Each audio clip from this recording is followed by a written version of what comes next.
Chapter 101. Su Yang, please don't fight. Let's just go, okay?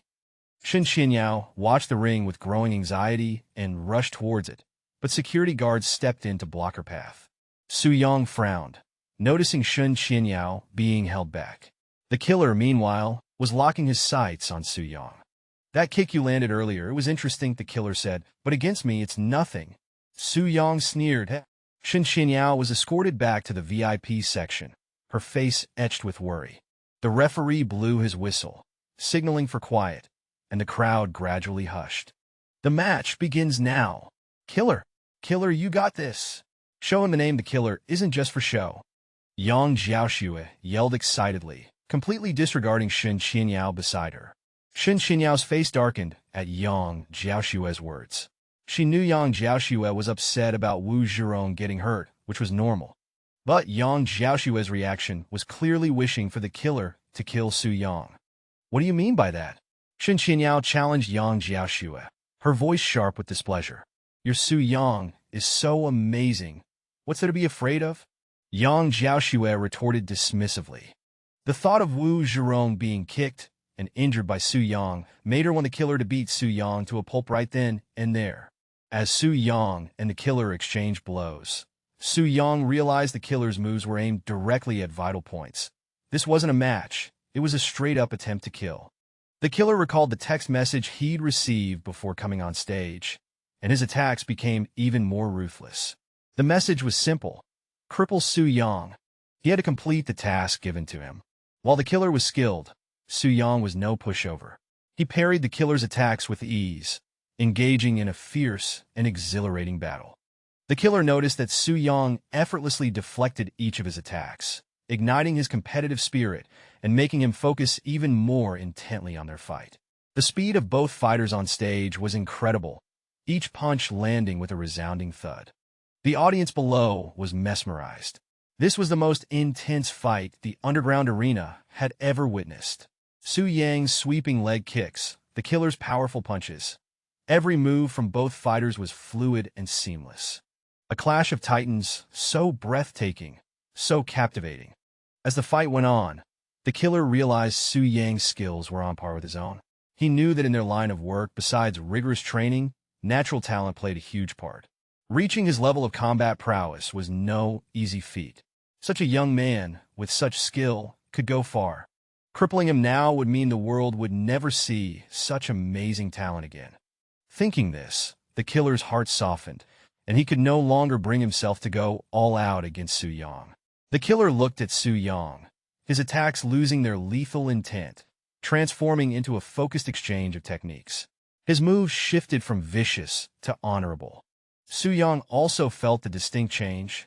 The killer's attacks, once deadly, were now simply testing his skills. Though Su Yang didn't know what had caused this sudden shift in the killer, he was relieved that the killer was no longer trying to kill him, and he didn't need to reveal all his cards. Their exchanges became even more dazzling, the moves faster, the fight more intense. Su Yang threw a left hook, the killer bent at the waist to dodge, simultaneously attacking Su Yang's lower body. Su Yang quickly countered, their fists colliding, and they sprang back apart. Not bad, lasting this long against me, the killer said, his eyes filled with admiration for Su Yang. Both were panting, drenched in sweat. You're not bad yourself. Those punches earlier were tricky, Su Yang replied. The killer gradually regulated his breathing. Looking at Su Yang, the desire to cripple him had vanished, replaced by a competitive drive to win. He wanted to see who was truly stronger. The killer had dominated Jiangling City's fight scene for years, and this was the first time he'd encountered an opponent that intrigued him this much. They circled each other on the stage, their eyes locked in wary observation. After a while, Su Yang seemed to relax slightly.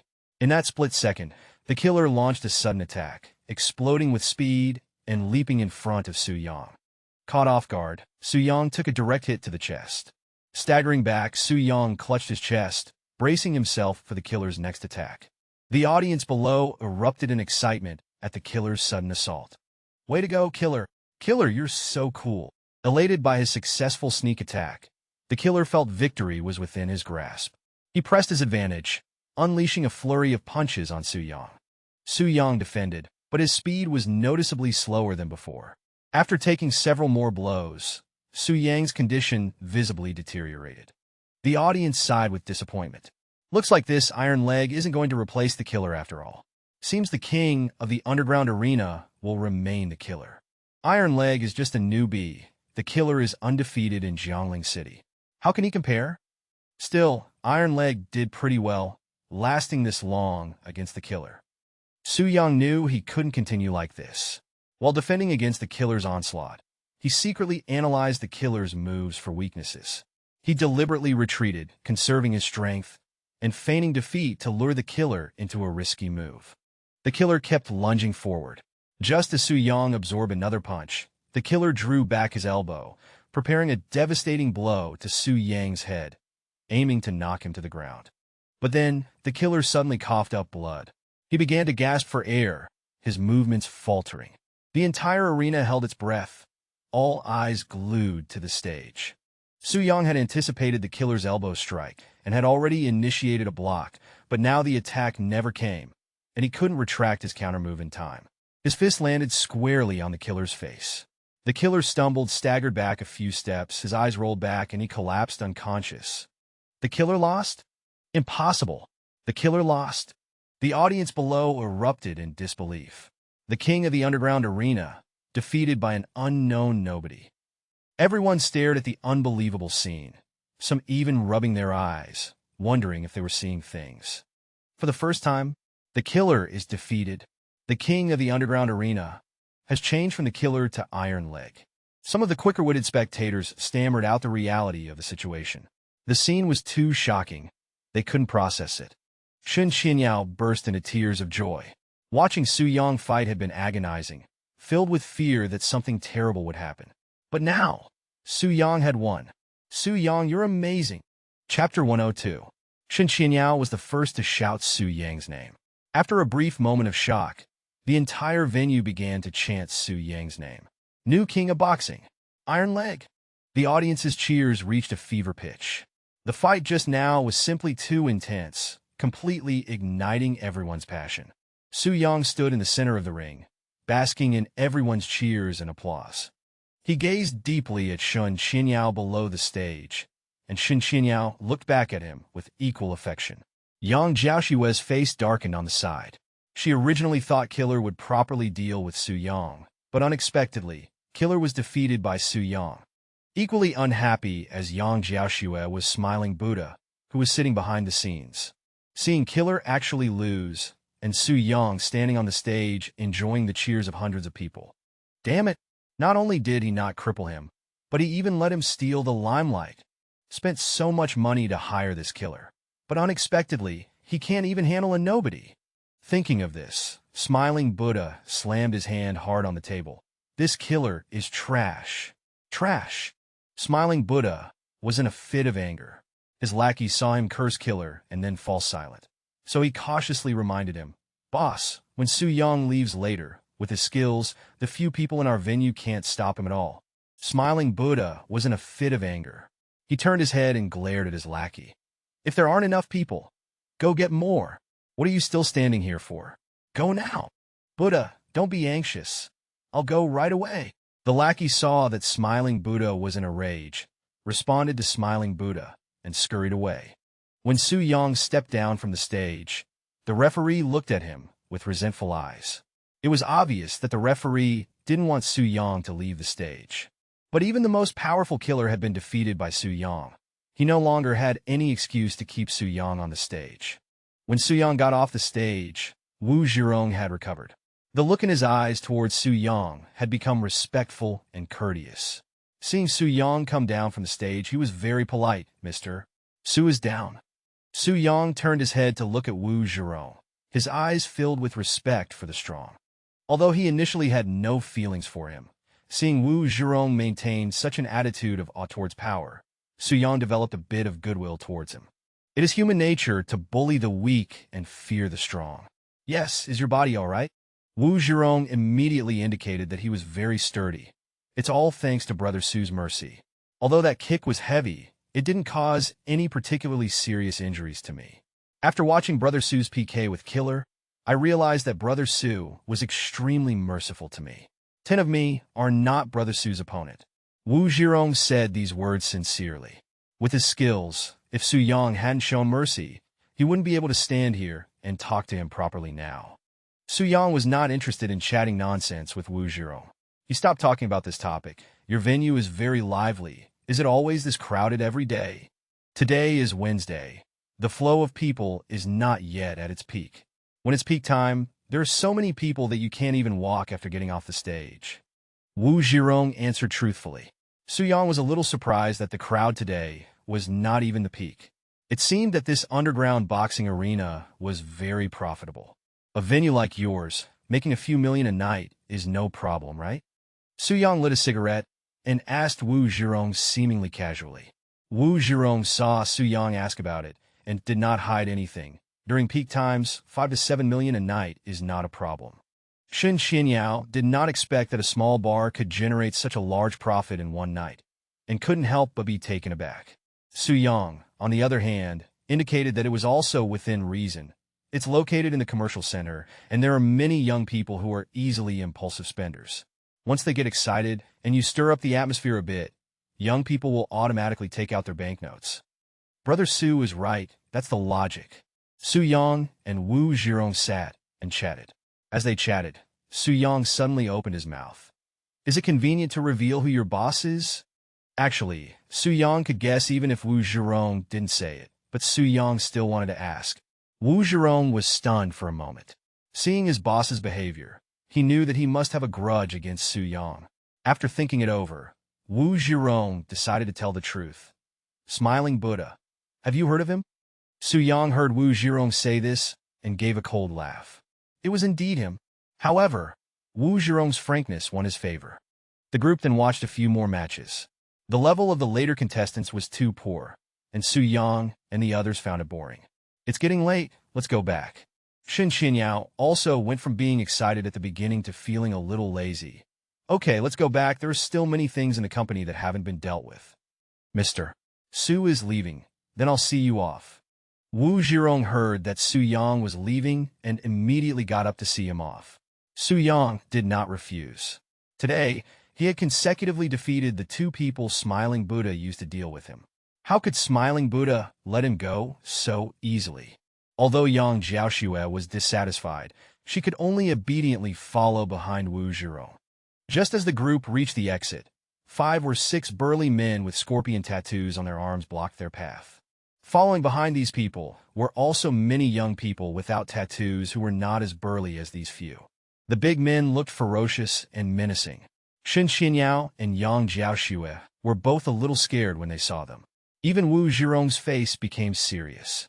But Su Yang was unmoved. He walked calmly to the big men. Let me through. The big man sneered contemptuously, as if he hadn't heard what Su Yang just said. Iron leg, right? Our boss wants to see you. Come with us? No interest, not going. Su Yang was not afraid at all, which made the big men very dissatisfied. The big men felt that their authority had been challenged, and coupled with Su Yang's straightforward refusal, the big men had a reason to vent their anger. Whether you want to see him or not is not up to you. The leader of the group smiled sinisterly. Go. The dozen or so people behind him immediately surrounded Su Yang and the others. You better think it over carefully. If you don't see him today, you may not be able to get out of this door. The threat in the leader's words frightened Shen Xinyao and Yang Jiaoxue. Seeing that Su Yang did not respond, Wu Zhirong was afraid that something would really happen, so he quickly stepped forward. Brother Wang, Iron Leg is my friend. How about letting them go back today? I will definitely arrange for Iron Leg to come out and have a good chat with the boss another day. What do you think? Damn it, you think you're a big shot just because you're a fighter, huh? The boss said he wants to see you today, and it's today. Is it your turn to interrupt?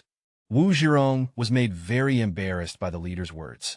When he wanted to try to argue a bit more, the leader saw that he was unwilling to give up, and without even thinking, slapped him in the face. Wu Zhirong's face was burning hot with pain. He looked at the leader with disbelief. Chapter 103. Your face? Who do you think you are? After hitting Wu Zhirong, the leader spat again fiercely, looking at Wu Zhirong with contempt. Wu Zhirong was shocked, his face full of astonishment. He thought his loyalty would earn him the boss's respect, but he didn't expect that even a slightly important dog under the boss could scold and beat him at will. Wu Zhirong's heart turned cold in an instant.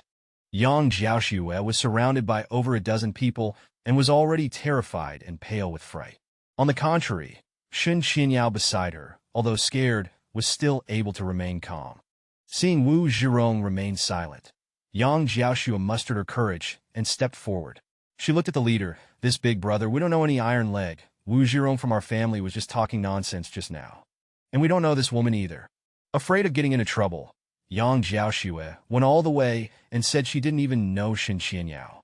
"Considering that Wu Zhirong from our family is a boxer in your boxing ring, please be merciful and let us go."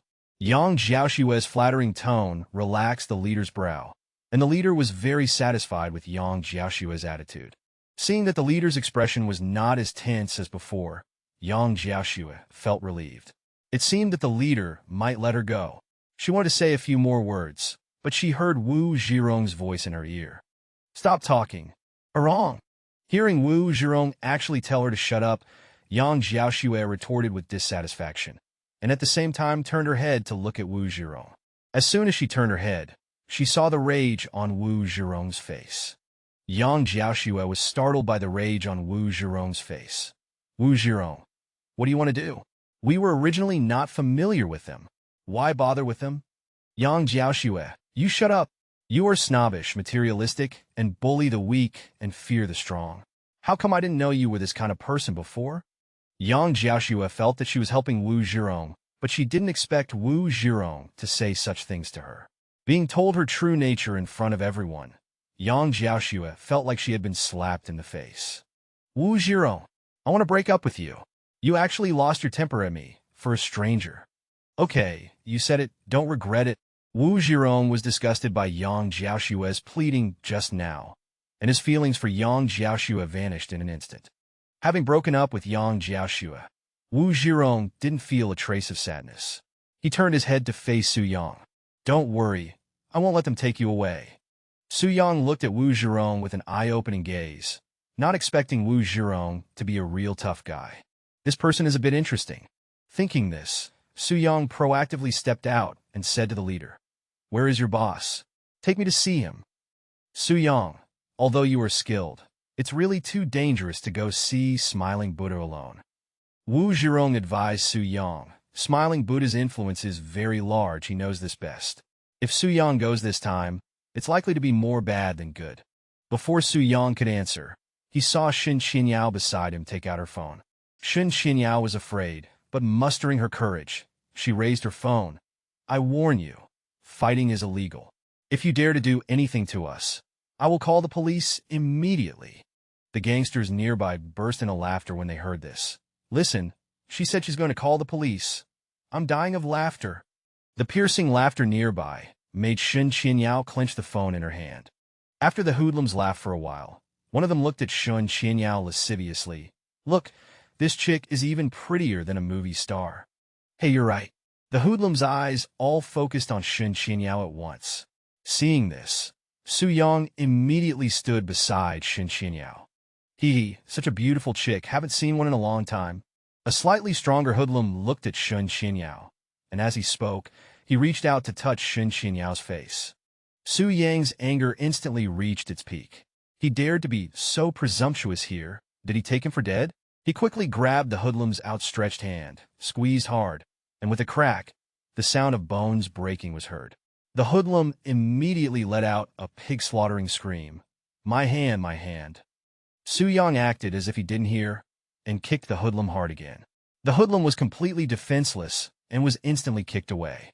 The hoodlums present, who were just laughing, instantly had expressions of fear on their faces. How much strength does it take to kick away a 160-gene man with one kick? The hoodlums looked at each other, not daring to act rashly again. "I'll say it again. I want to talk to your boss alone." The leader looked at Su Yang. He had an earpiece in his ear. Smiling Buddha said through the earpiece, "Let him come see me," and then cut off the earpiece. Our boss said it's okay. Come with me. Su Yang looked at Wu Zhirong. "Protect my wife, I'll be back in a while." Wu Zhirong nodded heavily, and Shen Qinyao, hearing Su Yang's words, "Take care of my wife," felt a warmth of being cared for in her heart. Su-young followed the leader to Smiling Buddha's office. When Su-young entered, Smiling Buddha was sitting in his office chair smoking. Smiling Buddha's face was slightly sinister and mixed with a hint of cruelty. It was obvious at a glance that he was not a good person. The office was filled with smoke. Su-young's expression turned slightly cold. He walked up to Smiling Buddha. "What do you want with me? Little brother, with such good skills, why not come work for me? You're following that good-for-nothing Zheng Ming. How much can he give you a month? Follow me. I'll give you 100,000 a month. That's 1,200,000 a year. What do you think?"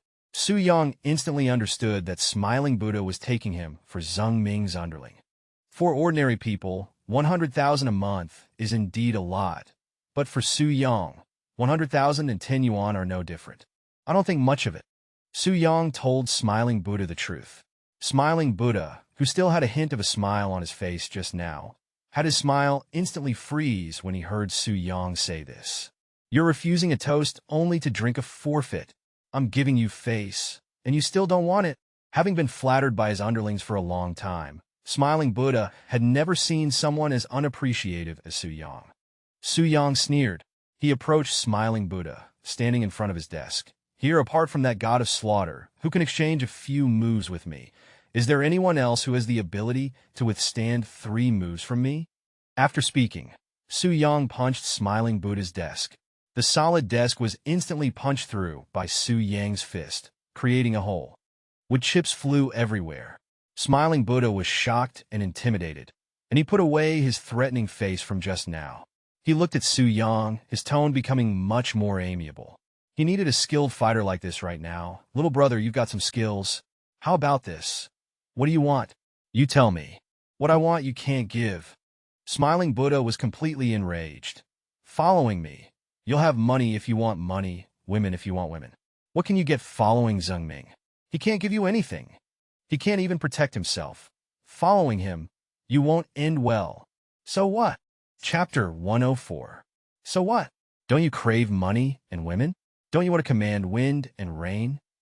Smiling Buddha looked at Su-young in disbelief. It was understandable that Zheng Ming was a tough nut, but his underling was also this arrogant? As expected of an underling brought up by someone inflexible like Zheng Ming. Thinking this way, and coincidentally needing Su-young's combat power, Smiling Buddha suppressed his inner anger and once again showed unprecedented patience towards Su-young. "Little brother, I know you value loyalty and righteousness, and you're loyal to Zheng Ming, but what can Zheng Ming give you? Following him, you have no money and no power. You might not feel it now because you're young, but in a few years you'll be penniless. Can your woman tolerate you continuing to live like this for so long? Following me is different. If you think 100,000 a month is too little, I can increase it to 200,000. I can also buy you an apartment every year. Little brother, smart people already know how to choose. I think you should be able to give me a satisfactory answer now." Smiling Buddha said a lot. After speaking, he looked at Su-young with expectant eyes, but the expression on Su-young's face remained calm, even with a hint of mockery. Smiling Buddha looked at Su-young, wanting to figure out if Su-young was pretending to be indifferent or genuinely unmoved. "I refuse. Also, I think you've misunderstood. I'm not Zheng Ming's underling." "You're not Zheng Ming's underling?" Smiling Buddha was completely dumbfounded. If Su-young wasn't Zheng Ming's underling, why was he protecting Zheng Ming everywhere? Smiling Buddha stopped pursuing whether Su-young was Zheng Ming's underling or not. His patience was completely exhausted. "Regardless, now that you're here today, don't even think about leaving this door. So, what if you're good at fighting? I don't believe you can do whatever you want on my territory." Su-young acted as if he hadn't heard a thing. He leisurely found a chair to sit down, so calmly that others would think he was here to relax.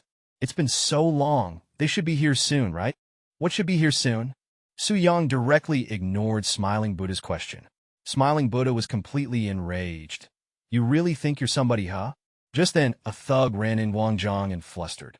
Smiling Buddha was interrupted when he was about to explode. He glared at the thug angrily. "Are you in a rush to be reincarnated?" "Boss, our place is surrounded." The underling stammered, clearly terrified. Smiling Buddha widened his eyes, very shocked. Who is so bold as to surround my place? It's Cheng Jian and Zheng Ming. The underling panted, looking at smiling Buddha as if asking him what to do. How could Zheng Ming and Cheng Jian join forces? Smiling Buddha's face became serious. He had only detained Su Yang for less than half an hour. Yet Zheng Ming and Cheng Jian had joined forces to surround the bar. Could it be that Su Yang was the boss of Zheng Ming and Cheng Jian? Thinking of this possibility, smiling Buddha slowly turned around, and Su Yang was facing him with a smile, a calm and composed smile.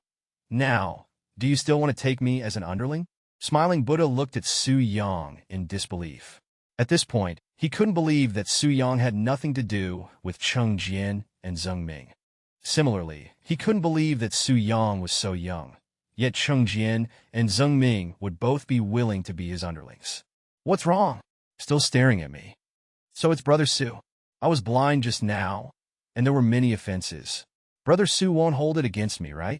Smiling Buddha casually brushed aside what had just happened, without even asking if Su Yang agreed. Su Yang also didn't want to argue with him too much. After all, P'Tianyu was still here, and it wasn't convenient for him to show off his skills. Smiling Buddha looked wary. He slowly sat down and stared directly at Su Yang. Now that Cheng Jian and Zheng Ming had surrounded the bar, Su Yang had the confidence to talk to him here. However, if Su Yang wanted to take down the bar by force, it wouldn't be that easy. The two looked at each other. Su Yang propped his chin with his hand. It's not your fault, Buddha. It's also my fault for not making it clear to you that Cheng Jian and Zheng Ming are my underlings. It's also my fault for being blind and not recognizing Mao Tai. Smiling Buddha said so verbally, but in his heart he kept complaining. You motherfucker, you took in two big bosses as underlings, and you didn't say so earlier, making me say so much. Smiling Buddha finally understood why Su Yang had looked at him with mockery earlier, because the conditions he had offered were not attractive to Su Yang at all. Buddha, you don't have anything else to discuss with me now, right? If not, I'll take my leave. Su Yang stood up, indicating that he didn't want to talk to Smiling Buddha anymore. When Smiling Buddha heard Su Yang say he was leaving, he stood up and, with the attitude of treating a friend, said, Brother Su, let me see you out. Then I'll trouble you, Buddha. Su Yang didn't refuse, and the two of them left the office together. Wu Zhirong left the bar with his belongings. Smiling Buddha, unable to do anything to Su Yang, vented his anger on Wu Zhirong and fired him directly. Wu Zhirong witnessed Su Yang's awesomeness today, but he himself experienced a downfall, then expressed no regrets, but felt lost about the future. Yang Jiaoxue also left him. Overnight, money and women had left him, and now he had nothing. But he didn't regret it because Su Yang was worth sticking his neck out for. Especially seeing Smiling Buddha personally escorting Su Yang out of the bar, Wu Zhirong felt even more that he had done the right thing. One must know what level of existence Smiling Buddha was. He was a very famous figure in Jiangling City's underworld, someone that a slightly famous fighter like him needed to curry favor with. Yet such an existence was being polite to Su Yang. What did this mean? It meant that Su Yang's power was greater than Smiling Buddha's, or at least not smaller than Smiling Buddha's. Sigh. Don't think so much for now, let's find a job first. A gust of cold wind blew. Wu Zhirong was just thinking about the scene of Su Yang being escorted out of the bar by Smiling Buddha. The wind woke him up, and he suddenly remembered that he was now a person with nowhere to go. Wu Zhirong carried his luggage and walked to the opposite side of the road, just about to take a taxi to find a hotel to stay for the night, when a Land Rover drove towards him. What's going on? Are taxi drivers driving Land Rovers now? Wu Zhirong looked at the Land Rover parked in front of him, casually complaining. Just as he was about to pull the car door, the window suddenly rolled down, and Zheng Ming's face appeared in front of Wu Zhirong. Wu Zhirong was a little strange. He was taking a taxi. Why did the taxi driver roll down the window to look at him? While Wu Zhirong was wondering, Zheng Ming opened the car door, got out, and facing Wu Zhirong, casually extended his right hand. Hello, my name is Zheng Ming. Zheng Ming! Wu Zhirong looked at the person in front of him in surprise, stunned for a moment, then suddenly realized. Heavens! Zheng Ming actually took the initiative to find him. Zheng Ming, who used to command wind and rain in the underworld, took the initiative to find him. And looking at him, it seemed like he was showing goodwill. Wu Zhirong swallowed, Although he didn't know what Zheng Ming wanted to do, he still hesitantly extended his left hand and shook Zheng Ming's right hand. "Hello, my name is Wu Zhirong. Interested in following me in the future?" Zheng Ming got straight to the point. He looked at Wu Zhirong, who looked completely bewildered. After bewilderment came ecstasy. That was Zheng Ming. Zheng Ming, the most righteous man in the underworld, was actually inviting him to follow him. Was this real? Chapter 105. In the chairman's office of Shen Corporation, a good show was unfolding. "President Shen, you're so annoying, stop it." Shen Mingzhi was holding a woman with a hot figure, who was half-heartedly resisting. For a young, handsome, and wealthy man like Shen Mingzhi, few women could resist. "Oh, my little darling, isn't it just a hug? Come on, let your brother give you a kiss." Shen Mingzhi laughed like a rogue. Just as he was about to take further liberties with the girl, the office door suddenly rang.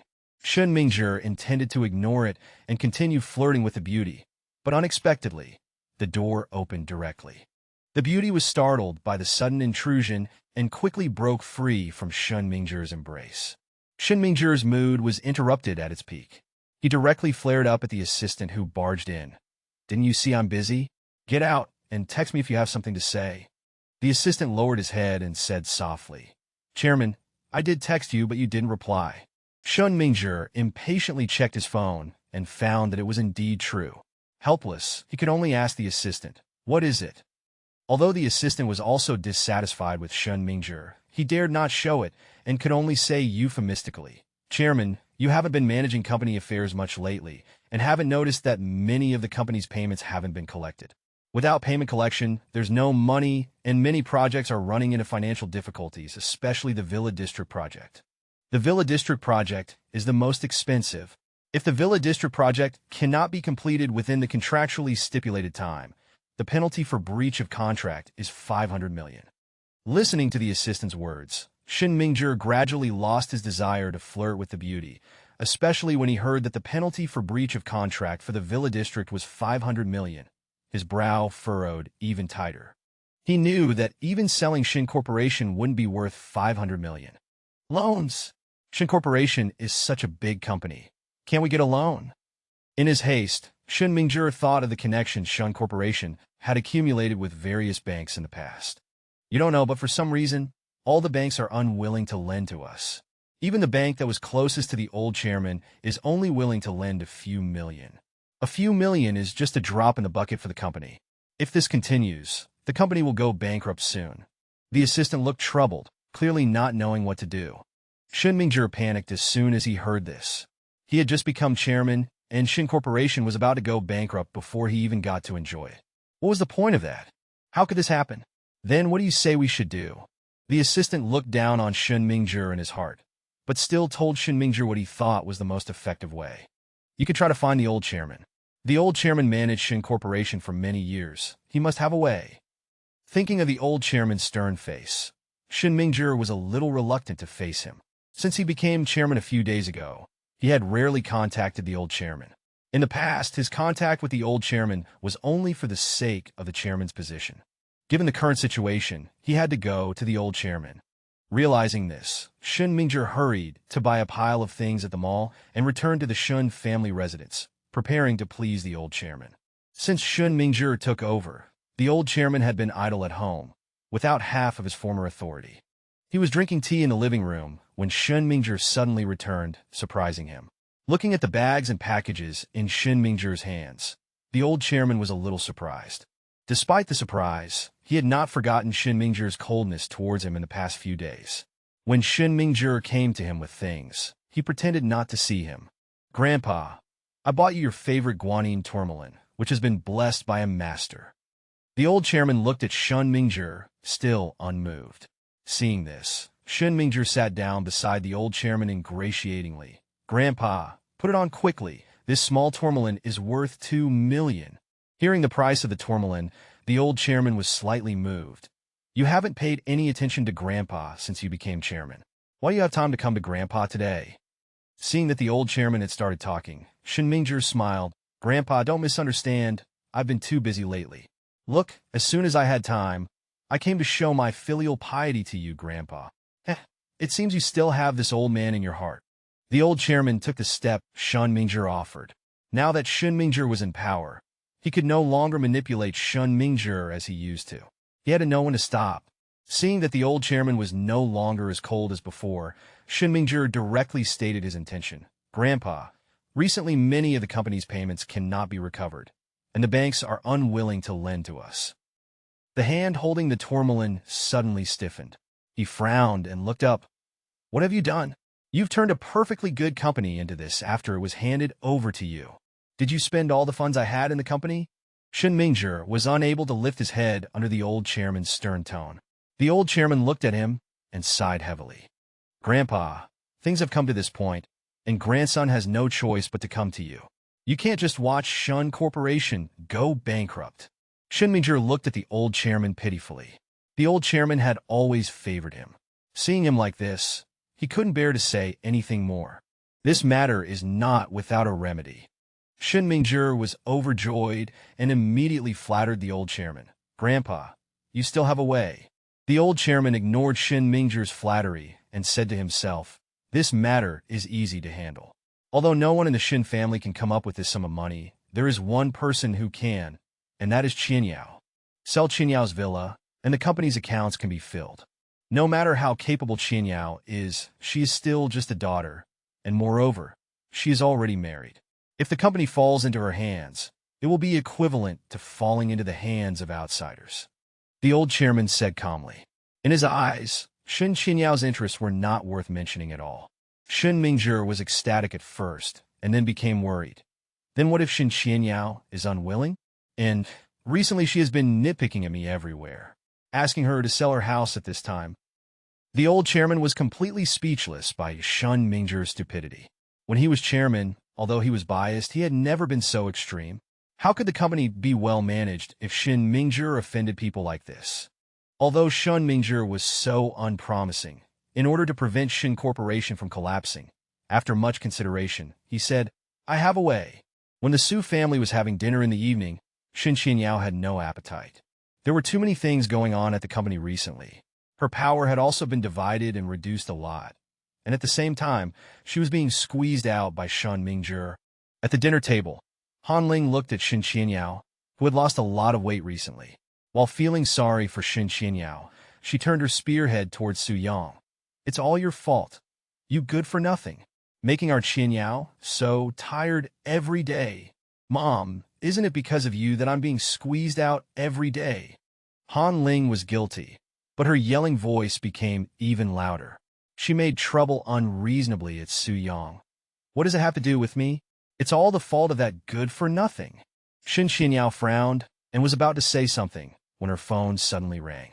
Seeing that it was Shen Mingzhi's call, her face became even more displeased. Okay, I understand. Shen Qianyao still had an angry expression when she answered the phone, but after answering the phone, her expression instantly softened. Yao Yao, who called you? Han Ling asked Shen Qianyao when she saw this. Shen Mingzhi just called me, saying there will be a family gathering tomorrow. Family gathering? Wasn't there just one a few days ago? Han Ling was full of revulsion for family gatherings and didn't want to go to the Shen family gathering at all. Shen Mingzhi said on the phone that this gathering is about personnel changes. There is a high probability that I will be promoted. Chapter 106. Really? You're getting promoted? Han Ling couldn't stop smiling when she heard Shen Qianyao say she was getting promoted. Shen Mingzhi is still somewhat self-aware. Knowing he's incompetent, he has to give power to our Yao Yao. What could he possibly accomplish? Our Yao Yao is still capable. Han Ling said proudly. In her eyes, the reason Shen Mingzhi promoted Shen Qianyao was because he couldn't handle company matters, so he had to delegate power to Shen Qianyao. Su Yang was not as optimistic as Han Ling. Shen Mingzhi wouldn't be so kind. Han Ling, being refuted by Su Yang, immediately glared at Su Yang with dissatisfaction. What do you mean? You just can't stand our Yao Yao being good. Can't stand her being successful now. You're just jealous of our Yao Yao. Su Yang was refuted by Han Ling, but he didn't argue back. Anyway, Han Ling wouldn't listen to anything he said. It's better for him to shut up. Shen Qianyao's joy came quickly and went quickly. She also understood the current situation of the company. Shen Mingzhi and others only knew how to embezzle money from the accounts all day long. The current company is just an empty shell. Su-yang was right when he said Shen Mingzhi wouldn't be so kind. Mom, Su-yang and I are husband and wife. What jealousy is there between husband and wife? Besides, what kind of person Shen Mingzhi is, don't you know? After being told by Shen Qianyao, Han Ling thought about Shen Mingzhi's character and behavior, and was no longer as optimistic as before. After Han Ling shut up, Shen Qianyao looked at Su-yang. She sighed and said, with the current situation of the company, tomorrow's family gathering will definitely not be simple. Su-yang, what should I do? After being together day and night, Shen Qianyao unconsciously regarded Su-yang as the most dependable and trustworthy person. Seeing his wife unhappy, Su-yang immediately comforted her. Qianyao, don't worry, I'll accompany you to the family gathering tomorrow. Shen Qianyao looked at Su-yang and suddenly felt confident in her heart. She knew that no matter what, as long as Su-yang was by her side, she would not be afraid of anything. Thinking of this, Shen Qianyao proactively held Su-yang's hand. Early the next morning, Shen Qianyao's family arrived at the Shen family's residence. Everyone in the Shen family had already taken their seats. Su-yang raised his eyebrow slightly upon seeing this. It seemed everyone in the Shen family was waiting for Shen Qianyao alone. After scanning around, Su-yang found that Shen Mingzhi hadn't arrived either. For a company chairman to be the last to arrive at a meeting, he really has a big ego. After the last lesson, Han Ling had learned to behave. Even though she knew Shen Qianyao was getting promoted today, she didn't dare to show off blindly. After the family took their seats, Shen Linglong looked at Shen Qianyao sitting next to her with an unhappy expression and sarcastically said, "Someone, I don't know what kind of means they use to get the cooperation rights with the Xi'an group, capable of getting the cooperation rights with the Xi'an group, but not capable of doing the project well. Now it's good, right? The project has problems, and even materials can't be bought." Everyone present could hear that Shen Linglong was talking about Shen Qianyao, and they didn't agree. Listening quietly, their eyes also unconsciously fell on Shen Qianyao. Shen Qianyao got angry at once. Shen Linglong is idle all day long. Hasn't made any contribution to the company. What qualifications does she have to accuse her of being incompetent here? Even if I'm incompetent, I don't ruin the family fortune. Some people only know how to skim profits from the company and can't do anything else. All day long, besides using public funds to buy brand-name clothes, shoes, bags, and cosmetics, they can't do anything else. Also, the company's material problem has long been solved. You're bringing it up now, which shows you don't understand the company's projects at all. People like this, I don't know where they get the face to say others are incompetent. Shen Qianyao retorted word by word, in a very organized manner. Shen Linglong was said to have turned pale, but didn't know how to refute, because what Shen Qianyao said was all true. Just when Shen Linglong was feeling embarrassed, Grandpa Shen spoke. "Yao Yao, Grandpa knows you've been working hard for the company. You've been working hard during this time." Thinking of persuading Shen Qianyao to sell the villa to cover the company's financial hole, Grandpa Shen's attitude became much gentler. It was the first time he called Shen Qianyao's name so kindly, making Shen Qianyao a little flattered. Su-yang sneered aside. Anything unusual must be fishy. It seems Grandpa Shen has ulterior motives. Grandpa knows you've been working hard recently. After the project is over, Grandpa will give you a few days off, let you go out to travel and relax. Grandpa Shen spoke to Shen Qianyao like this for the first time, and Shen Qianyao was immediately moved. "Grandpa, I haven't been that tired." Shen Mingzhi, hearing Shen Qianyao say this, immediately jumped out. "You are also considered self-aware, knowing you are not too tired. The company's project has had so many problems recently. You are to blame." Shen Mingzhi's tone was accusatory, with a matter-of-course attitude, which made Shen Qianyao directly angry. Want to shirk responsibility? No way. Shen Mingzhi, don't slander people. You spend the company's money on extravagant living all day long, dating third-tier minor celebrities today, and pure college students tomorrow, treating the company's money as your own, causing the company's capital chain to be unable to circulate. What qualifications do you have to talk about me? Grandpa probably doesn't know about these things you've done, right? Do you want me to take out the evidence and show it to Grandpa? Shen Mingzhi's face changed. This damn Shen Qianyao, she actually dared to expose his secrets. When he gets back to the company, see how he deals with her. Grandpa Shen really didn't know about this. He simply thought it was Shen Mingzhi's incompetence. He didn't expect Shen Mingzhi to be so unrestrained, messing with the company's money. Seeing Shen Mingzhi not taking the Shen family business he built his entire life seriously, Grandpa Shen couldn't help but get serious. He frowned and stared at Shen Mingzhi. Mingzhi, is this really true? Shen Mingzhi braced himself. Grandpa, you believe what this girl Shen Qianyao says? Her own project has so many problems, afraid you'll question her. That's why she's saying this about me. Grandpa, if you don't believe it, you can ask other people in the company. They all see me working diligently in the company every day. Shen Mingzhi looked at Grandpa Shen with a flattering expression. Grandpa Shen was appeased by him like this, and his expression improved a lot. As for the other members of the Shen family, how dare they say a bad word about Shen Mingzhi? Shen Mingzhi is now the chairman. If he wants to deal with them, it's just a matter of a word.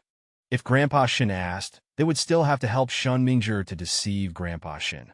Yes, Mingzhi works wholeheartedly in the company. And with our help, what problems could possibly arise? That's right. There's no need to listen to this girl Qianyao's nonsense. Shen Ninghao and Shen Guorong quickly helped Shen Mingzhi speak. Seeing that Grandpa Shen didn't pursue the matter further, Shen Mingzhi quickly changed the subject.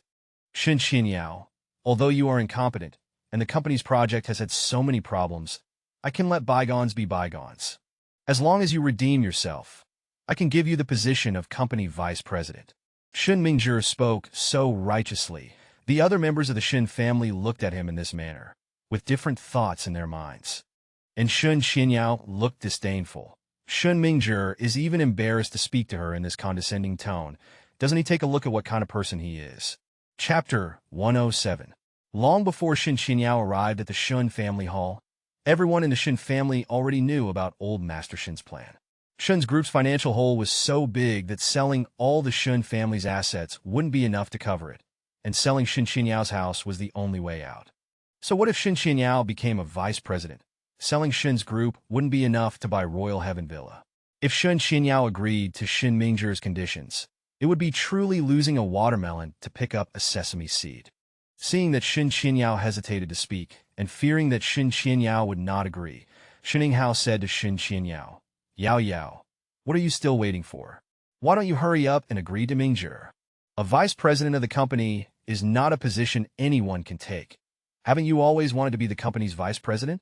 Now is the chance. Shen Guorong also joined Shen Ninghao in persuading Shen Qianyao. Yao, haven't you always wanted to be the company's vice president? And Mingzhi is letting you make amends for your mistakes, which is what you should do, right? Shen Qianyao didn't want to pay attention to either of them, but Shen Guorong continued to chatter incessantly. Yao, Mingzhi has already given you the vice president position. Why don't you thank him quickly? Shen Qianyao's face changed. She hadn't even agreed yet. Were they forcing her to agree?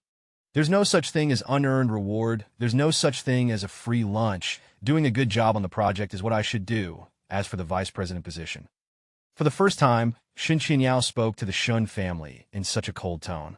Su Yang, who was next to her, revealed an admiring look at Shen Qianyao's appearance. Everyone in the Shen family looked at Shen Qianyao in unison. In just a few months, how had Shen Qianyao become different? The former her was not so calm and composed, and now she already had the aura of a person in power. It's just that this aura was not obvious enough, not enough to deter the Shen family members who harbored ulterior motives. Shen Mingzhi's face was very unsightly when he heard Shen Qianyao say this. Before he could speak, Shen Qianyao directly said to him, the position of vice president is not so easy to sit in speak. What are your conditions? Shen Mingzhi thought to himself that Shen Qianyao, this woman, was too shrewd. He actually couldn't trick her. Now that things had come to this point, he would no longer hide it. Shen Mingzhi said directly to Shen Qianyao, if you want to sit in the position of vice president, the conditions are not many. Just make up for the company's deficit. He spoke word by word, his voice extremely clear. The company's deficit is not much, only 600 million. 600 million? 600 million is not much. Even though Shen Qianyao had grown a lot, she couldn't help but be shocked when she heard Shen Mingzhi's words. That was 600 million, equivalent to all the depositor that Sunset Group allocated to Shen's group being squandered by Shen Mingzhi, and not only that, but also owing another 100 million. Such a huge sum of money was actually squandered by Shen Mingzhi in such a short period of time. Impossible. Where am I going to find 600 million for you? Selling me wouldn't be worth that much money. Shen Qianyao roared out this sentence angrily, but Shen Mingzhi didn't care at all. No need to sell you. Sell the villa in Royal Heaven Villa. and then use the Shen family's name to get a loan from the bank, that's enough. Shen Mingzhi looked at Shen Xinyao with a matter-of-course look. Shen Xinyao looked at Shen Mingzhi with an unbelievable gaze, unable to believe that Shen Mingzhi was so shameless. At the same time, she also realized that none of the people present were surprised by what Shen Mingzhi said, which meant that before she came to the Shen family, everyone in the Shen family had colluded and were forcing her to submit. The price she had to pay to become this vice president was too high. Xinyao, isn't it just a house? When the company develops well, you'll get plenty of benefits. And Shen Guorong also didn't forget to persuade Shen Xinyao. It's too wasteful for your family to live in such a big house. Selling it and buying a smaller one is more suitable for you. Shen Xinyao was so angry that her face turned livid, not understanding how the people in this room could be so thick-skinned and shameless. Why should I sell my house? The company's financial operations are not running smoothly clearly because of Shen Mingzhi. Why should I take the blame for him? Shen Xinyao was so angry that she felt a little dizzy. Just at this moment, Su Yang held her hand, blinked at her, and signaled her to calm down. Shen Xinyao looked at Su Yang in astonishment. It was already this time. How could she calm down? Su Yang used a voice that only the two of them could hear. Xinyao, agree to him. Don't be afraid with me here. No need to sell the house. Just say you can get a 600 million loan. Tell them, if you want you to get a loan, you can, but the financial power of the company must be handed over to you. Shen Xinyao's eyes widened in an instant, and then quickly returned to normal. Shen Xinyao swallowed, looked at Su Yang. Su Yang's expression was calm, obviously not taking the 600 million loan to heart. Shen Xinyao's hanging heart suddenly relaxed. She looked up at everyone with an arrogant expression. I can get a 600 million loan, but I have one condition. As soon as these words came out, the Shen family members looked at Shen Xinyao in shock. 600 million loan. Shen Xinyao could get it? But someone was willing to take the blame, and the Shen family members were too happy. Thinking that Shen Xinyao had made an empty promise, if she couldn't get a 600 million loan by then the company's debt could be justifiably thrown onto Shen Xinyao. Thinking of this, the Shen family's attitude became friendly one after another. Xinyao, since you can get a 600 million loan without selling the house, then that's even better. In fact, we are also embarrassed to let you sell the house. Shen Guorong said to Shen Xinyao hypocritically. Shen Xinyao looked at this extremely hypocritical uncle, feeling so disgusted that she almost threw up her breakfast. Shen Xinyao ignored Shen Guorong. She stood up and looked calmly at everyone in the Shen family. I can go get a loan, but I have one condition. Shen Linglong immediately sarcastically sneered. Heh, I knew you weren't that kind. I thought you were so selfless and sacrificing for others, but you still have conditions. Old Master Shen heard Shen Linglong say this, and glared at Shen Linglong fiercely. Shen Linglong was glared at, immediately lowered her head, and shut her mouth in embarrassment. Shen Ninghao immediately reacted, and he quickly asked back, Niece Qinyao, what condition do you want to propose? Old Master Shen also looked at Shen Qinyao exceptionally kindly. Yao Yao, just say what conditions you have. Grandpa will definitely satisfy you if Grandpa can. Everyone in the Shen family's gaze once again fell on Shen Xinyao. Shen Xinyao was neither humble nor arrogant. If I successfully get a 600 million loan, then I want the financial power of the company. My request is not excessive, right? No one objects, right? Shen Xinyao scanned around and spoke slowly. Chapter 108. The Shen family was taken aback. Shen Xinyao actually wanted to manage the company's money? Xinyao, how can you be like this? It's your duty to get a loan for the company, and now you want financial control? You're going too far. Shen Guorong was the first to jump out, labeling Shen Xinyao with the idea that getting a loan for the company was her duty. Want financial control of the company? No way. Your uncle is right, Xinyao. Mingzhi already said he'd give you the position of vice president. Now you want financial control? You're being too greedy, Shen Ninghao said with ill intentions. If Shen Xinyao got financial control of the company, how would they live in the future? None of the Shen family members were clean when it came to money. Now that Shen Xinyao was proposing financial control, it would be difficult for them to take money from the company in the future. Thinking of this, the Shen family members unanimously looked at Shen Xinyao with hostility. Old Master Shen was furious. None of the Shen family members took his life's work seriously. They were all just thinking about themselves. He was still alive, and they were all acting like this, clearly not taking him seriously. All of you, the company is about to go bankrupt, and you're still concerned about this little bit of power? Qinyao is going to get a loan? What's wrong with giving her financial control? The Shen family members were silenced by his scolding, but they were still very dissatisfied in their hearts.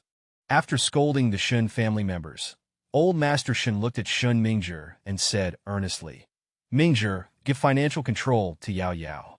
Shen Mingzhi looked at old Master Shen, sneering in his heart. Was company financial control that easy to take?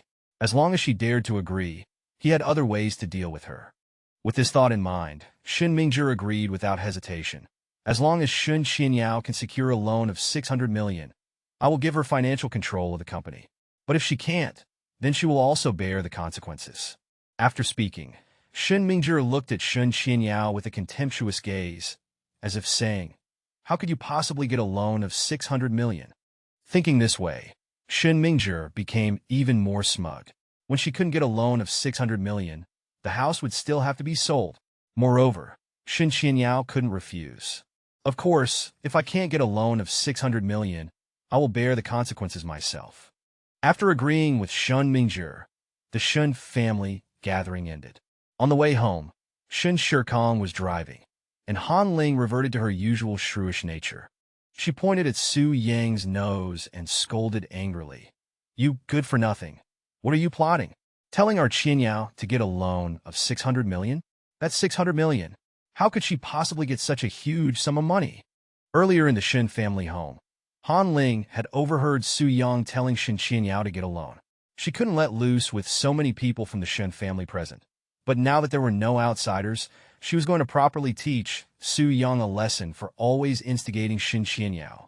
Otherwise, with Shen Qinyao's personality, she would never have stood up and said she could get a loan of 600 million. If Qinyao can't get a loan of 600 million, I'll tell Shen Mingzhi that it was your instigation, and it has nothing to do with our Qinyao. You will bear the consequences. After scolding Su Yang, Han Ling still felt unsatisfied. She wanted to say more, but was interrupted by Shen Qinyao. Han Ling glared fiercely at Su Yang. Shen Qinyao only felt exhausted. "Mom, aren't you being too ungrateful?" Shen Qinyao was used to Han Ling's unreasonable behavior, but she still couldn't help but retort. Han Ling rolled her eyes. "Ungrateful? Is ungrateful worth 600 million? Didn't you see what Shen Mingzhi was like? If you can't get a loan of 600 million, he definitely won't let you off the hook." The more Han Ling thought about it, the angrier she became. Shen Qinyao had finally made a name for herself in the Shen Corporation, and now Su Yang had messed things up, and she might even be kicked out of the Shen Corporation. Being kicked out of the Shen Corporation was a small matter, but what if Shen Mingzhi forced them to sell their house? The more Han Ling thought about it, the more frightened she became. She glared at Su Yang. "If Qinyao can't get the loan, I'll make her divorce you. Let Shen Mingzhi settle the score with you." Han Ling shouted angrily at Su Yang, but Su Yang didn't even look at her. Shen Qinyao was completely speechless at Han Ling. She ignored Han Ling and looked at Su Yang with worry. "Su Yang, I'm a little worried. That's 600 million. What if I can't get that much money?" Looking at Shen Qinyao's worried face, Su Yang held Shen Qinyao's hand even tighter. He ruffled Shen Qinyao's hair dotingly. "Don't be afraid. I'm here. I have a way." Su Yang's voice calmed Shen Qinyao down. As long as Su Yang was by her side, she was not afraid of anything. After dropping Shen Qinyao and Han Ling off at home, Su Yang drove to a new bank. This bank was the hottest bank in Jiangling City recently. The sky was gloomy, and there were few people on the streets. The bank's lobby was even more deserted. When there were many people, Su Yang would handle loan procedures in the VIP area. Today there was no one, so Su Yang went directly to the regular counter to handle the procedures. Sitting at the counter, Su Yang looked at the teller and said in a faint tone, "What is your bank's maximum transfer limit?" The teller was originally listless, but was a little surprised to hear Su Yang say this. He glanced at Su Yang with a lazy gaze, and seeing that Su Yang was dressed plainly and was sitting at the regular counter, he felt that Su Yang might be a bit mentally ill. Real rich people would go to the VIP area to handle procedures. How could they come to the regular counter? Thinking of this, the teller pretended not to hear and looked up at Su Yang, his expression very impatient. Seeing that the teller didn't answer him, Su Yang repeated, What is your maximum transfer limit here? My patience is limited. The teller already felt like he was being played. Su Yang's emphasis made the teller's tone even more sarcastic. Isn't 10 billion enough? Want another 10 billion? Even if our bank can transfer 10 billion. What does that have to do with you? After speaking, he rolled his eyes disdainfully again, his face written with asking this and that here. Do you have 10 billion? Chapter 109. The teller's sarcasm was too blatant, and Su Yang was amused by his ignorance. Thinking that even a teller could be so snobbish, Su Yang was a little speechless. Not wanting to argue with the teller, he said casually, "It's almost enough. If there's a quota of 1 billion, transferring it 10 times or so should get all the money out of my card." Upon hearing this, the teller looked at Su Yang even more like he was looking at a lunatic. A quota of 1 billion? How many people in Jiangling City have 1 billion in savings? Who would have the guts to withdraw 1 billion at once? If you don't have money, don't pretend to be a big shot here. If you disturb my work, I'll call security to kick you out. The teller looked at Su Yang impatiently, but Su Yang remained unmoved, which thoroughly infuriated the teller. Are you deliberately provoking me today? If you have 1 billion, I'm the boss of this bank. If you have mental problems, go get treatment. Don't come out and wander around without taking your medicine all day. If you have nothing else, leave quickly. Don't you see people queuing up behind you to handle their business? The sky was gradually brightening, and more people were entering the bank. Seeing Su Yang continuing to babble, the teller impatiently wanted to drive Su Yang away. Su Yang sneered coldly. It seems you won't shed a tear until you see the coffin. Su Yang was truly angered by the teller's attitude. Without another word, he coldly took out a black card. Help me check how much money is in my card. The black card looked luxurious and prestigious at first glance, definitely not an ordinary bank card. The teller was taken aback. He knew that a black card represented the bank's super VIP customers. To own a black card, one must have at least 100 million in deposits at the bank. He looked at Su Yang in disbelief. Could it be that this ordinary-looking young man was really a billionaire? Even if he had 100 million, so what? He couldn't possibly have 10 billion. Harboring this thought, the teller forced himself to calm down, then took the card from Su Yang's hand and began to check Su Yang's balance. The teller looked at the zeros popping up on the computer screen and began to count them tremblingly. When he counted to the 10th zero, he broke down. This black card had a full 120 billion. 120 billion. This ordinary young man in front of him actually had so much money. Heavens, he had dared to speak to him like that just now. If the manager found out, he would be in deep trouble. Didn't you say you could transfer 1 billion? Transfer all of my balance. When Su Yang saw the teller's expression, his smile was filled with coldness. The teller's arrogant and domineering manner earlier had disgusted him. Our bank doesn't have so much cash temporarily. How about you come again next time? I never take back what I say. I told you to transfer it, so transfer it. Su Yang calmly said the most ruthless words. The teller now wished he could die. If only he hadn't spoken so harshly earlier. A long queue gradually formed behind Su Yang. The manager, seeing that the lobby was getting more and more crowded after so long, walked over to the teller with dissatisfaction. What are you doing? Hurry up. The customers are getting impatient. When the teller saw the manager coming, cold sweat streamed down his face. How could he tell the manager what had just happened? If he did, his job would probably be gone. This was a job he had finally gotten after so much effort. The manager saw the teller's prolonged silence and pale face, and was about to scold him when he caught a glimpse of the string of glaring zeros on the computer screen. Heavens, a deposit of 120 billion.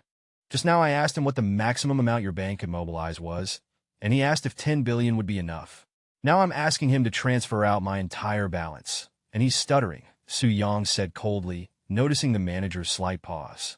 The manager cursed the teller as an idiot in his heart for daring to offend the bank's biggest customer, while putting on a smiling face. He's new here, he doesn't know any better.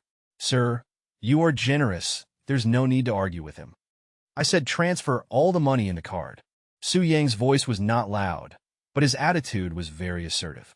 Cold sweat also started to break out on the manager's forehead. At this moment, he just wanted to grab the teller's ear and scold him. Was his brain filled with shit, daring to offend the bank's biggest customer? The people queuing behind gradually understood the cause and effect of the matter and sighed in astonishment. TSK, TSK, TSK. Did you see that? It's the young man in front. He's so young, but he actually has over 100 billion in assets. Over 100 billion? Really? How could he have over 100 billion at such a young age? Why would I lie to you? If you don't believe me, go ask the manager over there. But that teller's attitude was really bad. I even heard that teller say the young man was mentally ill. How could that teller be like that? No wonder the young man insisted on transferring all the money in his bank card.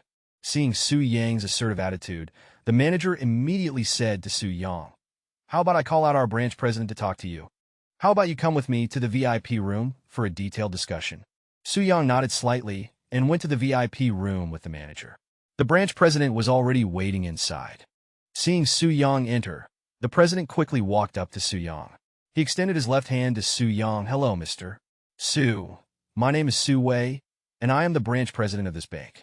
I am truly sorry for what happened today."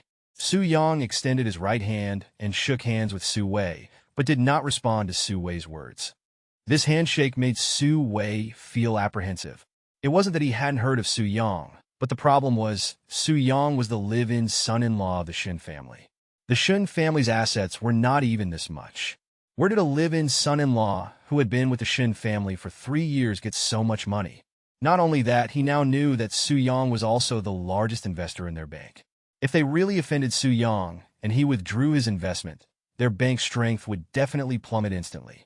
After releasing Su Wei's hand, Su Yang slowly opened his mouth. "How are your recent cooperative projects with the Xi'an group going?" Su Wei was puzzled but still answered truthfully. "These projects are progressing very smoothly, and our bank is very concerned about these projects." Su Yang looked at Su Wei with his dark eyes. "You also know that these projects can bring a lot of profit to your bank, but recently, I don't want to continue them." After speaking, he looked directly at Su Wei, his voice very low. "I heard that you recently blocked the Shen family, not lending them a single cent." Chapter 110. This is arranged from above. We can only follow orders. Su Wei was halfway through his sentence when he suddenly remembered that Su Yang was the Shen family's live-in son-in-law.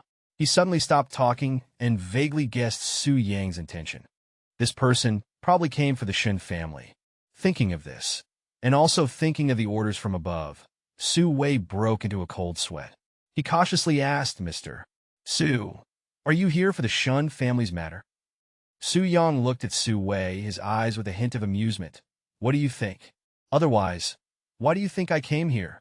Su Yang snorted coldly. Su Wei swallowed his saliva. It seemed that Su Yang had come to force the bank to lend money to the Shen family. Su Wei spoke with difficulty. "Mr. Su, you may not know, but this time it's not just our bank that's not lending to the Shen family. It's that all the banks in Jiangling City are not lending to the Shen family. If everyone else is not lending to the Shen family, and only we are, then it will be very difficult for us to handle." Su Yang's eyes flickered. Jiangyu is really something, making all the banks in Jiangling City resist the Shen family at the same time. Su Yang knew that now was not the time to dwell on Jiangyu's behind-the-scenes manipulations. He raised his eyes to look at Su Wei. "Since Director Su is unwilling to lend, then I have no choice but to transfer out the more than 10 billion I have in your bank, and the more than 30 billion that Sunset Group has deposited in your bank. All of it." Su Yang looked at Su Wei, his eyes serious and focused. Su Wei knew that Su Yang was definitely not joking. In an instant, Su Wei's heart beat like a drum. Sweat kept breaking out on his forehead. He looked at Su Yang in panic, hesitating, not knowing how to speak. If Su Yang really transferred out the 40 billion in the bank, then his financial career would be completely over. He was only in his 30s, his financial career couldn't end here. Thinking of this, Su Wei hardened his heart. "Mr. Su, just say how much you want to borrow. As long as it's not beyond my ability, I will definitely lend what I can." Seeing Su Wei being so sensible, Su Yang curled the corner of his lips. "Not much, just 10 billion. When Su Wei heard Su Yang say this, he breathed a sigh of relief. He thought Su Yang was going to borrow 20 or 30 billion, but he didn't expect it to be only 10 billion. Although 10 billion is not a small sum, Su can still manage to arrange it. "How about this? I will contact the Shen family immediately." After speaking, he took out his phone, preparing to have his assistant arrange for someone from the Shen family to come to discuss the loan. Seeing him take out his phone, Su-young immediately said, "Don't rush this matter. I have my own arrangements. People from the Shen family will take the initiative to contact you. When the time comes, you just need to honestly grant the loan." Su-young looked at Su-wei, feeling pleased. "This time you made the right choice. If you perform to my satisfaction, in the future, you could be fully responsible for the Sunset Group's financial business." Although there would be some punishment for going against the wishes of those above, with Su-yang's promise, Su-wei felt it was worth it. Su-wei was overjoyed after hearing this. It seemed that clinging to Su-young was an extremely correct thing to do. Sunset Group's financial business was so huge, if he did well, in a few years he would be more than just a branch manager. "Mr. Su, you're being too polite by saying that. This is all I should do. A bank's duty is to serve its customers." "Then let's leave it at that for now. I'll go back first."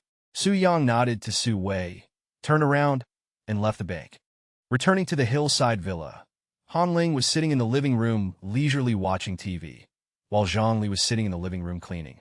As soon as Han Ling saw Su-young return, her leisurely expression immediately turned strange. Su-young had just taken off his shoes when he heard Han Ling indirectly scolding Zhongli. "Clumsy all day. Can't even mop the floor clean. Truly, what kind of person hires what kind of trash?"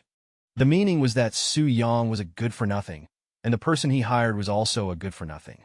Su-young was already used to Han Ling's sudden outbursts of abuse, and was too lazy to even look at Han Ling. Han Ling saw that Su-young acted as if nothing had happened, and gritted her teeth. Zhongli was scolded to the point of being unable to lift her head. Su-young was just about to call Zhongli over, but before he could speak, he heard Han Ling scolding again. "What's the use of working? Some people without the diamond drill bit still want to take on porcelain work. Now they are about to go bankrupt. I advise you to quickly find another employer, so you don't end up unemployed and have nowhere to go and end up on the streets."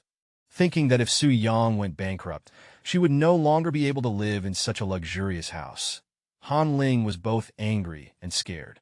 If she moved out of this luxurious villa, she would no longer have the capital to brag to others in the future. Moreover, being able to live in a villa is a kind of enjoyment. If Su-young went bankrupt, she would no longer be able to enjoy it. Han Ling's face was not pleasant to look at. Su-young also knew what she was thinking. He looked at Han Ling. "Mom, Aunt Zhang didn't do anything wrong. You don't need to scold her like this. If I can't get Qian Yao to borrow 600 million and make it so you can no longer continue to live in the villa, it's understandable if you blame me. But why are you scolding Aunt Zhang?" Su-yang's tone was calm and polite. His demeanor made Han Ling seem like a jumping clown. Not only did Han Ling not calm down, but she became even more angry. Her face flushed red, and she was thinking about how to retort. At this time, Shen Xinyao was in the room. Hearing Su-yang's voice, she immediately came out of the room. "Su-yang, you're back?" Shen Xinyao looked at Su-yang somewhat nervously, hoping that Su-yang could give her a satisfactory answer. "How did the loan matter go?" While Su-yang was out, Shen Xinyao wasn't idle at home either. She made many phone calls to bank managers, but none of them paid her any attention. This made her feel that completing the bet with Shun Mingzhi was really difficult. Before Su-yang could answer, Han Ling coldly mocked. "Qianyao, do you still believe in this good-for-nothing? You should quickly divorce him, to avoid being implicated by him. The house will be divided under your name, and he will leave with nothing." Shen Qianyao was already in a bad mood. Hearing Han Ling's sarcastic question, she was even more speechless. "Aren't you just afraid that Su-yang can't get a 600 million loan? Mom, we are a family. A family should share blessings and hardships together. What do you take me for, wanting to abandon Su-yang like this?" Shen Qianyao retorted to Han Ling, then looked at Su-yang with concern. "How did things go at the bank?" Su-yang nodded lightly, then took out Su-wei's business card.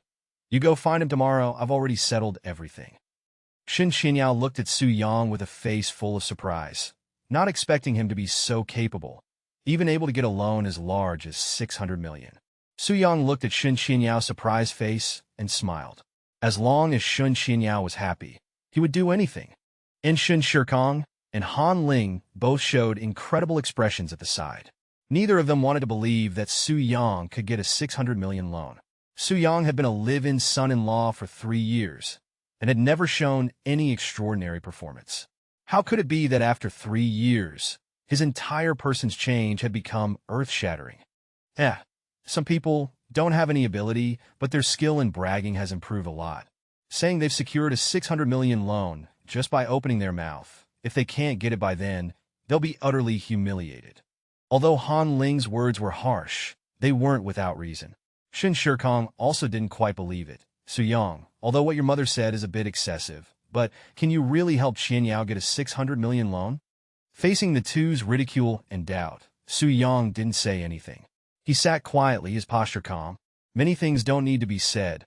The outcome will be clear when the time comes. Qian Yao bit her lip. Dad, Mom, don't say any more. I believe in Su Yang. Early the next morning, Qian Yao contacted Su Wei. On the phone, Su Wei's attitude was very friendly. Is this Miss Shen? Mister. Su already told me about the loan yesterday. If you have time today, please come over. If not, we will keep waiting for you here. Qian Yao was surprised in her heart. This Su Wei is the branch manager of a bank, yet he's actually speaking to her in such a polite tone. Although Qian Yao was surprised in her heart, she still maintained her composure. Then how about this? I will come to your bank before noon today. Okay, Miss Shen, I will be waiting for you in the VIP area of the bank. After hanging up the phone with Su Wei, Qian Yao was still a bit unbelievable. However, she didn't hesitate too much, put on makeup, and drove to the bank with her bag. In the VIP room, Su Wei held a remittance slip of very good quality paper. Miss Shen, please take a look. Qian Yao took the slip and looked at it carefully. The amount written on the remittance slip was not 600 million, but 1 billion. Qian Yao felt that the hand holding the remittance slip was still trembling a bit. Su Yang was actually able to help her get a loan of 1 billion. Along the way, Su Yang had already brought her too many shocks. While Qian Yao was shocked, her curiosity became even stronger. How much was Su Yang actually hiding from her? Is Miss Shen satisfied with this number? In the future, if Miss Shen has any financial difficulties, you can come to find Su. Su will definitely give his full support to what he can do. Su Wei looked at Qian Yao, who was not speaking, and boldly tried to gain some favor. The person in front of him was Su Yang's woman. To please her was equivalent to pleasing Su Yang. If he could please Qian Yao, the benefits would be indispensable to him. Carrying the shock in her heart, Qian Yao walked out of the bank. After leaving the bank, she saw Su Yang waiting for her by the roadside. Seeing Su Yang, Qian Yao's emotions were suddenly released. She ran to Su Yang and said to Su Yang in surprise, Su Yang, I really got the loan, not 600 million, but 1 billion. Qian Yao's face was as beautiful as a flower. Such a stunning beauty rushed towards him like this. Su Yang's Adam's apple moved, and he gently embraced Qian Yao. Qian Yao was instantly shy, but also very bold. She offered her red lips. As their lips met, the strength of Su Yang's arms holding Qian Yao unconsciously increased. Qian Yao, your kiss is so sweet. After the kiss, Su Yang looked at Qian Yao affectionately. Qian Yao was extremely shy. Just now, actively kissing Su Yang was already her most outrageous action. Now Su Yang was teasing her like this again. It was truly embarrassing. Seeing Qian Yao shy, Su Yang smiled mischievously, and at the same time did not forget to remind Qian Yao. Notify Shen Mingzhi and the others that the loan has been received. When Qian Yao heard Su Yang say this, she immediately took out her phone and posted this message in the Shen family's family group. The Shen family's family group immediately exploded. The first to send a message was Shen Linglong. How is it possible? How could Qian Yao possibly get such a large sum of money?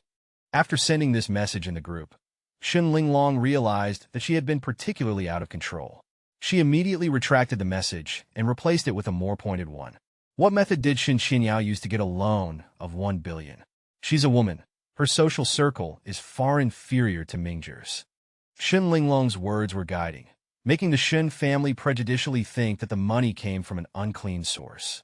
Less than a minute after Shen Linglong's message was sent, Shen Mingzhi immediately followed up on her words. Who knows if the loan of 1 billion is real? Maybe she's just bragging.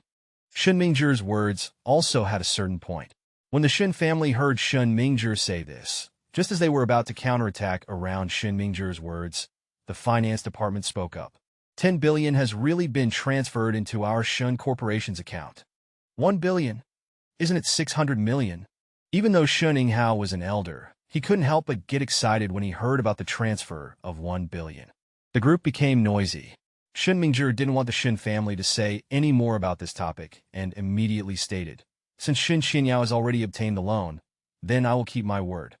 Let's hold another family gathering tomorrow afternoon, and I will publicly assign new positions."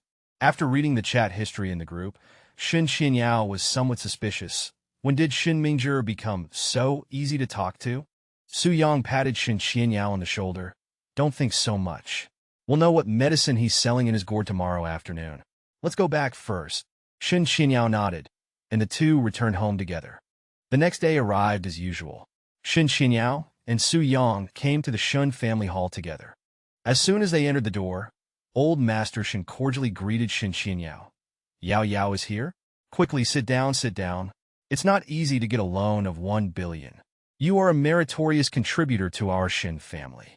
Shen Xinyao was already immune to old Master Shen's routine. In the past, if old Master Shen spoke to her so affectionately, she would probably be extremely moved, but not anymore. "Grandpa, you're exaggerating." Shen Xinyao replied indifferently.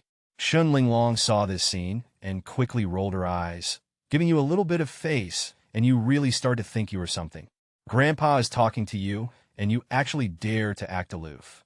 Shen Xinyao's expression changed upon hearing this. However, old Master Shen spoke first. He scolded Shen Linglong. "Linglong, Xinyao has worked hard to get the loan. How can you say that to her?" Not wanting to watch these people act anymore, Shen Xinyao went straight to the point. "Grandpa, I'm fine, but I hope that Shen Mingzhi keeps his word and the company's financial power will belong to me from now on." Shen Mingzhi stood aside and smiled when he heard Shen Xinyao say this. "Of course, I'll keep my word." Shen Xinyao looked towards Shen Mingzhi, her eyes with a hint of suspicion. When did Shen Mingzhi, such a greedy person, become so trustworthy? Shen Mingzhi's expression carried a hint of smugness. He looked at everyone in the Shen family and said loudly, "Since Shen Xinyao has already obtained a loan, then I should also abide by my promise and give Shen Xinyao the financial power of the Shen Corporation. Now I announce, the financial power of the Shen Corporation will be jointly shared by Shen Xinyao and Shen Linglong." After Shen Mingzhi finished speaking, he looked at Shen Xinyao very smugly, not taking Shen Xinyao seriously at all. Chapter 111. Anyone with eyes could see that Shen Mingzhi's decision to have Shen Xinyao and Shen Linglong jointly manage the financial power of the Shen Group was clearly aimed at Shen Xinyao. "Give me a good reason. This 10 billion yuan loan was something I secured. What does it have to do with Shen Linglong? If I hadn't been able to get this 10 billion yuan loan, what kind of tricks would you have pulled?" Shen Xinyao was furious upon hearing Shen Mingzhi's announcement. "Shen Xinyao, watch your tone. Securing loans for the company is something any member of the Shen family should do. We've already been very generous by acknowledging your effort. Don't push your luck." Shen Mingzhi slammed his hand on the mahogany table in the family meeting room. "What do you mean, Tone? Why should Shen Linglong share the credit for the loan our Yao Yao worked so hard to get? I don't agree with this." Han Ling slammed the table and shouted. "Han Ling, you shut your mouth. Do you have any right to speak here? Even though you married into our Shen family, this old man hasn't reached the point where he can't speak yet. I won't let you run wild here. Go. Get out and pour me a pot of tea. Besides, this is a family decision. Qinyao, you're handling the Su Group Villa District project and also managing the Shen Group's finances. Mingzhi is thinking of you. You're so busy, you might not be able to manage everything. It's good to have someone to share the burden with you. Besides, Linglong is also a member of the Shen family. You can't have her just eating and not working, right?" Old Master Shen was already biased towards Shen Mingzhi. Although his words superficially stated Linglong needed training, they clearly favored Shen Mingzhi, especially his intervention at this moment. "Yes, Mingzhi is thinking of you, letting Linglong share the load. You're being a bit excessive." Shen Yinghao echoed old Master Shen's words, but inwardly he was overjoyed. As long as Shen Xinyao didn't control the entire company's finances, they could still make money. "Let me tell you, Shen Xinyao, you used company funds to buy a villa, and when the company was in trouble, you weren't willing to give up the house. Since you can get loans, elder brother Mingzhi is worried about what else you might do. Otherwise, do you think I'd want to share this position with you? Don't overestimate your own abilities. Shen Linglong's words were even more direct in attacking Shen Qianyao. Furthermore, I made it clear you and Shen Linglong will share the responsibility, half and half. I'm not favoring anyone. I'm doing this for your own good. But you're biting the hand that feeds you. You don't appreciate good intentions. If you want to do it, do it. If not, get out. Don't be an eyesore here. Do you think I don't know what you're plotting? Don't push me too far, or we'll all go down together. I'll return the 10 billion yuan to the bank, and our house was bought by Su Yang. If you want to audit, go ahead and audit. Shen Qianyao stood up, about to explode in anger, but Su Yang reached out and grabbed her hand, signaling her not to be impulsive. Don't worry, I'm here, it'll be all right. Su Yang looked at the situation and knew further arguing was pointless. Hearing Su Yang's words, Shen Qianyao felt a warmth in her heart and trusted Su Yang. She didn't know why, but Shen Qianyao was becoming increasingly reliant on him. With old Master Shen's intervention, the family meeting ended. You good-for-nothing Su Yang. What right do you have to interfere in our family affairs? You useless bum. I must have been blind. I shouldn't have let you come along. You useless bum. Han Ling vented all her anger on Su Yang. Su Yang was already used to Han Ling's attitude. Mom, it's not Su Yang's fault. They're the ones going too far. Besides, Grandpa has already spoken. Nothing can be changed. Stop targeting Su Yang. This isn't his fault. Shen Qianyao tugged at Han Ling, feeling truly helpless. You ungrateful wretch. You just keep defending him. Sooner or later he'll ruin you. And you good-for-nothing.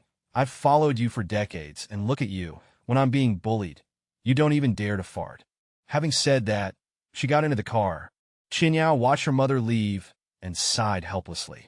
All right, Madam Wife, don't worry, I'm here. Let's go. I'll take you shopping to relax.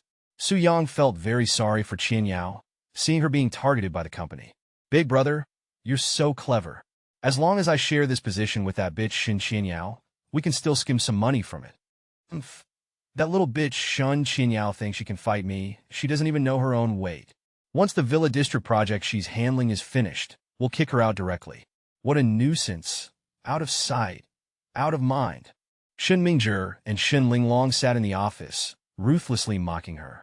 Shen Qianyao and Su Yang were at a clothing store, trying on clothes, or rather, watching Shen Qianyao try on clothes. Suddenly they saw Killer God.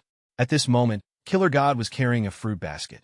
Yao, let's get this one. It's both pretty and fashionable. Shen Qianyao also really liked the dress. After having the shop assistant wrap it up, Su Yang pulled Qianyao towards the direction Killer God had gone. After walking for a while, Shen Qianyao realized something was wrong. Su Yang's behavior seemed like he was looking for someone, not just shopping. Su Yang, who are you looking for?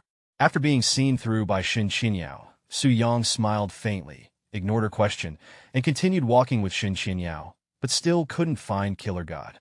Just as Su Yang was feeling strange, Shen Qianyao finally exploded. Su Yang, what exactly are you doing? You've been dragging me around for so long. Oh dear, Madam Wife, don't be angry. Just now, when you were trying on clothes, I saw a familiar face, someone you also know, so I wanted to follow and see what he was doing. How could Shen Qianyao understand what Su Yang was thinking? Only Su Yang himself knew what he was thinking. Killer God carrying a fruit basket must mean he was in some kind of trouble. If Zheng Ming wanted to develop his underground forces well, these capable people were essential. Hearing Su Yang's words, Shen Qianyao also became curious.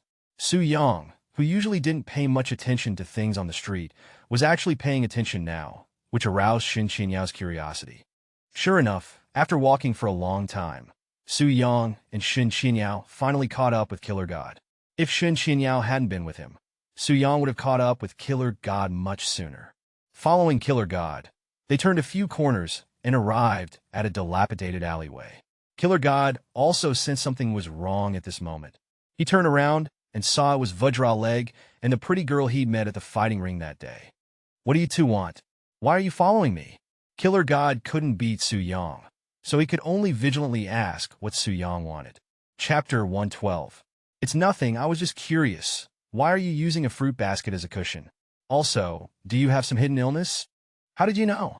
Who exactly are you? What do you want? Killing God was now both surprised and afraid, fearing that he was sent by an enemy to take revenge. As he spoke, Killing God coughed a few times, and a trace of blood appeared at the corner of his lips. Don't worry, I'm not someone your enemies sent, but I want to recruit you. Jingcheng saw the blood at the corner of Killing God's mouth and grabbed Su Yang's arm in fear. Su Yang also reached out and patted Jingcheng's hand, signaling her to relax. Recruit me? What qualifications do I, a person already terminally ill, have to fight again? Even smiling Buddha has stopped paying attention to me. You're looking for me? What can I still do? Besides, I just want to recuperate and live a little longer now. When Killing God said these words, his eyes were filled with weariness. Jingcheng, don't be like this. I will find a way to cure your injuries. But can you invite us inside to talk? Su Yang directly called out Killing God's name. This name was like a thunderclap to Killing God. Just as Jingcheng was curious, Killing God spoke. Who are you? How do you know my name? No one knows this name. Can we go inside to talk now? If I had malicious intentions towards you, do you think you would still be alive now? As for who I am, I'm just someone who wants to extend an olive branch to you. Su Yang used his eyes to signal to Killing God that his identity cannot be revealed now. Killing God coughed twice, wiped the blood from the corner of his mouth, and, with a half-believing and half-doubting attitude, invited Su Yang and Jingcheng into his house. Jingcheng looked at the house in front of her and really couldn't imagine that Killing God, the underground fighting king of Zhongling City, would live in such a simple flat. Just as Jingcheng was about to ask why he lived here, Su Yang spoke up. Living in such a house, you must have spent a lot of money to treat your injuries, right? Being alone and injured, there's no need to live in such a good house. Although he said so, who wouldn't want to have a good life? Looking around, Su Yang also sighed helplessly. A straw man from Beijing back then now has fallen to this state. If it weren't for this injury, he probably wouldn't have lost that match to me, right? Let's not talk about other things for now. Let me take a look at your injury. The condition of your injury is very similar to that of a friend of mine back then.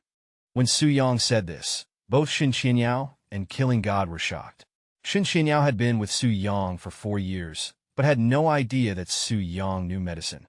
For Jingcheng, it was even more shocking that a strong man who could defeat him also knew medicine. Mister. Su, please don't joke around. I know you intend to recruit me, but there's no need to talk to me with such words. I've searched for famous doctors all over Beijing, and none of them could cure my injury. Please don't make fun of me. Jingcheng, who was originally shocked, thought for a moment and then stopped believing. Su Yang had already anticipated this result. He just smiled dismissively. Do you think I need to make fun of you? Moreover, with your current injury, if it continues to deteriorate, I'm afraid you only have a few years left. Jingcheng thought so too. Why would a strong man make fun of me? Then, Mr. Su, please have a try. When he said this, Jingcheng still had a glimmer of hope in his eyes and rolled up his sleeves. Su Yang came to Jingcheng's side and reached out to hold Jingcheng's wrist. Qinyao was also very curious whether Su Yang really knew medicine, and if he did, why would he hide it from her? Your condition is very serious. If you don't treat it as soon as possible, I'm afraid you only have 3 years left. Su Yang frowned. Jingcheng was shocked when he heard Su Yang's words. 3 years ago, a famous doctor in Beijing also said that he had at most 6 years left. But now 3 years have passed, and Su Yang's prediction was exactly the same as that famous doctor. Suddenly, Jingcheng's hope was rekindled. Your illness is a hereditary disease. Your liver is somewhat weakened, and your qi and blood are insufficient. The function of your lungs has also become severely problematic. In medicine, this disease is called Meniere syndrome, and in traditional Chinese medicine, it's called Baihui syndrome. Su Yang frowned, looking somewhat troubled. At this moment, Jingcheng felt as if struck by lightning. Su Yang was exactly the same as that famous doctor. Mr. Su is indeed extraordinary. You might also be helpless, right? After all, even that famous doctor couldn't do anything. At this time, Jingcheng was completely impressed by Su Yang, but he was still very clear about his physical condition. Don't be discouraged. As long as you cooperate with my treatment, I have an 80% chance of curing you. If I fail, then I can only say sorry. You might only live to be 70 or 80 years old. Su Yang said somewhat helplessly. But Sha Ziqiang was shocked after hearing Su Yang's words. What the heck? Failing means I can still live to be 70 or 80. Then what's the difference between being cured and not? Shen Qinyao was also a bit speechless. Not cured and still live to be 70 or 80. Cured means you won't die? Behind Su Yang's back, she made a pouting face at Su Yang, thinking Su Yang was bragging. But Shen Qinyao action was completely displayed in front of Su Yang, because there was a mirror directly opposite Shen Qinyao. Being discovered by Su Yang for her little action, Shen Qinyao lowered her head shyly. Mr. Su, do you really have a way to cure me? Sha Ziqiang stood up as if grasping at a life-saving straw, grabbing Su Yang's arm, his eyes filled with hope. Sorry, I am powerless. Su Yang said the truth with some disappointment. The hope that Sha Ziqiang had finally obtained was shattered again. Endless anger immediately appeared in his eyes, feeling that Su Yang was humiliating him. Seeing Sha Ziqiang about to explode, Shen Qinyao became a little scared. I can't, but someone I know can. But the process will be quite difficult. But if you can get through it, I believe there won't be any major problems. Didn't I say? Your symptoms are very similar to those of a friend of mine. Mr. Su, I have an uninvited request. I can refuse treatment, but I hope you can save my mother's life. As long as you save my mother, my life will be yours. Chapter 113. I'll prescribe you some medicine first as an adjunctive treatment. Although it can't cure the root cause, it can alleviate the symptoms, Su Yang said while picking up a pen and writing. Shen Qinyao looked at the pile of herbs Su Yang was writing and was immediately impressed. My dear wife, why don't you go and get the medicine for me? I have something to discuss with Killer God. Su Yang smiled obsequiously at Shen Qinyao. Shen Qinyao pursed her lips, naturally understanding that Su Yang wanted her to leave, but Shen Qinyao believed that Su Yang would never deceive her. Watching Shen Qinyao leave the room, Sha Ziqiang looked at Su Yang and said, Mr. Su, may I ask who you are? Killer God asked curiously. It was impossible for anyone in Jiangling City to know his real name, so Sha Ziqiang was very curious as to how Su Yang knew it. Sha Ziqiang, the dark horse of the underground fighting arena in Beijing. In 2018, you defeated a boxing champion known as the Spartan Warrior in a match overseas. In the year after that, when you were about to dominate underground boxing, you were injured and ultimately failed. As for my identity, there's no need for you to guess. Who are you working for now? Are you interested in joining me? Su Yang calmly recounted Sha Ziqiang's most glorious period. Su Yang's words were like reading his own memoir to Sha Ziqiang.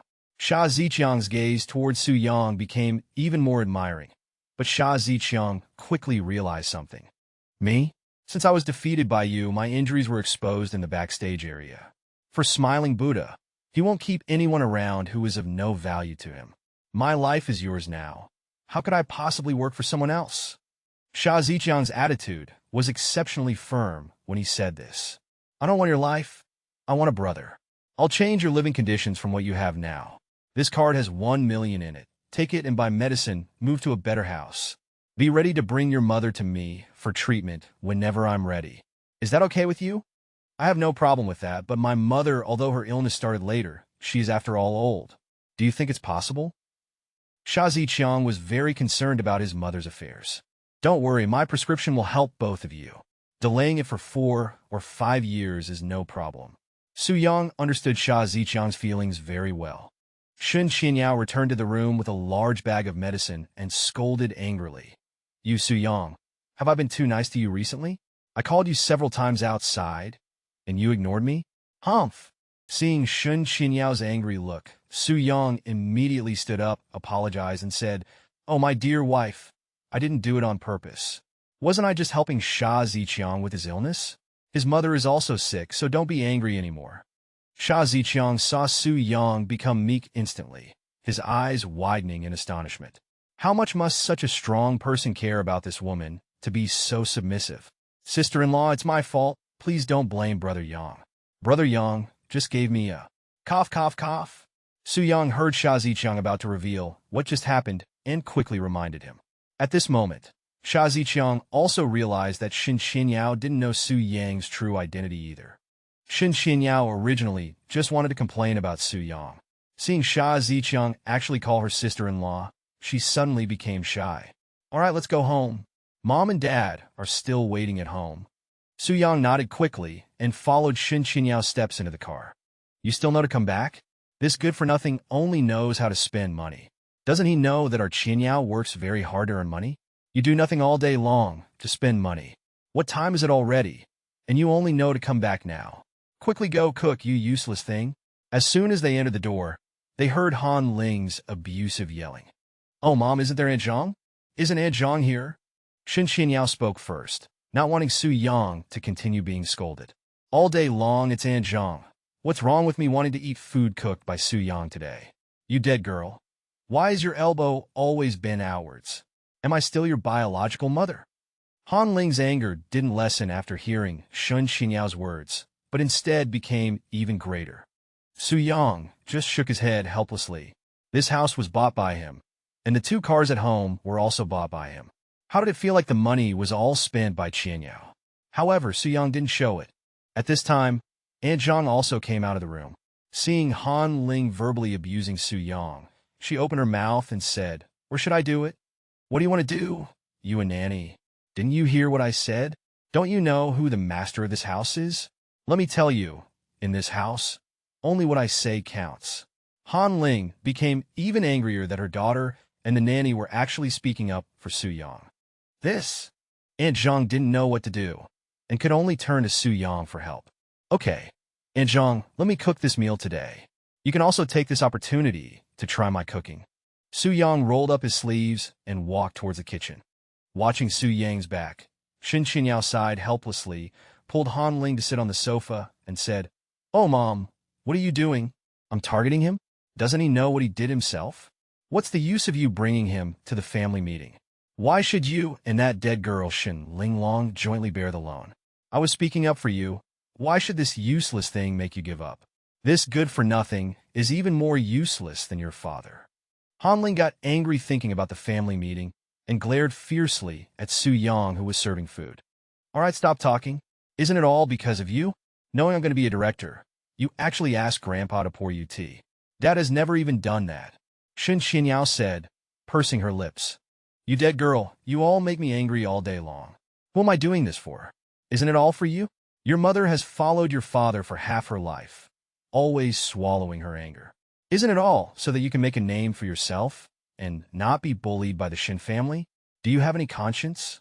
As Han Ling spoke, tears fell down her face. Shen Qinyao knew that her mother was really sad this time. She finally had such a good opportunity to be assertive, and it was nipped in the bud. Seeing her mother's appearance, she could only sigh helplessly. Han Ling was unwilling, and wasn't Shen Qinyao also unwilling?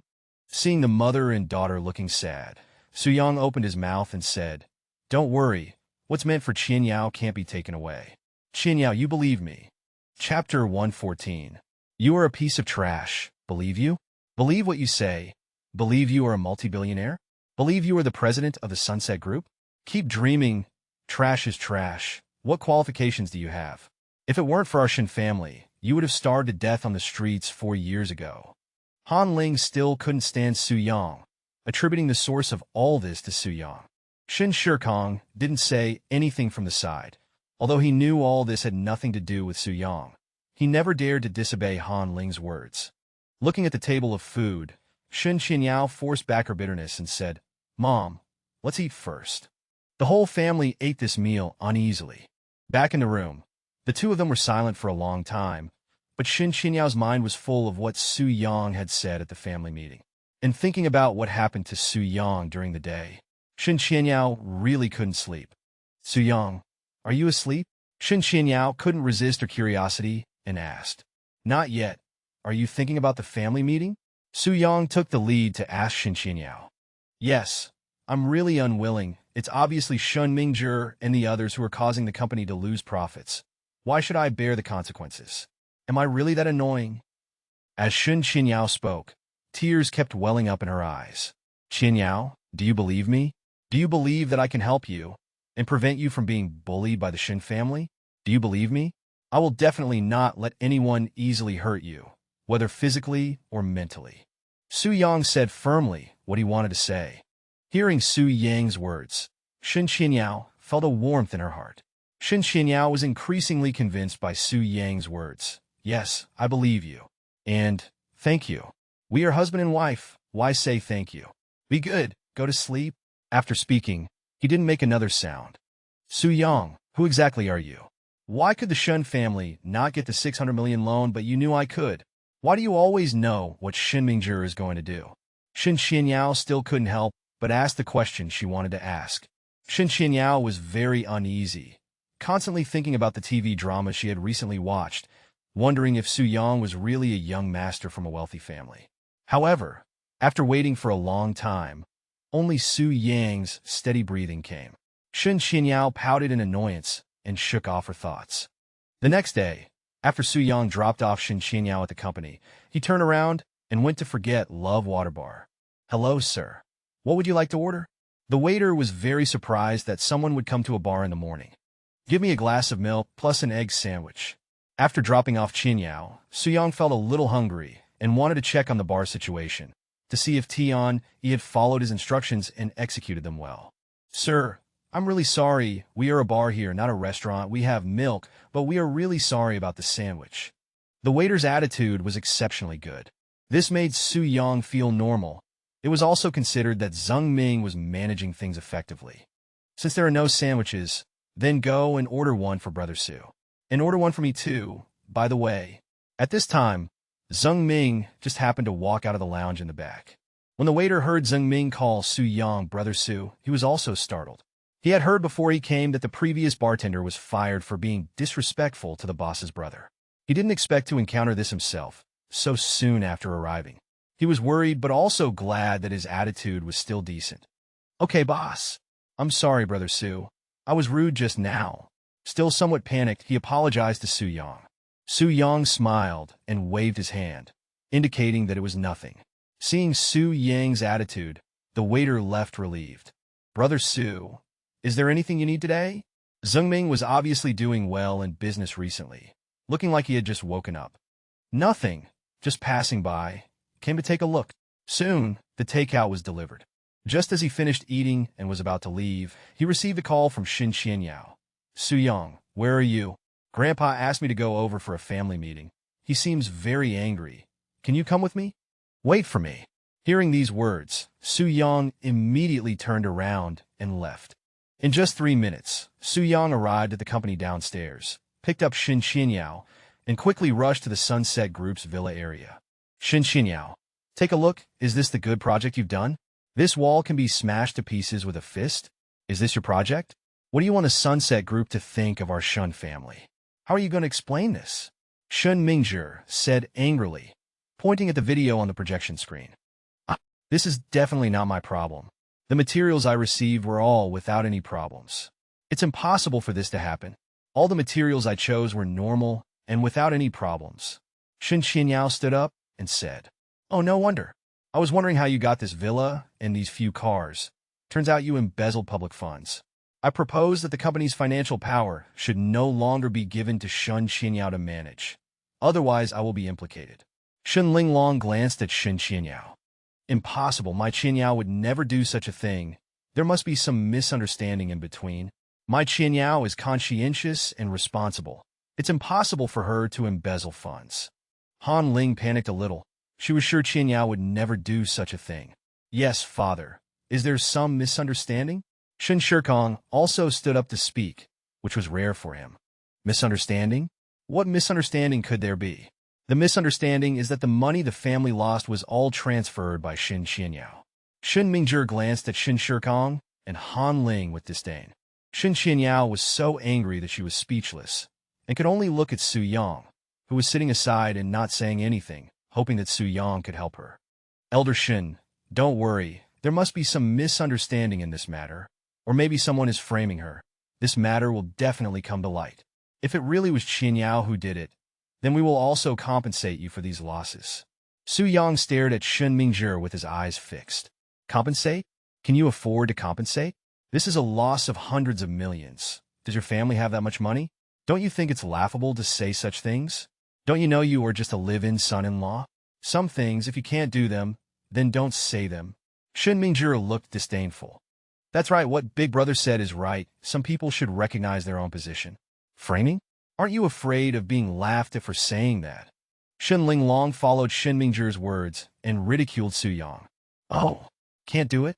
But I vaguely remember some scum did do such things in the past. I wonder if they don't have a good memory. It's just that someone was protecting them. Su Yang was not flustered at all. He simply and clearly spoke directly to Shen Mingzhi.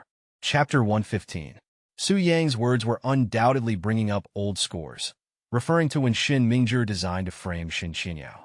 Hearing Su Yang's words, Shen Mingzhi stood up and slammed his palm angrily on the mahogany table. Bullshit. Su Yang, you are just an outsider. Shen Mingzhi, watch your words. Su Yang is my husband, meaning he is a member of the Su family. Who are you to define his identity? Shen Qinyao retorted immediately, seeing Shen Mingzhi angrily scolding Su Yang. Enough, Shen Qinyao, you are truly capable, finding such a good husband. Now you even dare to shit on this old man's head. Old Master Shen still protected Shen Mingzhi. Grandpa, isn't this useless? Su Yang saying there's another story behind this? Then let him investigate it thoroughly. If he can't find anything, Shen Qinyao will be expelled from the Shen family and compensate the company for all losses. But as the vice president of Shen Corporation, I will temporarily remove Shen Qinyao from all positions and suspend any cooperation with the Xi'an Group. I will explain to the Xi'an Group. Shen Mingzhi decisively issued the notice, not wanting to give Shen Qinyao any chance to breathe. What? Remove Qinyao from her position? On what basis? Our Qinyao has wholeheartedly devoted herself to the Shen family. You can't treat her like this. Han Ling completely panicked. Mom, stop talking. I believe justice resides in people's hearts. I will find out the truth. Shen Qinyao looked at everyone present with confidence. Humph, truth? The truth is you embezzled. How interesting. Accompanied by Shen Linglong's mockery, the meeting ended. As soon as they left the Shen family's gate, Han Ling's previous demeanor changed, and she became utterly despondent, not even venting her anger on Su Yang. She didn't say a word along the way. Back home, Han Ling finally accepted reality. Qinyao had been dismissed. Su Yang, it's all because of you. Why did you have to act like a big shot? If we had just softened our stance and apologized, Yao Yao wouldn't have been driven out of the Shen family. You damned, cursed star. It's you, it's you. It's you who ruined our family. All because of you. What face do you have to stay here?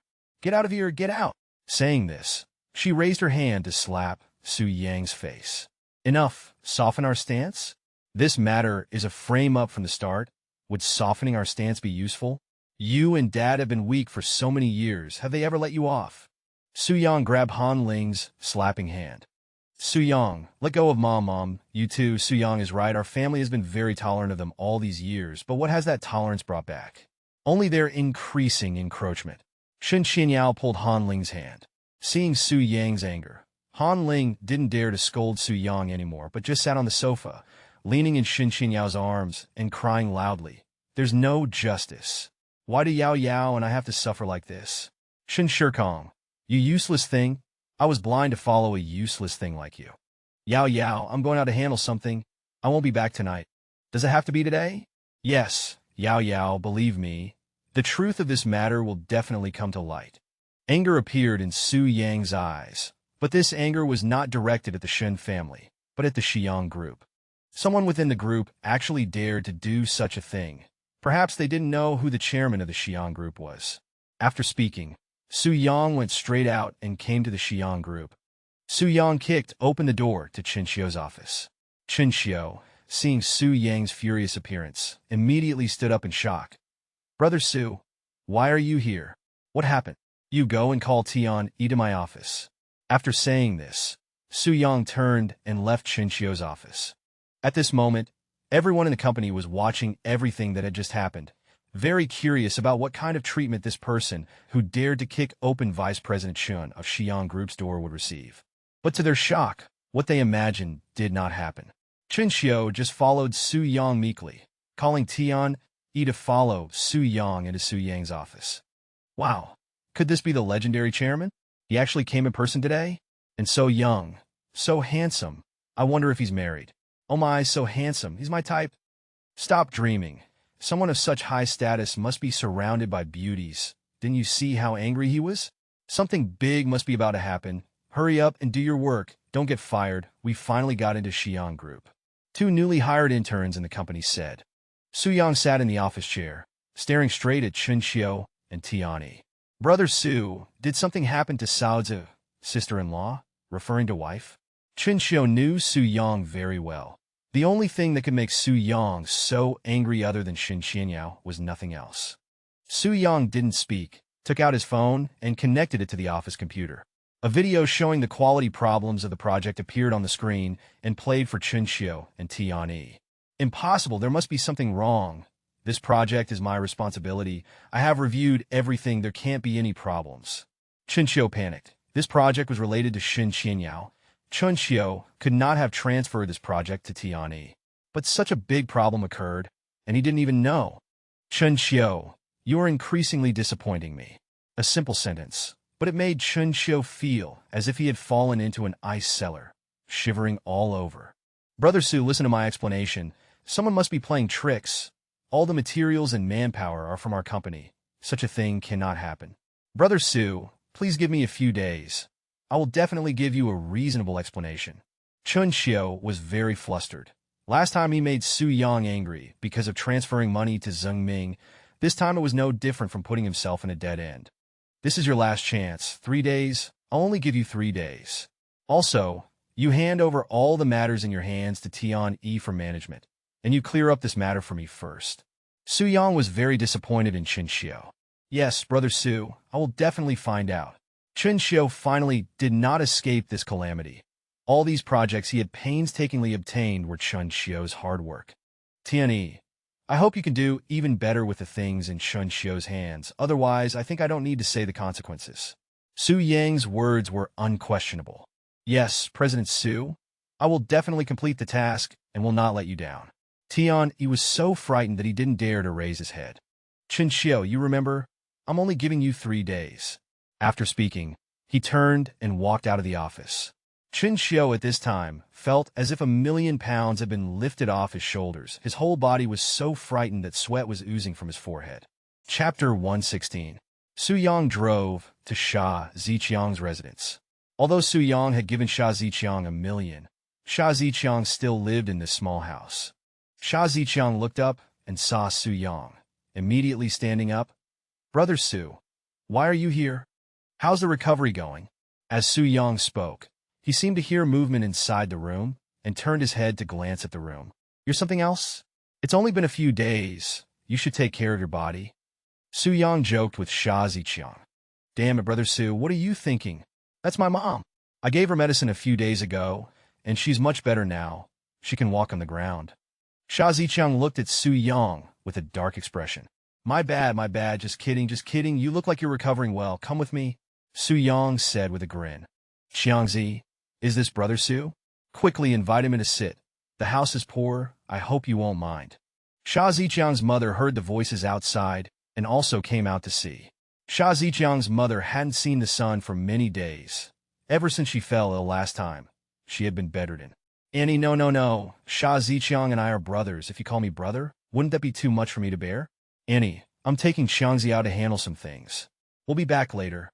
Su Yang felt a bit helpless hearing Sha Ziqiang's mother's words. Although Sha Ziqiang was already his subordinate, Su Yang was different from those thugs. Looking at the humble Su Yang in front of him, Sha Ziqiang's heart to follow Su Yang became even more firm. Mom, I'm going out with Brother Su. You take care of yourself at home. Sha Ziqiang said and followed Su Yang out. Sha Ziqiang's mother looked at her son's back and felt very gratified. After all, Sha Ziqiang had met a benefactor. The two sat in the car, and Su Yang, feeling bored, teased Sha Ziqiang. Xiangzi, you're already in your late 20s. Why haven't you started a family yet? Brother Su, what are you talking about? Isn't there a saying, settle down and establish a career? But you need a good woman to settle down and a benefactor to establish a career. Haven't I met a benefactor? Besides, with this family genetic disease, I don't want to harm other girls. Sha Ziqiang said with some self-deprecation. Su Yang just smiled and didn't say anything. Before long, they arrived at Forget Love Water Bar. Brother Zeng, I beg you, please help me. I really have no choice. I beg you to let me come back. I will never do such things again. As soon as Su Yang entered the bar, he saw the previous waiter kneeling on the ground begging Zheng Ming. But Zheng Ming looked helpless. Get out, there's no way. It was your own decision back then. Now you're coming back to make things difficult for me? I'm brothers with your cousin, but I'm not your brother. After Zheng Ming had someone drive the previous waiter out, he saw Su Yang arrive and quickly straightened himself up. What happened? What's going on? Ah, Brother Su, wasn't this kid the one who offended you before? He's still hanging around in bars, and recently he got addicted to gambling. Lost over 100,000, borrowed high-interest loans, and now he's desperate, so he's come back to beg me. Zheng Ming replied to Su Yang somewhat helplessly. High-interest loans? Who's lending them? Su Yang was a bit curious. This small Jiangling city is truly a mixed bag. It's impossible to lend high-interest loans without some power. It's said to be someone called Gold Bar. Since he's your brother's cousin, even though he made mistakes before, if we can help, we should. Go investigate this person and who's behind him.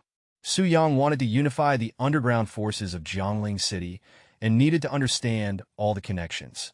Currently, Jiangling City is occupied by 3 factions. One is Black Horse led by Chen Jian.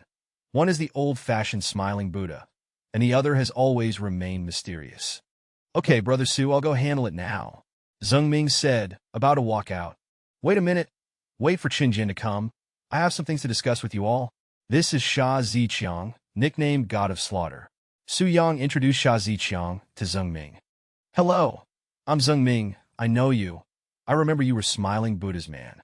Zheng Ming had no good feelings towards Smiling Buddha, all because of what happened 4 years ago. I only helped Smiling Buddha to make a living. Sha Ziqiang knew about Zheng Ming's past, but back then he was powerless to do anything. Before long, Chen Jian arrived at Forget Love Water Bar with his men and immediately greeted Su Yang. Brother Su, what's up? Calling us all here? Where's that little fool Chen Xiu? Don't mention Chen Xiu to me. Just mentioning him makes me angry. Am I being too nice to you guys, that you can't even do things properly now? Su Yang's words instantly made the 3 of them tremble.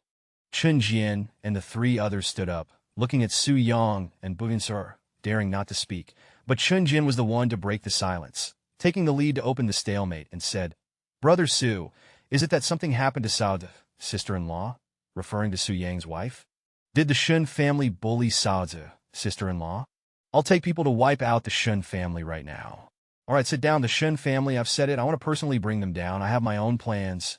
Your primary task is to unify Jiangling City first, and then directly attack the capital. Su Yang's goal was not just this small Jiangling City, but if he couldn't even handle Jiangling City, how could he compete with the Su family?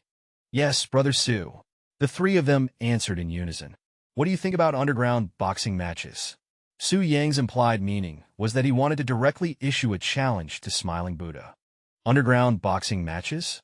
Brother, I have someone, he's a boxing match fighter. You also know him. He might be able to help. Wu Shirong, come in. Chen Jian shouted towards the door.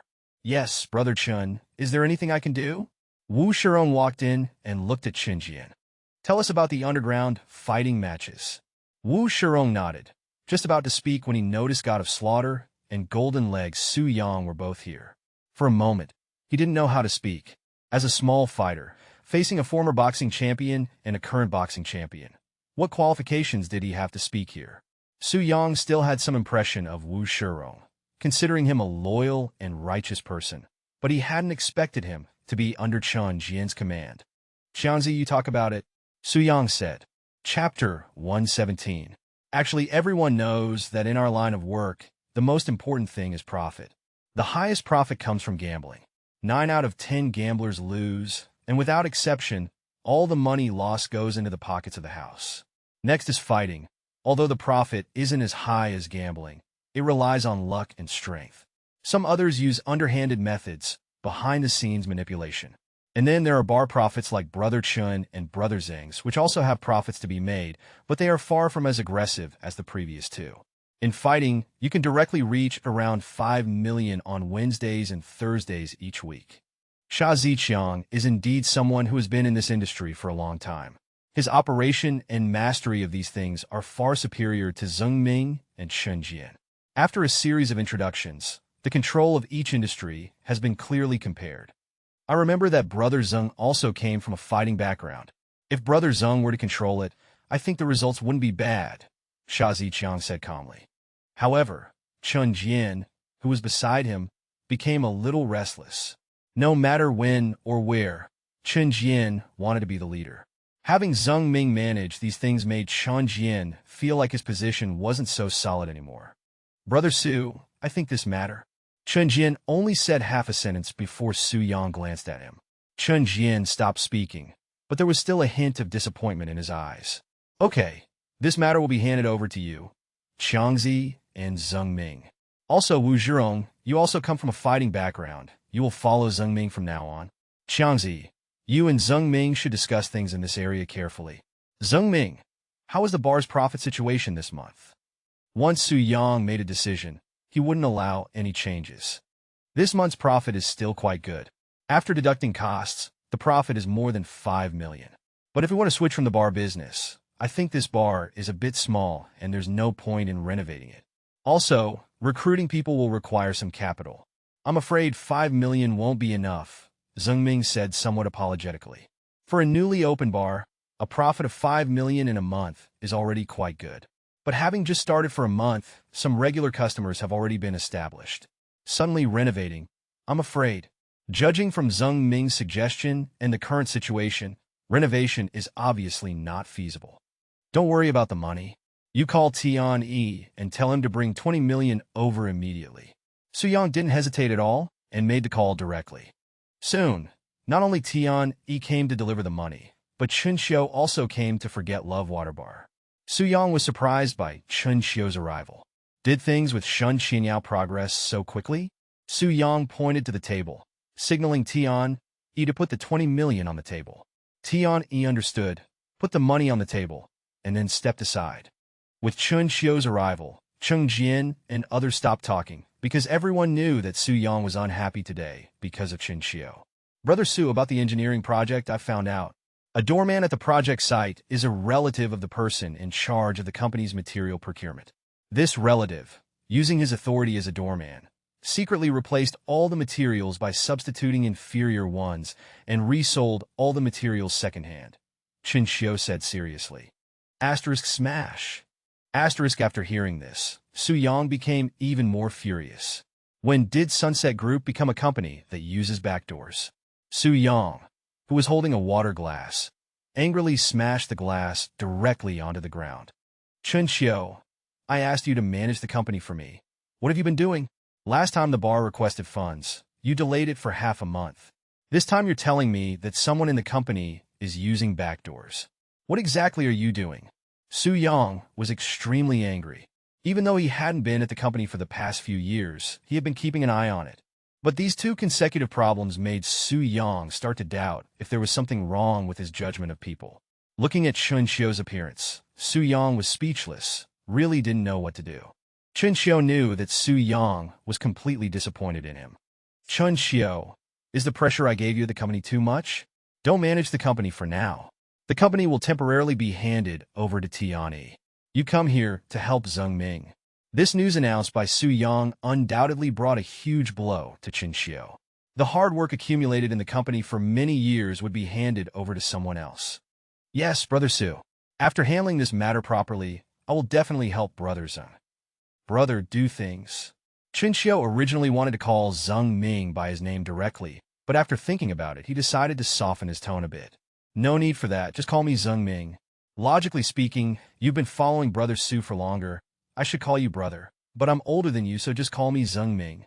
I actually think Brother Su's decision is a good one. Qiangzi and I are both rough guys. If we really want to manage things well, we're really lacking a professional. Moreover, you're someone chosen by Brother Su, will definitely make a steady profit. Zeng Ming appropriately gave Chen Xiu a way out. Chen Xiu understood Zeng Ming's meaning, and then felt that he was being petty by suspecting a noble person's motives. But thinking about it from another perspective, it was actually quite good. Okay, this matter is settled then. Chen Xiu, you finish handling this matter, and then come here to help Zeng Ming. Also, I must have this evidence. Cheng Jian, you go help Chen Xiu. That's it. After making the decision, Su Yang turned and left the bar. Big brother, Do you think that useless guy can find evidence? Why do I feel a little panicked? Shen Linglong said somewhat worriedly. What are you panicking about? If he has evidence, I'll livestream myself eating shit. Besides, I've handled everything perfectly. I've already bribed a high-level executive at Sunset Group. Any news will be reported to me immediately. And in case of a leak, I'll just let that person go, and all the procedures have already been completed, Shen Mingzhi said triumphantly. After hearing Shen Mingzhi's words, Shen Linglong gradually calmed down. Su Yang returned home, gently pushed open the door, walked in, and lay down on the sofa on the side. Already familiar with Shen Qinyao's breathing and sleep, he knew that Shen Qinyao was not asleep. Qinyao, are you still worried? I don't know what I should do next.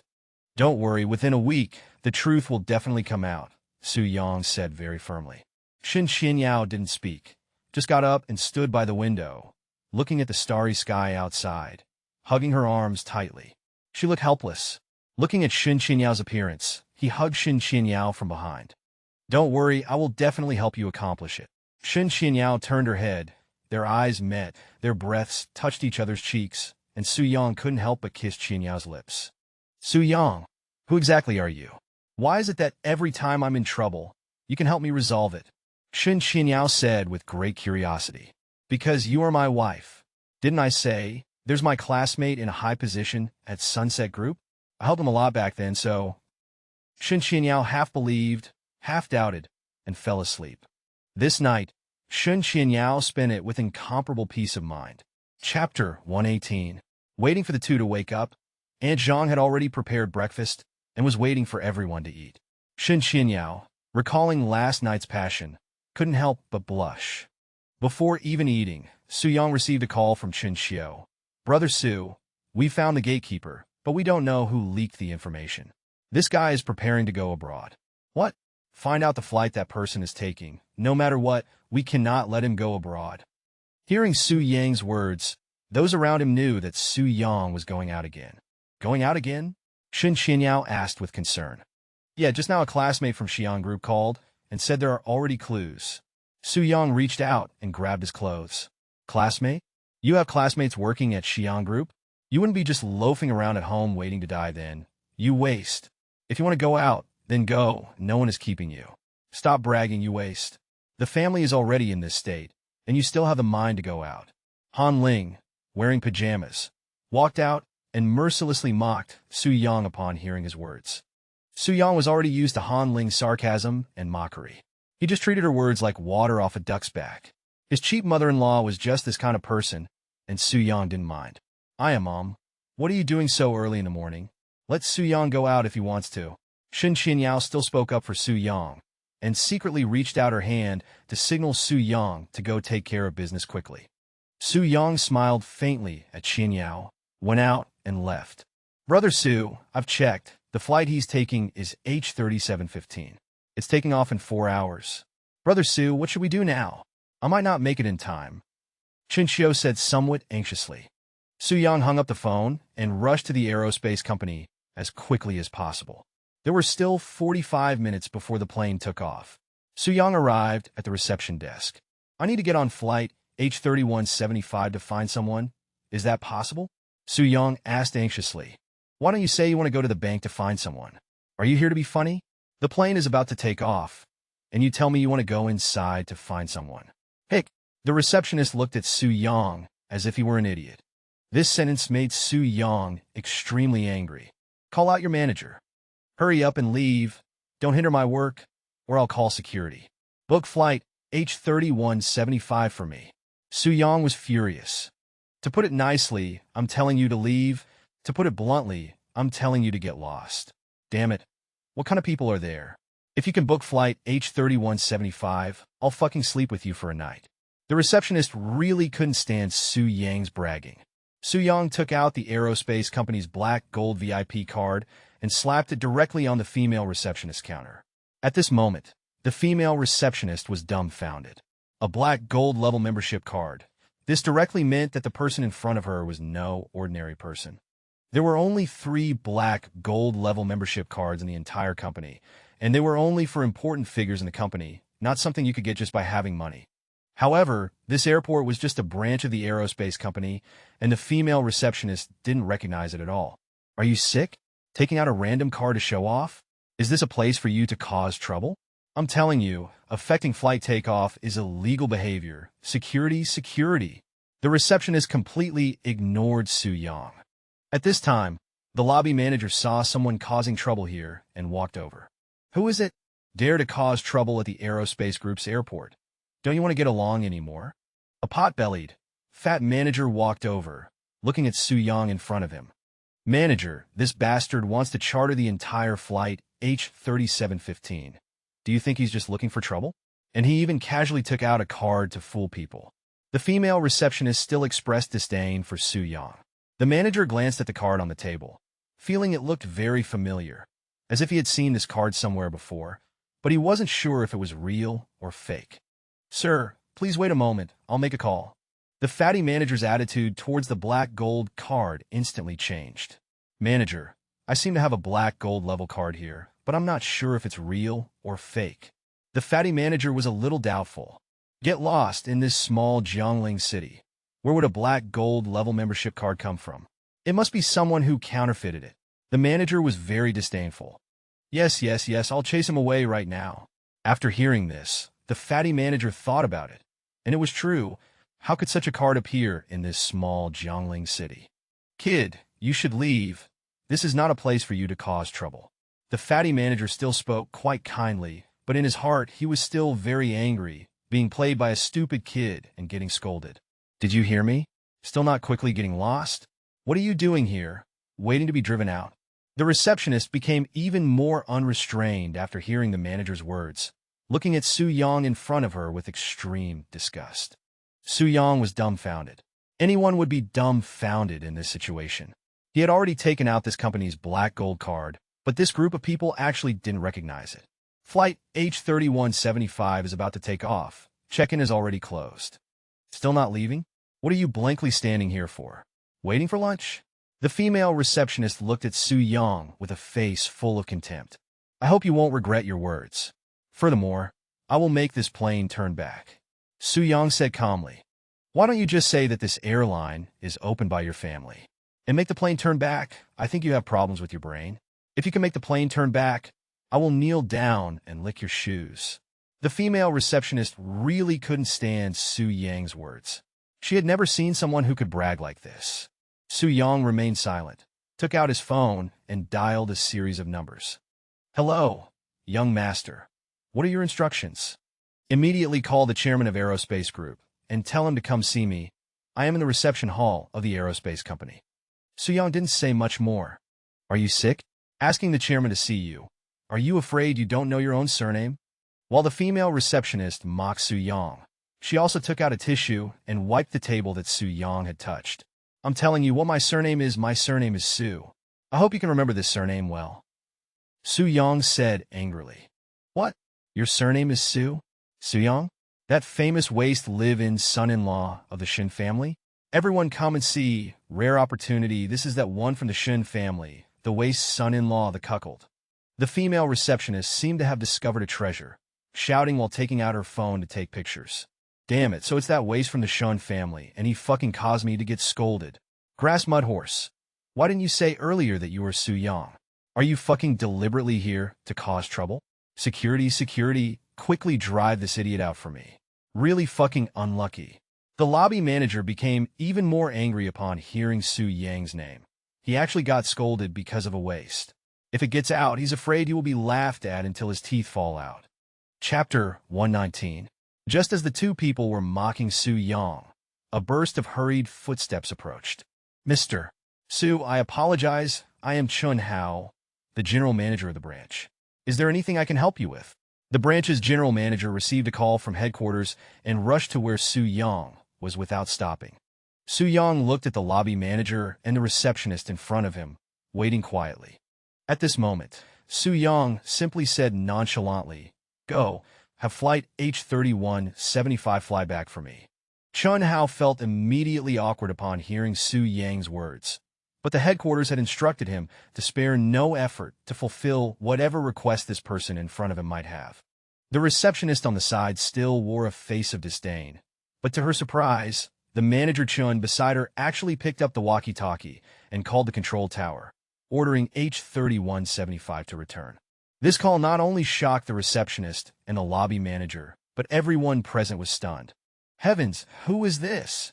He can actually make a departing plane turn around and fly back. So it wasn't just bragging. Damn, this guy is too awesome. A role model for us? The onlookers around were exclaiming in amazement. But to the receptionist and the manager, the exclamations sounded like boulders pressing down on them. The female receptionist couldn't bear it any longer. Trembling, she took a step forward and said, I'm sorry, Mr. Sue. I hope you can forgive me. I wasn't sincere. The receptionist knew that whatever she said at this point would be useless, but she still wanted to try, hoping that such a figure could let her off. The lobby manager on the side was even more frightened, almost fainting. He was supported by someone nearby to stand steady. At this moment, he deeply regretted his terrible attitude. At this moment, Jingcheng also arrived at the airport. However, flight H3175 had already taken off an hour ago. Seeing the crowd gathered, he knew Su Yang was here and hurried to Su Yang's side. Su, brother Su, I'm sorry, I didn't make it in time. It's all right, the plane is on its way back. Later, you go and find that person for me. Right now, I need to deal with something else. Su Yang said calmly, his eyes fixed intently on the receptionist and the lobby manager in front of him. A large crowd gathering here to watch the scene was really detrimental to the city's image. Chun Hao said cautiously, Mr. Su, the plane is estimated to take another hour to fly back because according to the message from the plane, some passengers are complaining. So we need to wait. But please rest assured, the plane will definitely return. Why don't we move to the VIP lounge to talk? I have already prepared tea for you. Su Yang's identity and status could not be exposed right now. Such a large-scale gathering in a public place would definitely cause trouble. After thinking it over, Su Yang nodded. Everyone please disperse. Flight G1872 is about to take off soon. Please hurry and board. Disperse. Chun Hao was still very perceptive. A group of security guards and Chun Xiu's men came to the VIP lounge. But at this time, everyone was standing. Only Su Yang was sitting on the sofa.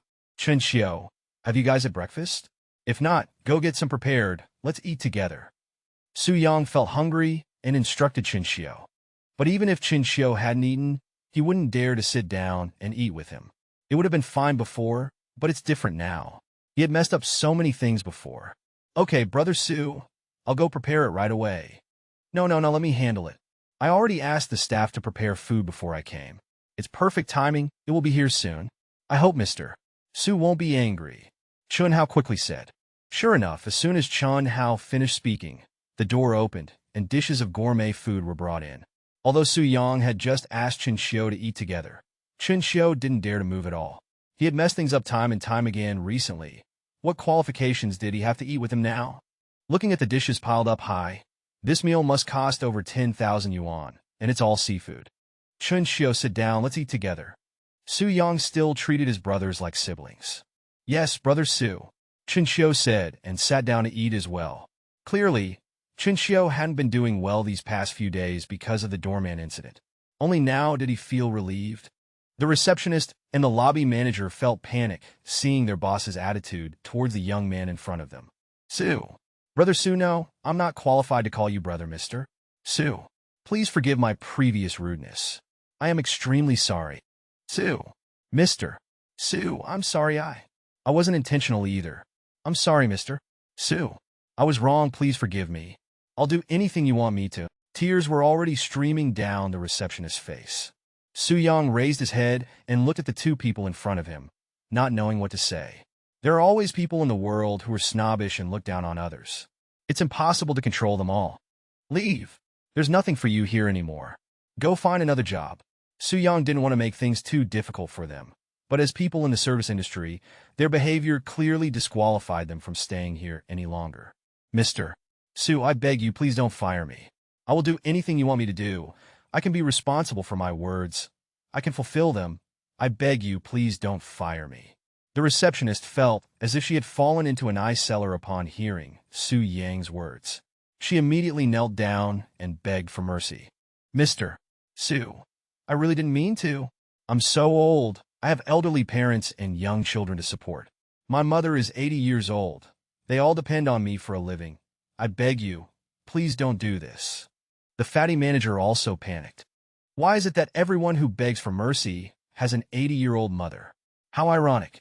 As for you, people who are outwardly glamorous but narrow-minded inside, I despise you. Get lost. Su Yang showed no mercy to either of them, nor was there any need to. Chun Hao could only sigh helplessly at the scene in front of him. For them, he could only say they were unlucky, having offended someone they couldn't afford to offend. What are you still kneeling here for? Leave, didn't you hear Mr. Su's words? Security, get these two people out of here, Chun Hao said decisively. Finally, after a bout of crying and shouting, the entire VIP lounge became quiet. Chun Xiao, have you found out the identity information about that person? Su Yang asked, taking a sip of water. Yes, Brother Su, that person is. Just as Chun Xiao was about to speak, he looked up at Chun Hao and the others a few times. Chun Hao, being very perceptive, said, We'll go check on the situation with flight H3175. I'll come back when there's news. We won't disturb your meal for now. Chapter 120. Brother Su. This gatekeeper is called Lu Jinbao. He's the cousin of our company's security department manager. Lu Jinbao dropped out of school at a young age and never did anything good. He only got this position because of his cousin. It's given him an opportunity. Chen Xiao felt a little disappointed, not knowing when Sunset Group had become a company that relied on backdoors. Su Yang didn't speak, just silently looked out the window and waited. Time passed quickly, and flight H3175 had already returned. Chun Hao walked in and told Su Yang that the flight had returned. Chen Xiao and the others also all stood up. Arriving at the reception room, they saw a robust young man in the crowd, trembling and Bugan Khan, daring not to look, implying shyness or fear, at Su Yang and the others. Everyone, I'm really sorry, I've delayed your trip. All the air tickets will be paid for by me. Su Yang's eyes were fixedly staring at Lu Jinbao in front of him. Chen Xiao stood up, walked over, grabbed Lu Jinbao's arm, and left. Chun Hao, seeing that these ominous stars, Shisheng, implying troublemakers or intimidating figures, had finally been sent away, felt a sense of relief in his heart. At this time, Chen Xiao was even more overjoyed.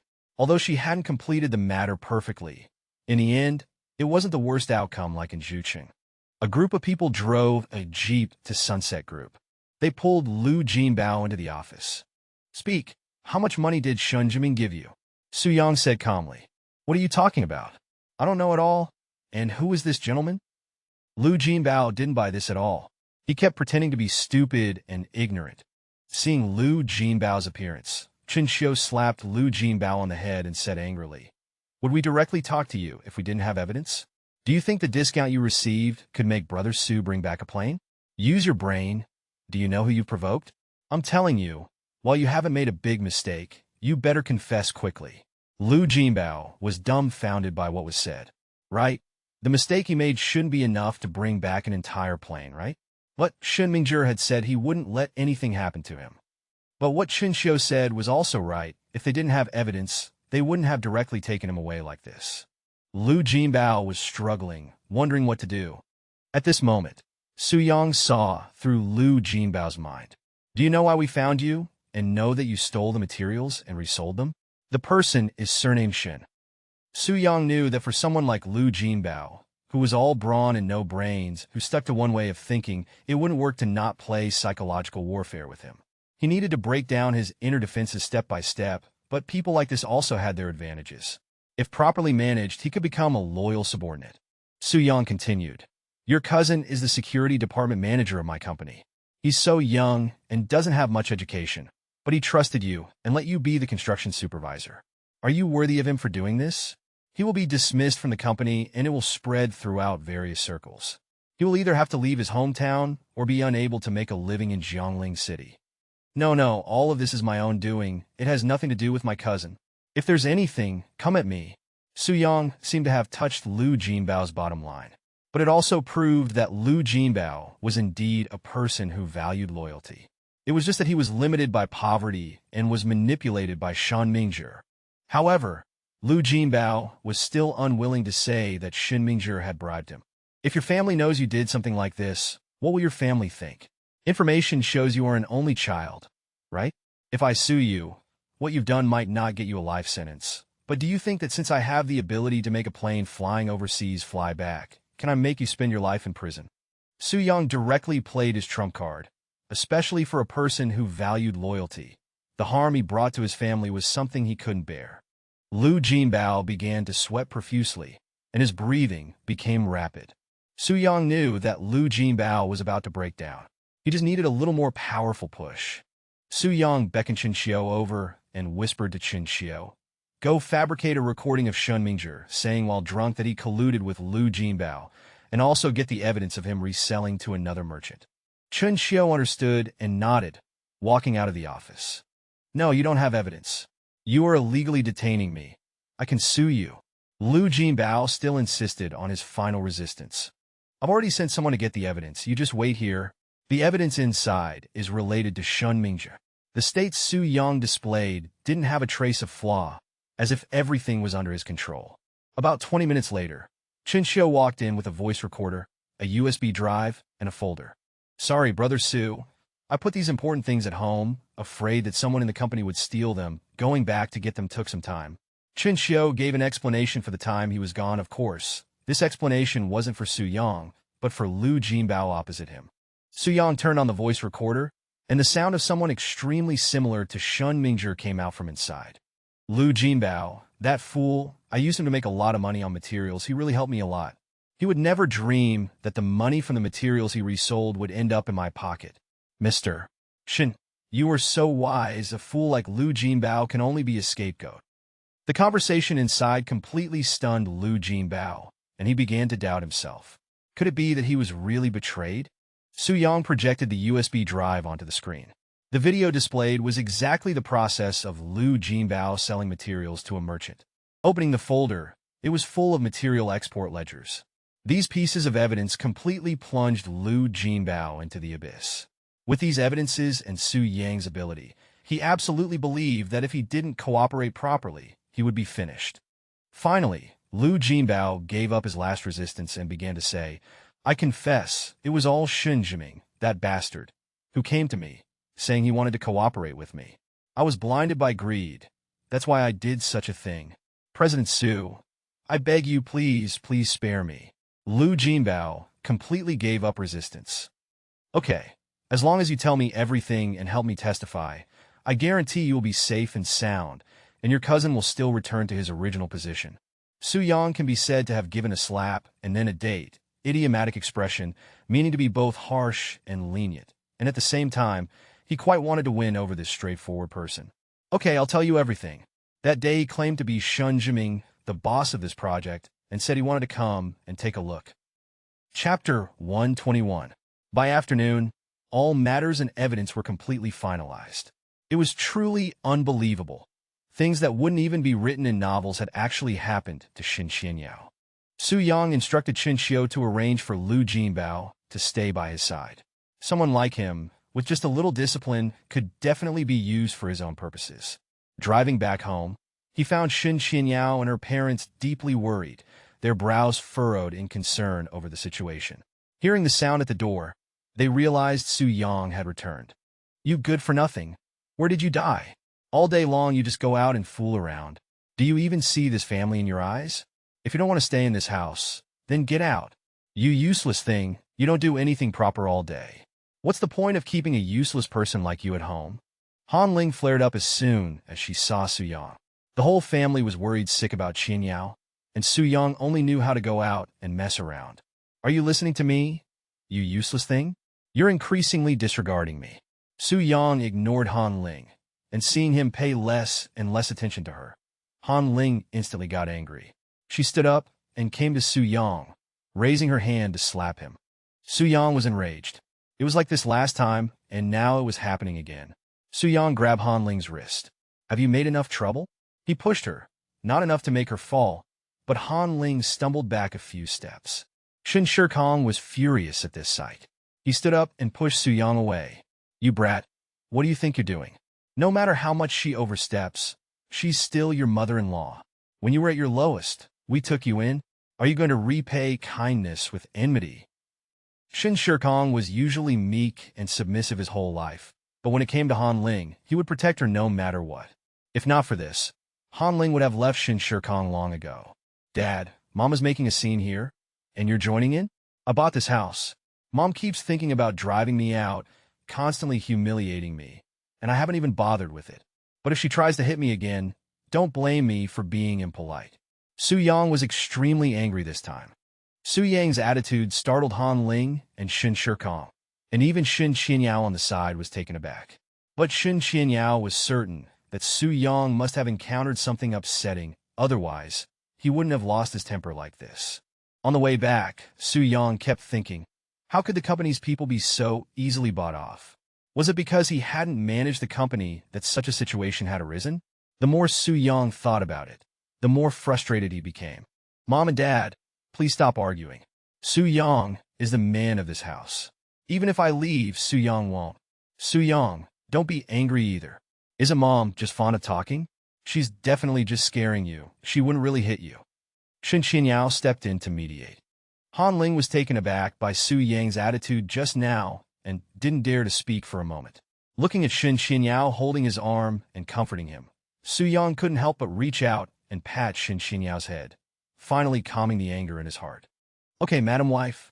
Also, you can convene the family meeting tomorrow. Are you ready to give them a good thrashing? Su Yang said playfully to Shen Qianyao. But Shen Qianyao was startled by Su Yang's sudden address in front of her parents and instantly became very shy, momentarily unable to react. Hey, what are you talking nonsense about? Mom and Dad are still here. Shen Qianyao's attitude bewildered Han Ling and Shen Shikong. What was with this blushing shyness? Han Ling stood up, pulled Shen Qianyao over, and said angrily, You dead girl, what are you doing? This good-for-nothing just tried to hit your mother. And you're siding with this good-for-nothing? I raised you for nothing. And you good-for-nothing, you say convene a family meeting, and we convene a family meeting? Is this something an outsider like you can decide? Do you know that Qianyao is going to be kicked out of the family because of what you said at the meeting the other day? What face do you have to say you want to convene a family meeting? Han Ling, worried that her daughter would be lured away by the trash in front of her, forgot her fear and rushed out, pulling Shen Qianyao to hide behind her. Oh, Mom, all right, stop making a fuss. Su Yang is my husband. How is he an outsider? He's also a member of the Shen family. I believe him. He must have some progress. That's why he's saying this. And doesn't Su Yang have classmates at Xi'an Group? If it weren't for Su Yang's classmate, I wouldn't have gotten so many projects. Shen Qianyao spoke out to defend Su Yang. This infuriated Han Ling even more. If he can solve our family's problem, I swear I will absolutely not target him. In the future, you two can do whatever you want, even if you have a bunch of kids. I won't interfere. But can this trash do it? Can he manage it? Han Ling was truly furious. Okay, you said it. Then it's a deal. If I solve Shen Qianyao's problem, then you're not allowed to boss me around and act high and mighty anymore. Su Yang heard Han Ling's words and accepted the bet. But Shen Qianyao, for some reason, felt that Su Yang seemed to be omnipotent. This matter should be resolved for Su Yang. However, what Han Ling said was too embarrassing for Shen Qianyao. What did she mean by having a bunch of kids? Qianyao, did you hear that? Mom wants to have grandchildren. Su Yang was very happy at this moment. If he and Shen Qianyao had a child, then Jiang Yu would have no way to come and make trouble for Su Yang. Han Ling's angry words seemed to have opened a door for Su Yang. What was originally a difficult problem to solve was suddenly completely unlocked. Mom, what nonsense are you talking about? Who wants to have kids for you? You're shameless, Shen Qianyao said, and went upstairs. Knowing that the matter was resolved, she was no longer depressed. Su Yang watched Shen Qianyao return to her room and didn't stay downstairs either, following Shen Qianyao's pace upstairs. Looking at Shen Qianyao sitting on the bed, her face flushed, Su Yang couldn't help but find her a bit cute. He closed the door and sat beside her, staring foolishly at Qianyao. What are you doing? Don't stare at me like that. It's so annoying. Can we really convene the meeting tomorrow? Although Shen Qianyao already knew Su Yang had made progress, she still asked to confirm. Downstairs, Han Ling sat angrily on the sofa, but then she thought of her angry words earlier, telling Qianyao to have kids for Su Yang. and suddenly felt a little regretful. Shen Shikong, do you think Shen Qinyao might have fallen for that trash? Do you think they might be doing something upstairs? Han Ling said worriedly to the side. Still not reassured, she got up and tiptoed towards the stairs, silently praying countless times in her heart that what she was imagining would not happen. Chapter 122. Hearing no movement from the room, Han Ling started to overthink. For some reason, Han Ling always felt that there was something fishy going on between Shen Qinyao and Su Yang. Han Ling went downstairs, and at that moment, she happened to run into Zhang Li, who was returning from buying fruit outside. Zhang Li, hurry up and wash and cut the fruit, and then take it upstairs to Qinyao and their room. Hurry up! Seeing Zhang Li, Han Ling suddenly thought of using Zhang Li to snoop around. But Zhang Li didn't know Han Ling's intention. She just nodded and agreed. Hurry up! Stop dawdling! What are you doing? Don't sneak a taste, I'm telling you. Han Ling's feeling was getting worse and worse. She felt like something was about to happen. Zhang Li was helpless, and could only put together some easy-to-wash and convenient-to-cut fruits, holding them as she walked upstairs. Su Yang, feeling hot, was changing clothes in the room and happened to meet Aunt Zhang bringing fruit up. Shen Qinyao was asleep, and Su Yang, with his clothes still undone, took the fruit. How is it? What did you see? Han Ling kept looking upstairs from the stairwell. When Zhang Li came down, she impatiently inquired. Zhang Li was a little confused, not knowing what had happened, so she answered truthfully. But what was originally a normal thing, in Han Ling's ears, changed its flavor. 喜慌张地跑上楼，一把推开了房门. At this time, Su Yang hadn't finished changing his clothes and was so startled by Han Ling's intrusion that he fell onto Shen Qinyao. This scene was seen by Han Ling, and she immediately flew into a rage. You good-for-nothing, you actually have designs on my Qinyao. I'll beat you to death, you stinking pervert. Han Ling angrily went to hit Su Yang. Su Yang was speechless. Leaving aside everything else, he had been married to Shen Qinyao for 4 years. Not to mention these 4 years where nothing had happened. Even if something had, it would be normal for a married couple. Shen Qinyao was awakened and, looking at the chaotic scene in front of her, became anxious. Mom, what are you doing? What are you now ing again? Shen Qinyao was really helpless, not knowing what her mother was trying to do, targeting Su Yang for no reason again. You're still asking me what I'm doing? You ask this stinking pervert what he's trying to do. Han Ling glared angrily at Su Yang, so angry that she couldn't speak clearly. Me? What's wrong with me? I was upstairs changing clothes, and I haven't even finished changing when you barged in, and you're asking me what I'm trying to do. Su Yang was a little angry, as if some inexplicable label was about to be pinned on him again. You're talking nonsense. You stinking pervert. You lecher. Were you trying to take advantage of Qinyao while she was asleep and plot against her? Zhang Li just saw it.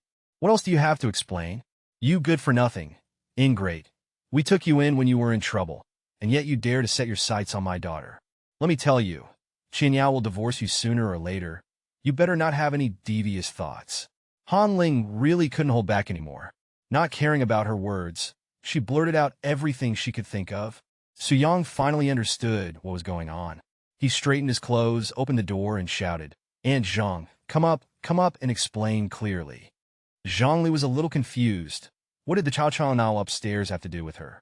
Seeing Zhang Li come up, Han Ling, to prove her point, directly said, Zhang Li, tell me, did you see Su Yang plotting against Qinyao? This sentence directly confused Zhang Li, and for a moment she didn't understand what it meant. Just tell me what you saw. Don't be afraid. I'll back you up. I didn't see anything. When I came up, Xiao Su was just changing clothes with his clothes undone. Zhang Li was a little puzzled. Did you hear that? If you have nothing to do, don't add fuel to the fire, and let your imagination run wild. Let me tell you, even if Qinyao and I had something, would we wait until now? The kids would be old enough to buy soy sauce already. Besides, we are husband and wife. Even if there is something, you can't interfere. Su Yang was completely enraged. He had reached the end of his patience with Han Ling's unreasonable troublemaking. Oh my mom, what's wrong with you today? What exactly do you want to do? How could I possibly divorce Su Yang? And Su Yang didn't do anything to me at all. Shen Qinyao was also angered. She really didn't know what was wrong with her mother today. You're talking nonsense, you good-for-nothing Zhang Li. Did Su Yang collude with you? You weren't saying this downstairs just now. Let me tell you, Su-young, you're just a useless man. You're just a live-in son-in-law. Even if Shen Qianyao doesn't divorce you, I will break you up sooner or later. Han Ling wanted to strike again, but thinking about Su Yang's current appearance, she held back. She turned around and went downstairs. Zhongli stood at the doorway, at a loss, not knowing whether to stay or leave. Okay, Aunt Zhang, you can go downstairs and rest first. This matter has nothing to do with you. It's my mother being unreasonable, Shen Qianyao said to Zhongli, looking at Su Yang, who was still fuming. Zhongli glanced at Su Yang, and then, feeling guilty, went downstairs. Seeing Han Ling, who was still in a rage, she ignored her and returned to her own room. Shen Qianyao sat next to Su Yang and comforted him. Don't be angry. It's my mother being unreasonable. Don't worry. I won't divorce you. I'm not angry about that. I just don't know what's wrong with your mother today. By the way, you tidy up later, change your clothes, and tonight call everyone in the family to eat at the Starlight Hotel. And also resolve the internal construction matter from before. The person behind Shen's group is a bit difficult to deal with. If Shen Mingzhi steps down too early, it will be detrimental to you. Su Yang was still sensible. He had been thinking that this matter alone was enough to make Shen Mingzhi step down directly. Tonight? Will it be too soon? And if it's just us, will they be disadvantageous to us? Don't worry. There will be more than just us tonight. There will also be the vice president of Xi'an Group and some relevant personnel. What? The vice president of Xi'an Group will also come. Shen Qianyao was very surprised. Xi'an Group was a dark horse, and its vice president would actually come. Yeah, I backed up a copy of the video of the construction quality problem with my classmate and asked him to ask their president to handle this matter. After all, this matter is not a small matter. Don't worry. Don't be afraid. I'm here for everything. Su Yang calmed down his mood. Seeing Su Yang's appearance, Shen Qianyao nodded and turned to change her clothes. After Shen Qianyao changed her clothes, the two went downstairs together and told Han Ling and Shen Shikang about the dinner tonight. Han Ling was extremely horrified. Chapter 123. What a joke. Treating them to dinner at the Starlight Hotel. Do you know how expensive it is there? A single dish costs tens of thousands. Does our family have that kind of money? Han Ling jumped up and down in anxiety upon hearing the name Starlight Hotel. You useless thing, you want to treat them to dinner at the Starlight Hotel? Do you have that kind of money? What face do you have to do that? Can't you have a little self-awareness? Where did Qianyao get so much money to support you? Don't even mention not having money. Even if she did, she wouldn't let you squander it like this. Han Ling was truly furious. Go if you want, it's not like I'm begging you to go. You can't help anyway. You just make things worse. Su Yang was too lazy to bother with Han Ling. It's our Qianyao who's paying. Did you think it was you? Do you have the ability? You deserve to be poor your whole life. Truly useless. Han Ling was still angry, but since it was decided, Qianyao must have a way to handle it. She turned around and walked into the room to change clothes. To match the occasion, she even specially put on an evening dress. But turning to look at Su Yang, dressed in Nike sportswear, she really looked down on him. After getting in the car, Su Yang called Chen Xiu and told Chen Xiu about the decided matter. Then he hung up. Starlight Hotel is a catering company under the Sunset Group. Originally, it was just a business that Su Yang founded on a whim, but inexplicably, it actually developed. When Su Yang and the others arrived at the Starlight Hotel, Chen Xiu and others were already prepared at the entrance. And not only Chen Xiu, but even Cheng Jian was also there. Shen Qianyao naturally didn't recognize Chen Xiu, but she had met Cheng Jian before. In the previous incident of the materials being stolen, it was Cheng Jian who helped her solve the problem. But this time Cheng Jian appeared again, which shocked Shen Qianyao. Brother Su, sister-in-law, you've arrived. The dishes are all ordered, and everyone's waiting for you inside. Chen Xiu stepped forward and said to Su Yang. Shen Qianyao was very curious about the address sister-in-law. Who exactly was this person before her? To be so polite to Su Yang. This is Chen Xiu, the vice president of Sunset Group, my best buddy. He was the one who sent Cheng Jian for the last incident. Su Yang quickly explained, afraid of being exposed later. Chen Xiu also sensed his oversight. Hello, sister-in-law. Brother Su took great care of me when we were in school, so I'm used to calling him Brother Su, so calling you sister-in-law is no problem. Shen Qianyao was relieved after hearing Chen Xiu's explanation. Otherwise, she would have really thought Su Yang was some big shot. But being called sister-in-law by the vice president of Sunset Group still made Shen Xinyao feel a little lightheaded. Not long after, Han Ling and the others also arrived at the entrance of the Starlight Hotel by car. Looking at the magnificent scene before them, they couldn't help but be amazed. However, seeing Su Yang so out of place with this setting, she really didn't want to lower her status. She ignored Su Yang and just stood next to Shen Xinyao. Chen Xiao on the side wanted to greet them, but seeing Han Ling's attitude towards Su Yang, he didn't say anything. Cheng Jian, you take the brothers in first and find a room to eat. Keep an eye on people. Chen Xiao is enough here. Su Yang said to Cheng Jian, fearing that Cheng Jian being present might make Shen Mingzhi and the others notice something. So he let Cheng Jian and others go in first. Cheng Jian nodded and silently stepped back. Fortunately, Han Ling and Shen Shikong on the side were only paying attention to the luxurious decorations and didn't notice that there was a big shop present beside them. Not long after, Shen Mingzhi arrived at the Starlight Hotel with a group of people. TSK. Embezzling company money is indeed different. Even treating guests to dinner is at such a luxurious place. Grandpa, you still don't believe Shen Xianyao embezzled company money. You don't know a single dish here costs 10 to 20,000. Shen Mingzhi said as he helped old Master Shen out of the car. Wow, big brother, the decorations here are so grand. Hurry and take a picture of me. I want to post it on WeChat Moments. I've never been to such a place before. Shen Linglong said with a face full of joy. At this time, old Master Shen coughed twice, signaling them not to act like they were from the countryside, making them look despised. Shen Linglong saw old Master Shen's expression and didn't dare to make a sound anymore. Shen Xinyao, you are still capable, even after leaving the family. You're so rich. Su Yang, this useless thing, is really lucky. Now that you're not in the company, tell us, how many hundreds of millions did you embezzle from the company? Shen Mingzhi still ruthlessly mocked Shen Xinyao. Chen Xiao, who was on the side, heard this person scolding Su Yang and Shen Xinyao, and originally wanted to go up and teach him a lesson, but was stopped by Su Yang. Yo-ho, what a surprise, this useless thing is also here. And who's this next to him? Wouldn't it also be a useless thing? TSK. How did you get to know a moron like Su Yang? What were you thinking? Is your brain full of bubbles? Shen Mingzhi's words became even more outrageous since he drove Shen Xianyao out of the company. You were Shen Mingzhi, right? I hope you don't cry later when you go inside. Chen Xiao wasn't as tolerant as Su Yang. Son of a bitch. A friend of a useless thing actually dares to act tough with me here? Don't you even look at yourself to see if you're worth anything? I'm giving you face, and you don't want it, huh? Shen Mingzhi was furious. Su Yang's lackey dared to be aggressive towards him. How could he save face? After Shen Mingzhi finished speaking, Shen Xianyao panicked at once. No matter how good this person's relationship was with Su Yang, he was still the vice president of Sunset Group. Enough, Shen Mingzhi. You quickly shut your mouth. Do you know who this person in front of you is? Just as Shen Xianyao was about to reveal Chen Xiao's identity, Su Yang reached out and pulled her back. Shen Xianyao also instinctively glanced at Su Yang. Now that everyone is here, let's go in. The real show is just about to begin. Shen Mingzhi, I hope you can take responsibility for everything you've said. The food is all prepared. Let's go in. Su Yang stared straight at Shen Mingzhi, making Shen Mingzhi's hair stand on end.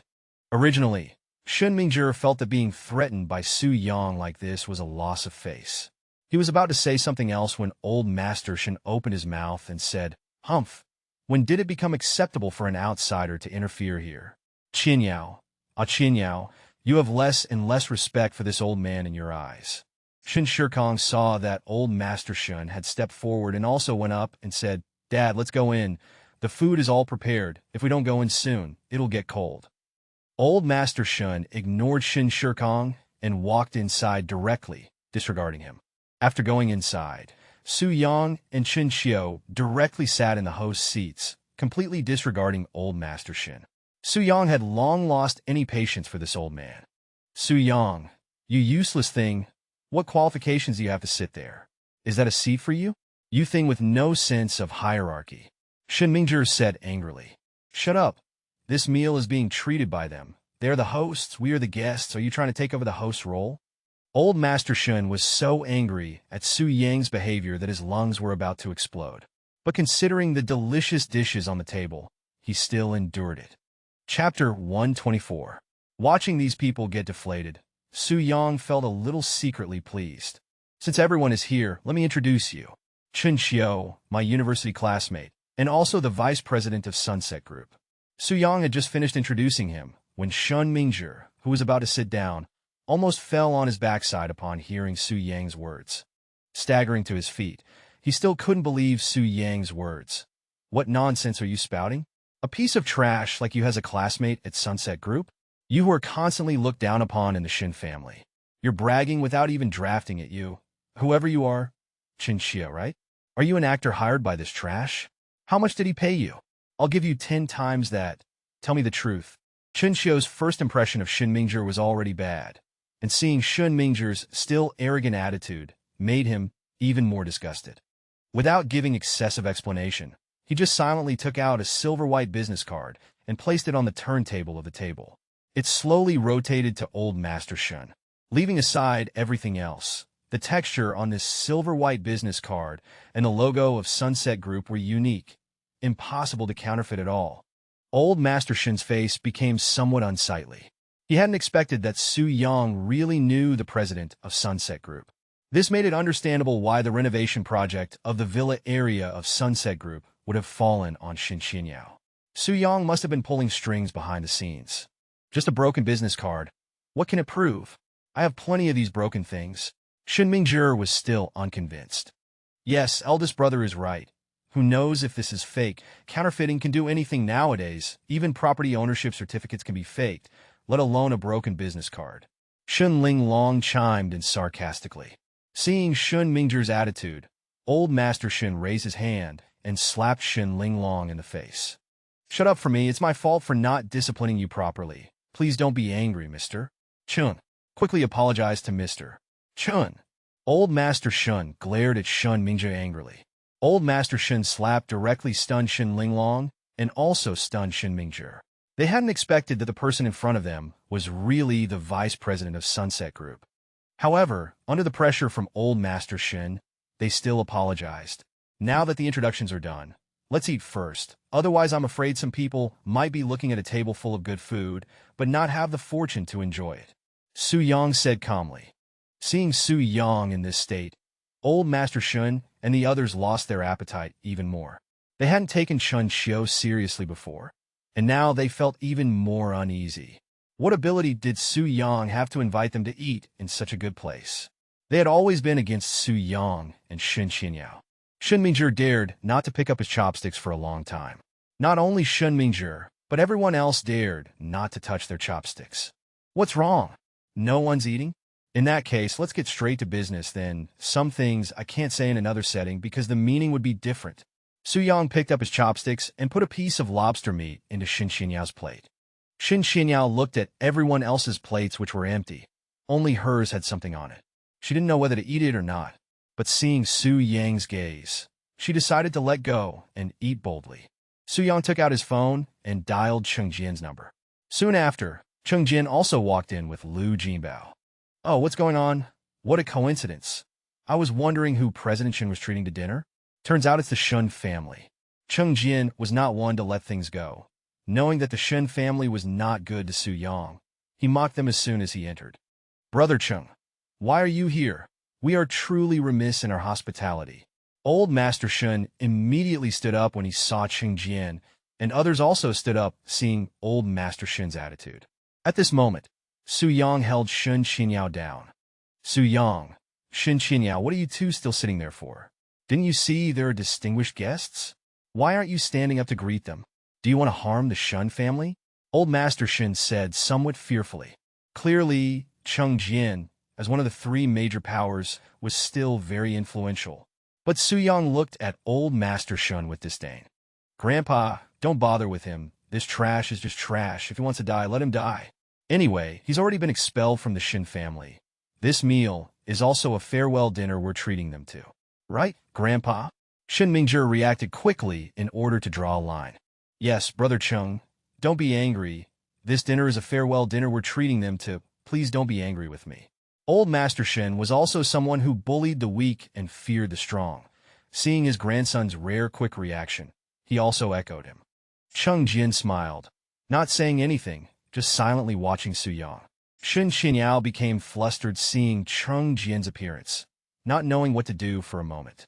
On the contrary, Han Ling beside her lost her composure and said, "You trash, why aren't you standing up yet? If you want to die yourself, don't drag our family Yao Yao down with you." Su Yang still just picked up dishes from the table and put them in Shen Xinyao's plate. He had almost filled a plate full. Shen Xinyao didn't know whether to eat or not. But since things had already happened, Shen Xinyao chose to completely trust Su Yang, no matter what the outcome would be. Cheng Jin walked step by step towards Su Yang, stopping when he reached Shen Xinyao's side. "What do you want to do? I'm telling you, you are not allowed to touch my daughter, otherwise I will fight you to the death." Han Ling disregarded everything and directly pulled Cheng Jin away.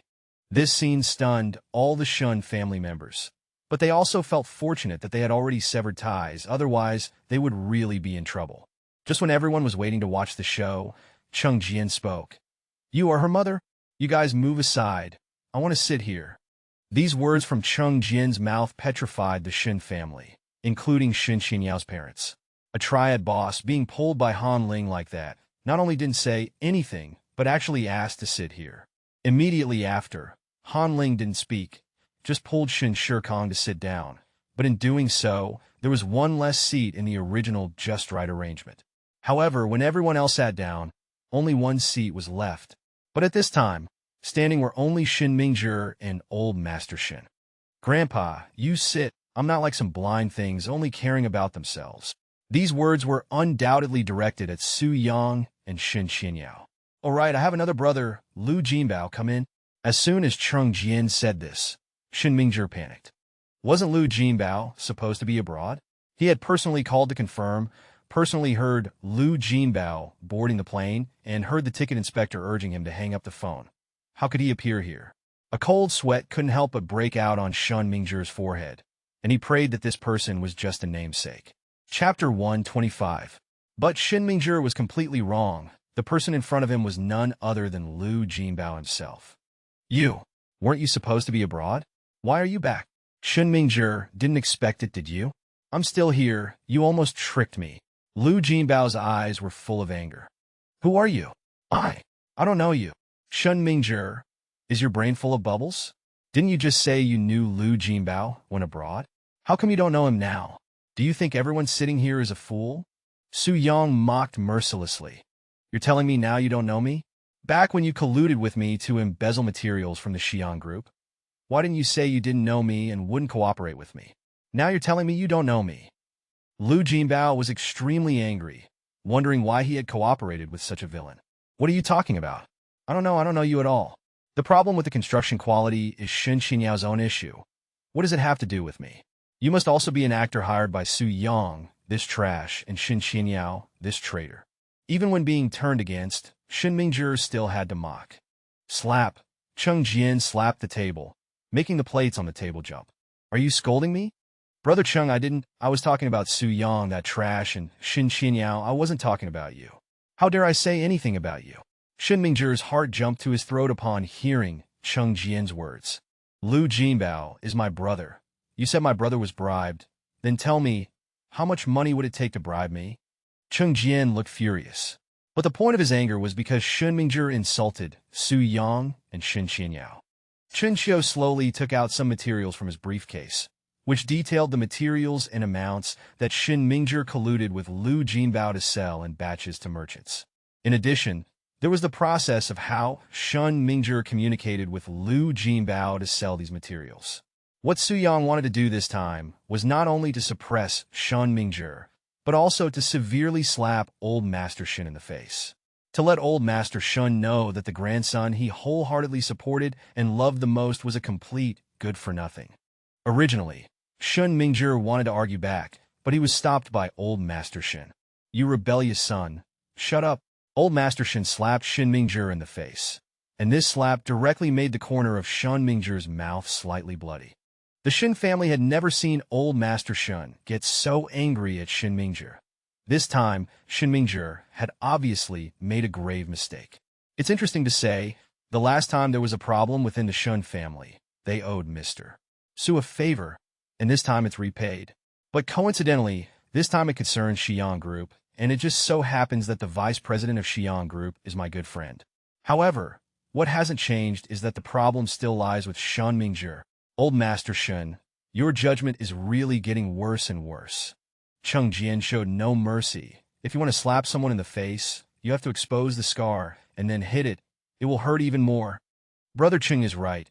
It's me, this old man, who has the problem, but unfortunately, I am now powerless. Shen's company has been acquired by others, and I have retired. Although old Master Shen had severely reprimanded Shen Mingzhi, he still used the guise of the Shen family being acquired to protect Shen Mingzhi. However, this also suited Su Yang's intention. Originally, Shen Xinyao didn't yet have the ability to deal with the people behind the Shen family. This way, Shen Xinyao will continue to train herself and also protect herself. Shen Mingzhi can no longer cause any big waves. Just treat it as practice for Shen Xinyao. Shen Mingzhi, the reason I didn't handle this matter in a formal setting is firstly because Shen Xinyao wants to maintain the Shen family's reputation. If these evidences were in court, what do you think would happen to you? Su Yang said calmly. This sentence completely gave Shen Mingzhi a clear indication. All right, Shen Mingzhi, no, General Manager Shen. I heard that Miss Shen Xinyao and Mr. Su have been expelled from the Shen family, but our contracts for the new urban area and villa district were all signed with Miss Shen. You're changing people like this is a breach of contract. The original capital of these two contracts is 1.5 billion, and the penalty for your breach of contract is 3 times the current amount, which is 4.5 billion. Furthermore, Xi'an Group has decided not to cooperate with your Shen family's company anymore. When do you think this money will be transferred? Chen Xiu delivered a perfect finishing blow. This finishing blow was like making Shen Mingzhi swallow a mouthful of shit. Swallowing it makes him uncomfortable. Spitting it out will let everyone know he ate shit. Old Master Shen and others never expected that people from Xi'an Group would protect Shen Xinyao like this. Mr. Chen, listen to me. How could we possibly expel Shen Xinyao and them from the Shen family? Cousin Xinyao is so smart and capable, and also beautiful. She is a blessing to our Shen family. We were just joking just now, right, Cousin Xinyao? Shen Mingzhi's expression at this time was as miserable as if he had eaten shit. Shen Xinyao originally wanted to speak, but Su Yang reached out and grabbed Shen Xinyao's hand, calming Shen Xinyao down. Cousin, you should say something, otherwise if Mr.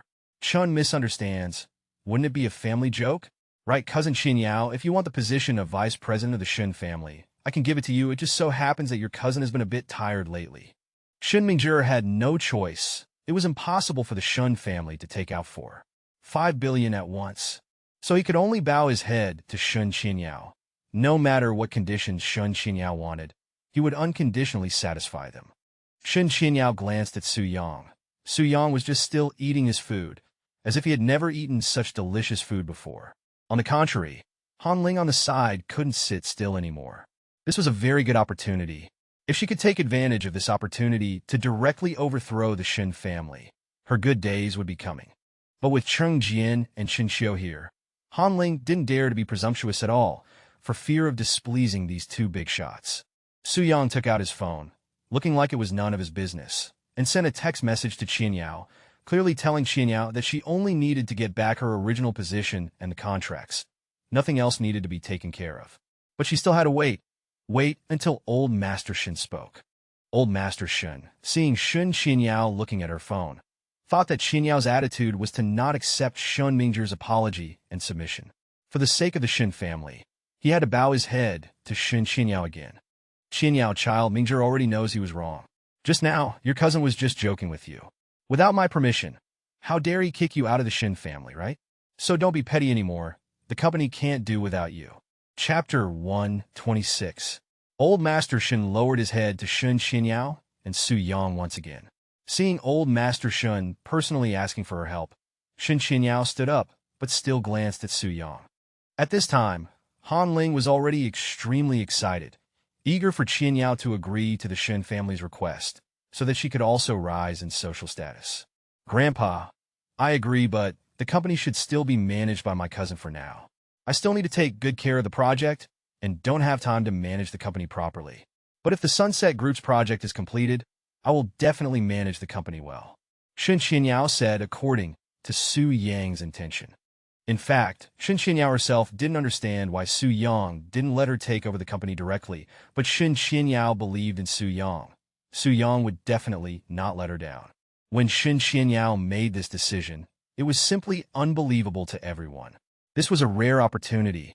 If she accepted Shen Mingzhi's conditions, then Shen Qianyao would become a core figure in the Shen family overnight. The most shocked by this move was none other than the Shen family members, especially Shen Mingzhi. He had even prepared to hand over the company directly to Shen Qianyao and then take some money to start his own business. I agree to return to the company, but Shen Mingzhi, you must return all the money from selling materials, not a penny less, to the company. Otherwise, you will definitely become a sinner of the Shen family. Shen Qianyao was rarely forceful. Don't worry, everything that should be returned, I will return, not a penny less. Shen Mingzhi glared fiercely at Su Yang and Shen Qianyao. All right, stop talking about these useless things. Let's eat quickly. These dishes were specially prepared by President Shen Mingzhi. Chen Xiu said this at this time, just to deliberately disgust Shen Mingzhi. Hearing Chen Xiu's words, Shen Mingzhi felt as if a knife had pierced his chest. This meal, except for Shen Qianyao, Su Yang, Chen Jian, and Chen Xiu, who ate very happily. Even Han Ling didn't eat comfortably.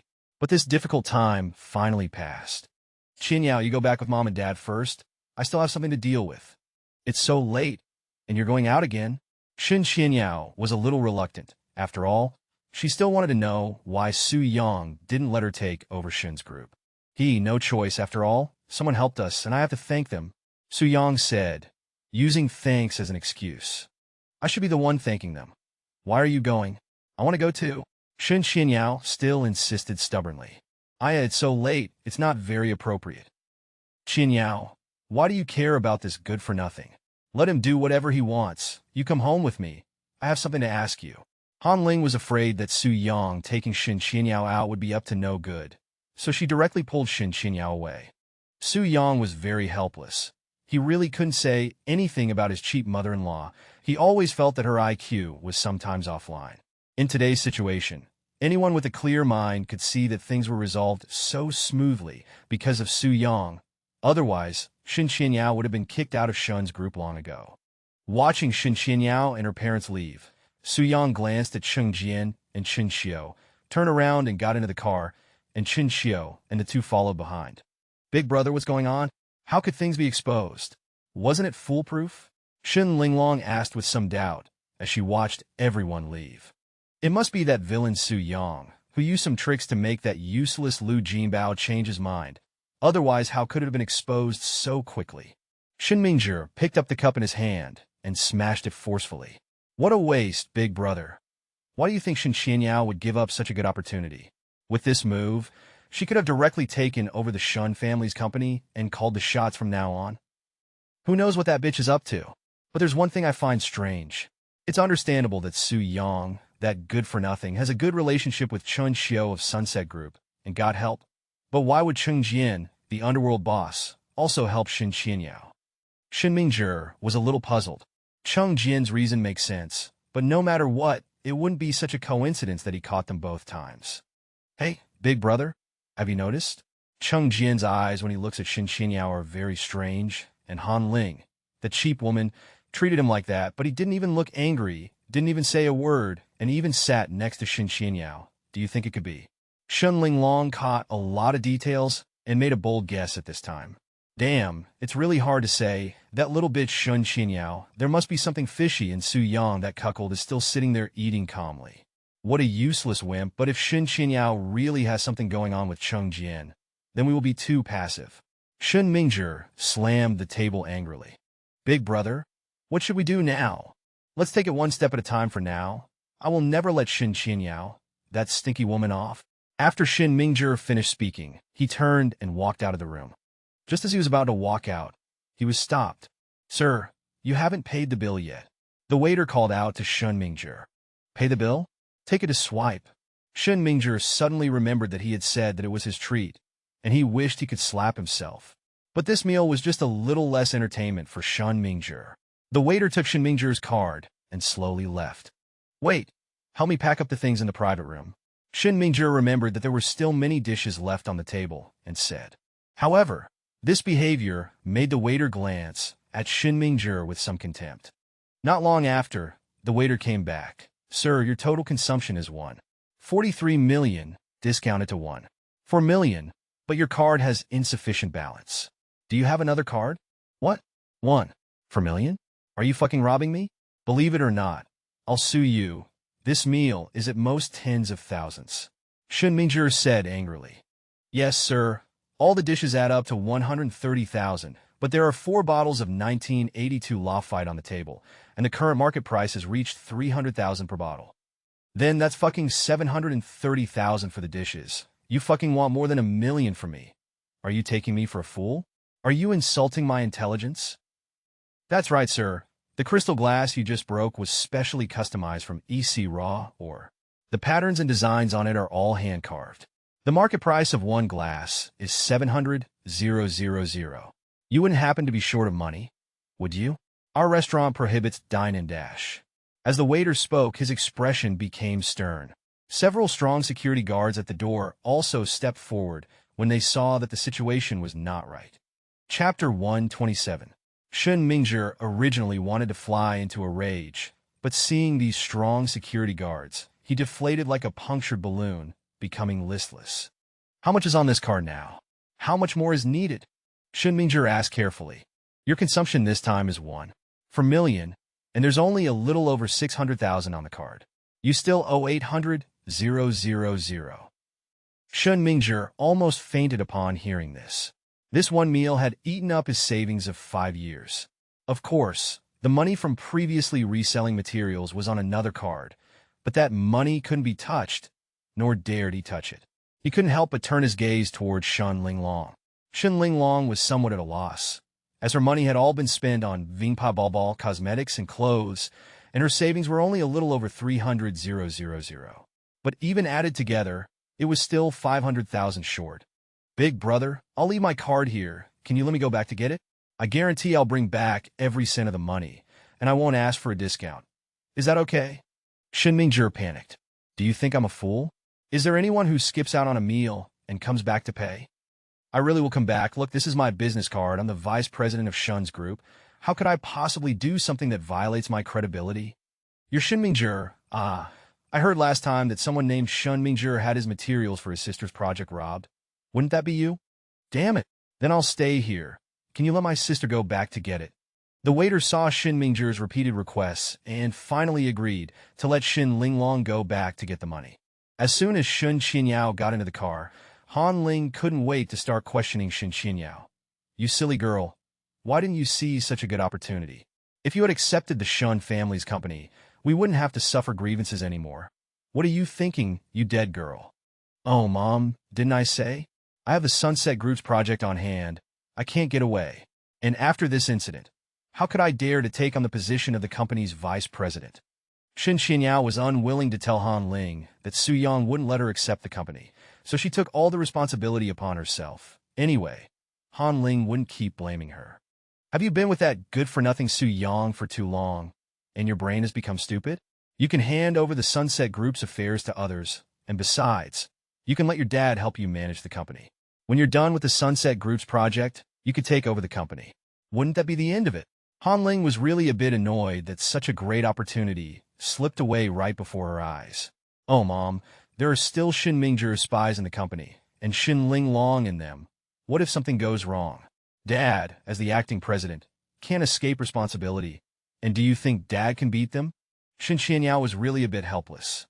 Shen Shikong, who was originally driving, had not spoken, but hearing Shen Qianyao's words, he said, How can you talk like that, child? Is your dad that useless in your eyes? Originally already helpless, Shen Qianyao, being said so by her father, even more didn't know what to say. She had no choice but to stop talking.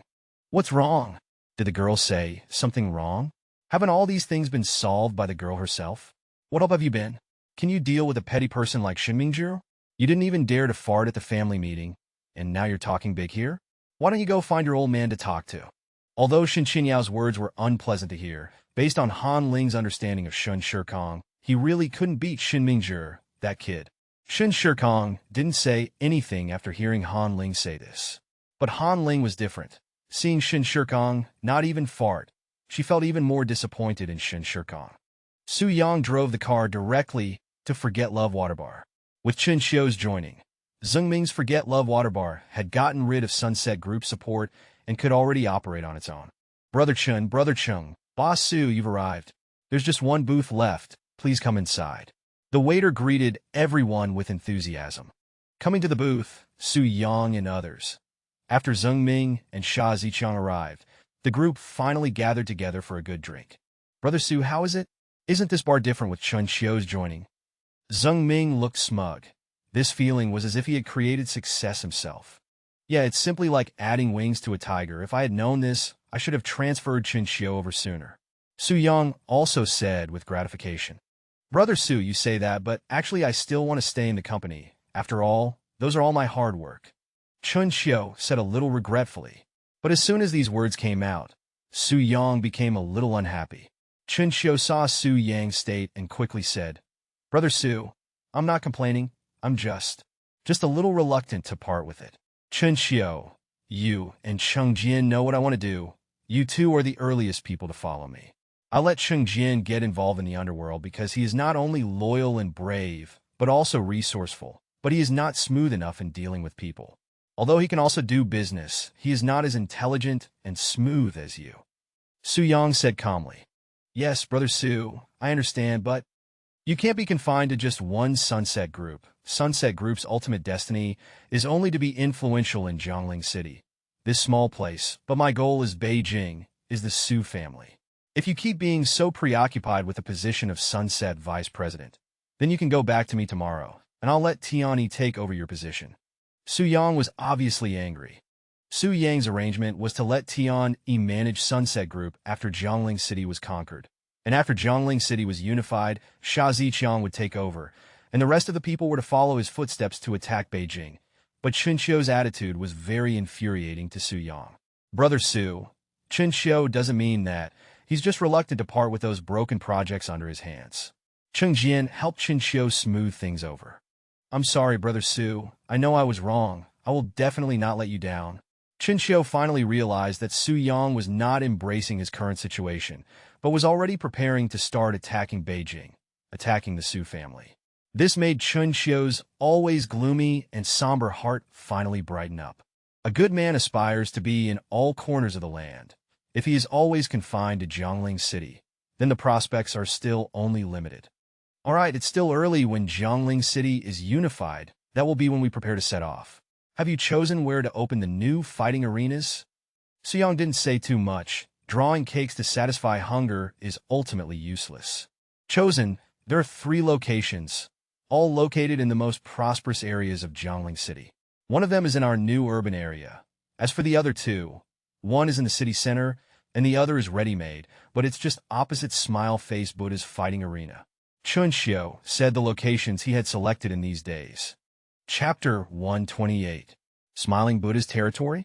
Someone actually dares to compete for business with Smiling Buddha in his own territory.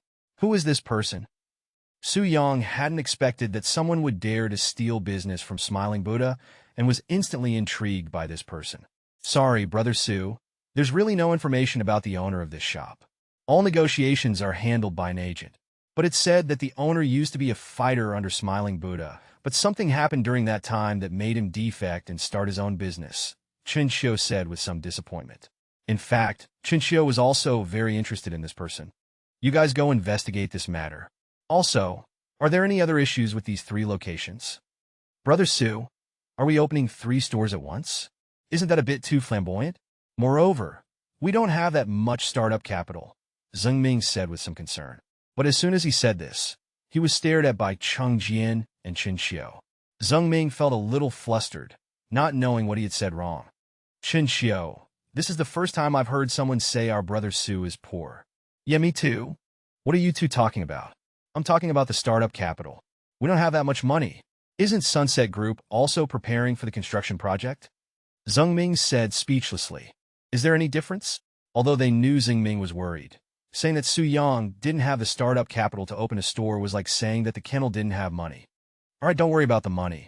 I'll cover it even if you open 10 more fighting arenas. Also, let's finalize the one in the city center. The one in the new city area is still under renovation, so it's good to try things out first. As for the one opposite Smiling Buddha, let's investigate its background first, Su Yang said with amusement, seeing the two continuously teasing Zhengming. Everyone agreed with Su Yang. The beginning is always the hardest. Once the first door is open, the path ahead will be much smoother. After settling the matter, Su Yang prepared to leave. He looked at his watch. It was almost 1 o'clock in the morning. On the way, Su Yang felt a bit hungry and began to miss the times when he ate Zhengming's noodles while waiting for Shen to get off work. He found a parking spot and parked. Walking along the snack street, he saw a familiar figure at a barbecue stall, but he wasn't quite sure. He walked closer and saw that this person looked very similar to Zhang Li, but was much younger, appearing to be only in her early 20s. Sir, what would you like to order? Because the other stalls were full and only his stall had very few customers, she seemed very enthusiastic. Give me 10 of each of these, Su Yang said, looking at the girl in front of him, feeling very curious. Could this barbecue girl be Zhang Li's daughter? After waiting for the barbecue to be made, Su Yang asked curiously, Is your mother's name Zhang Li? Su Yang finally couldn't resist his curiosity and asked. It was nothing originally, but this question made the girl instantly freeze. Her mother didn't know she was running a barbecue business. How did this person know? I don't know what you're talking about. Your barbecue is ready, the girl said, showing some panic. Zhang Yoshua? Is that you? I've heard your mother mention you, and I've seen your photos. I'm your mother's boss, Su Yang said, remembering Zhang Auntie mentioning her daughter, who was an employee at a company. But why was she like this? You, please don't tell my mother. I'm just working part-time here. Please don't tell my mother. I'm begging you. Zhang Yoshua finally couldn't hold back her tears and cried. Seeing Zhang Yoshua's condition, Su Yang knew that this matter was not simple. Zhang Yoshua had clearly been working here for quite some time, but according to what Zhang Annie had said, Zhang Yoshua was a top student. Why would she be like this? Come with me. Let's find a quiet place to sit down and talk. If I'm not mistaken, you should have graduated with a master's degree. How did you end up selling street food here? Su Yang felt increasingly that something was wrong. Zhang Yoshua had always known about Su Yang. As soon as Su Yang stood in front of her, she had recognized him. Because Zhang Yoshua had also been an intern at Sunset Group. She and her classmate had witnessed Su Yang angrily kicking open Shen Xiu's office door. But she was even more surprised to learn that her mother was actually a housekeeper at Su Yang's house. They went to a quieter place. Su Yang took Zhang Yoshua to a simple restaurant. It was clear that Zhang Yoshua was very hungry. She hadn't had a proper meal for the past few days. What exactly happened? Why did this happen? I heard your mother say that you were working at a big company. Why are you like this now? Or did your mother deliberately lie to me? Su Yang was very curious. By all accounts, helping Zhang Yoshua was also helping Zhang Annie. Originally, Zhang Yoshua didn't want to say it, but when she heard Su Yang thinking her mother had lied to him, she quickly said, Mr. Su, no, my mother didn't lie to you. It's me, I was fired by the company. Tears began to well up in Zhang Yoshua's eyes as she finished speaking. My classmate and I were both interns at Sunset Group before. This statement directly shocked Su Yang. Based on Su Yang's understanding of Zhang Yoshua, a master's degree holder shouldn't be the worst employee in the group. Why would this happen? My classmate is called Tang Yu. We entered Sunset Group together. Actually, everything was normal at the beginning. It was just a few days before the end of the internship when the head of the personnel department suddenly asked us to accompany him to entertain clients. We thought it was an opportunity, but when we got there were no clients, only Yu and me, Zhang Yoshua said, feeling some lingering fear. At the time, he used the excuse that the clients were late and asked us to eat and drink first. But he kept asking us to drink. Because of his position, we had to. Finally, when Yu and I couldn't drink anymore, he showed his true colors, trying to violate Yu and me. As she spoke, she couldn't help but hug her shoulders, tears constantly falling down. Yu and I started to resist. I had seen you at the company before, when you kicked open the door of President Chen's office. I remembered you. Then I threatened him, saying that I knew Chen Xiu. And the other day, my brother went and kicked his door. Then I scared him. Yu and I took the opportunity and ran. After Zhang Yoshua finished speaking, her eyes had already become swollen, and tears flowed down her cheeks. Chapter 129. Just as Zhang Yoshua finished speaking, his phone rang. It was officially P3.You calling. "You big silly girl, where are you? I was going to buy noodles for you. Why did you leave the stall and run off yourself? Do you want your salary deducted?" P3.You said, feigning anger. Zhang Yoshua didn't know what to do and looked up at Su Yang. But Su Yang gestured for P3.You to come and eat together, and he himself prepared to help them solve their work issues. "Yu, I'm at this restaurant at the crossroads. Come over. I have something to tell you," Zhang Yoshua said, somewhat embarrassed. "Is her attitude towards you very bad?" Su Yang asked curiously, wanting to know what kind of relationship they had. "No, Yu is very good to me. She paid for this stall. She took out all her savings to set up this stall to make money and then acquire the Xi'an group. But she's really good to me. I've seen it several times. When we can't eat properly on time in the evening, Yu will go buy food for me, but she only buys 2 pancakes for herself, and she always brings back good food for me," Zhang Yoshua said very anxiously. But then she thought, how did she blurt out the thing about using barbecue to acquire Xi'an group? How embarrassing. As soon as these words came out, luckily there was no one nearby. Otherwise they would definitely be laughed to death. Even Su Yang was shocked. Using barbecue to acquire Xi'an group, how much would they have to sell? Sure enough, it wasn't long before P3.You arrived at the restaurant. "Good you stinky woman, actually secretly eating here behind my back. And you ordered so much good food. How much money is that going to cost? I haven't seen you sell much." "Oh, Yu, there's still someone here in front of us. What nonsense are you talking about?" Zhang Yoshua was really embarrassed. P3.You looked towards the opposite side of Yoshua, and her eyes met Su Yang's face to face. "Who are you? What? Have you taken a fancy to my Yoshua? Let me tell you, the bride price is very expensive," P3.You said, showing no politeness and sitting directly next to Zhang Yoshua. "Oh, Yu, don't say any more. This person in front of us is my mother's boss. Don't talk nonsense. And have you forgotten? This is the one who kicked President Chen's office last time," Zhang Yoshua said with a panicked expression, worried. She was afraid that if Su Yang got angry and kicked P3.You wouldn't be able to take it.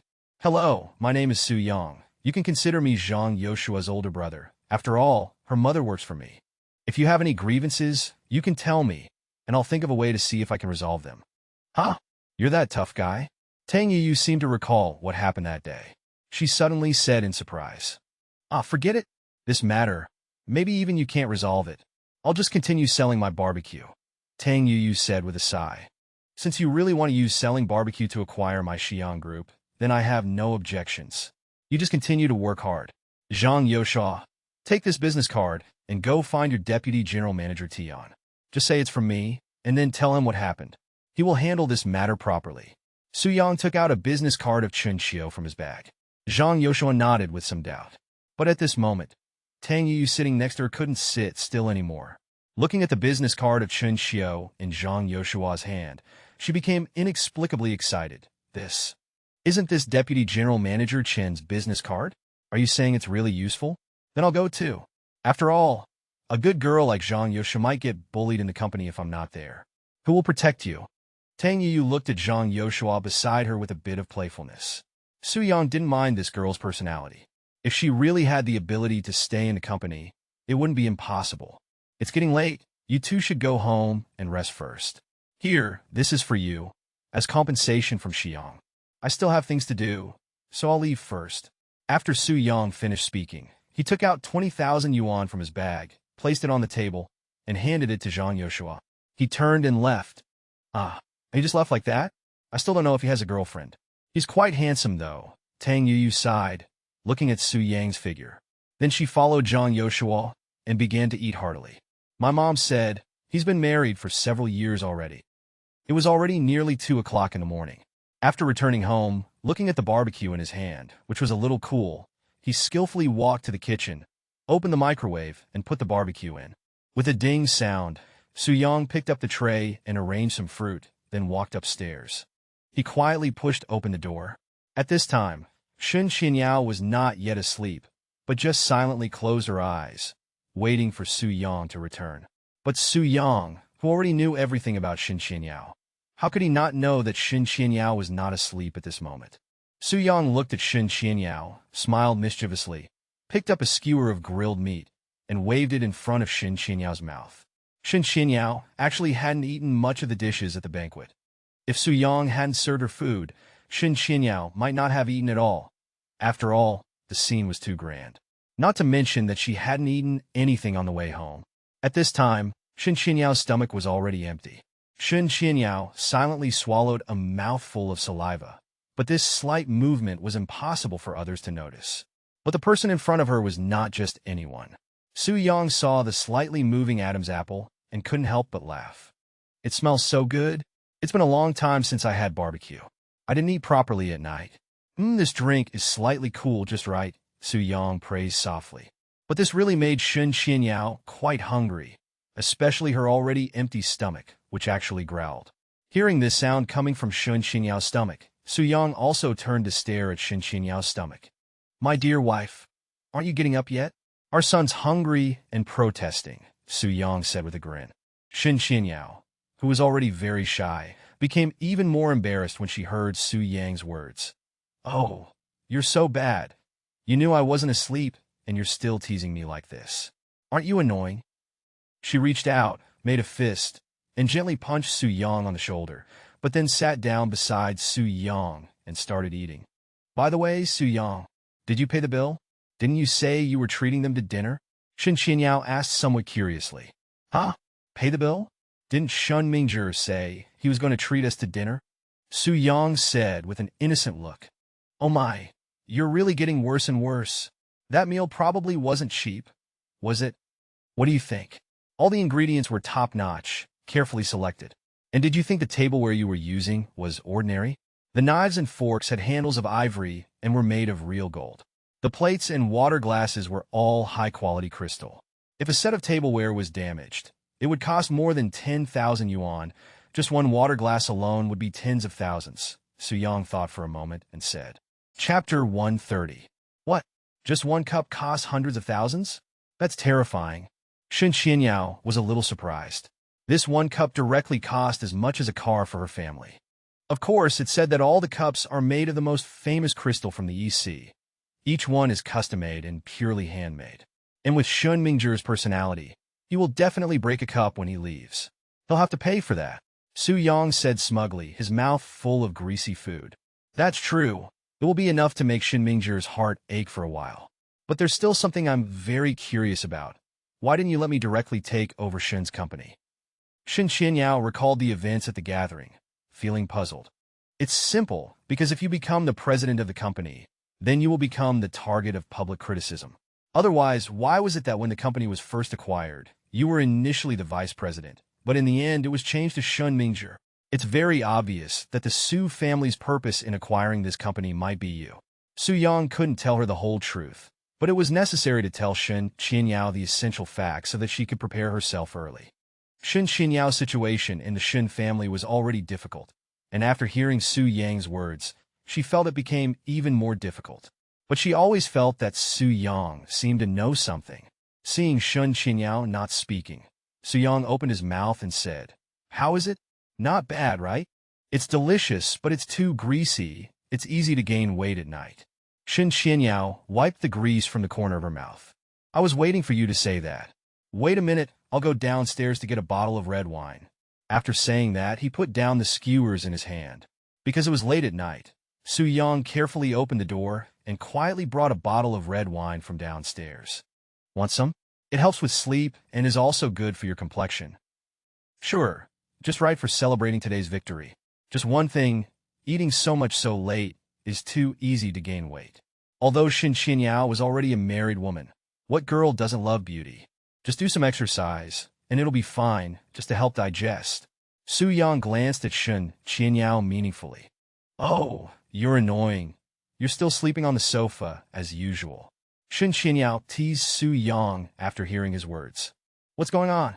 Did that little girl run away? It's been so long, and she still hasn't brought the money."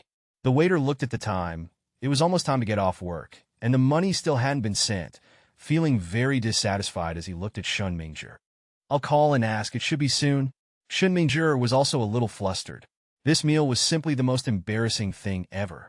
Just as Shen Mingzhi took out his phone, Shen Linglong ran over in a panic, holding a card in her hand, and handed it to the waiter.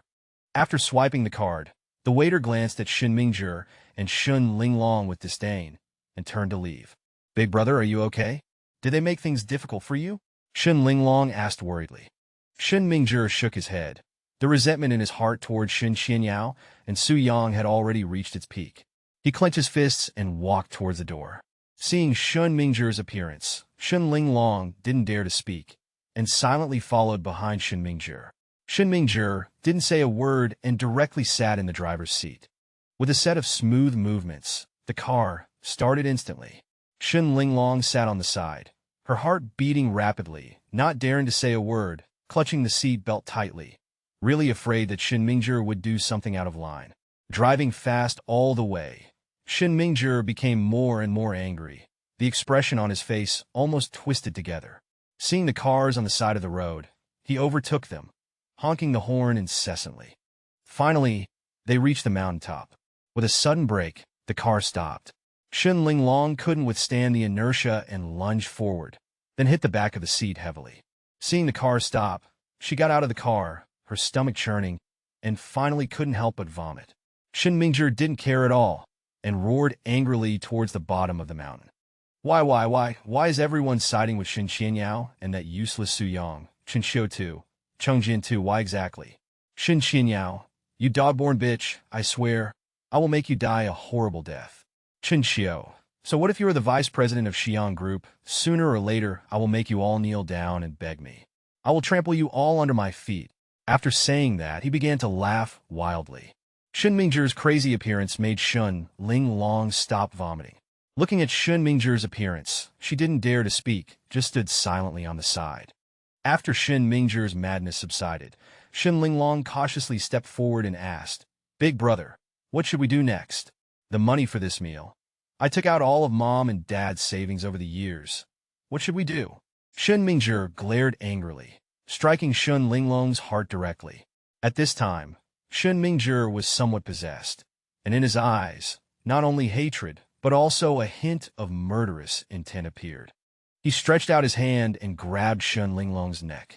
Big brother, wake up. I am Linglong. Shun Linglong struggled hard, but it was useless at all.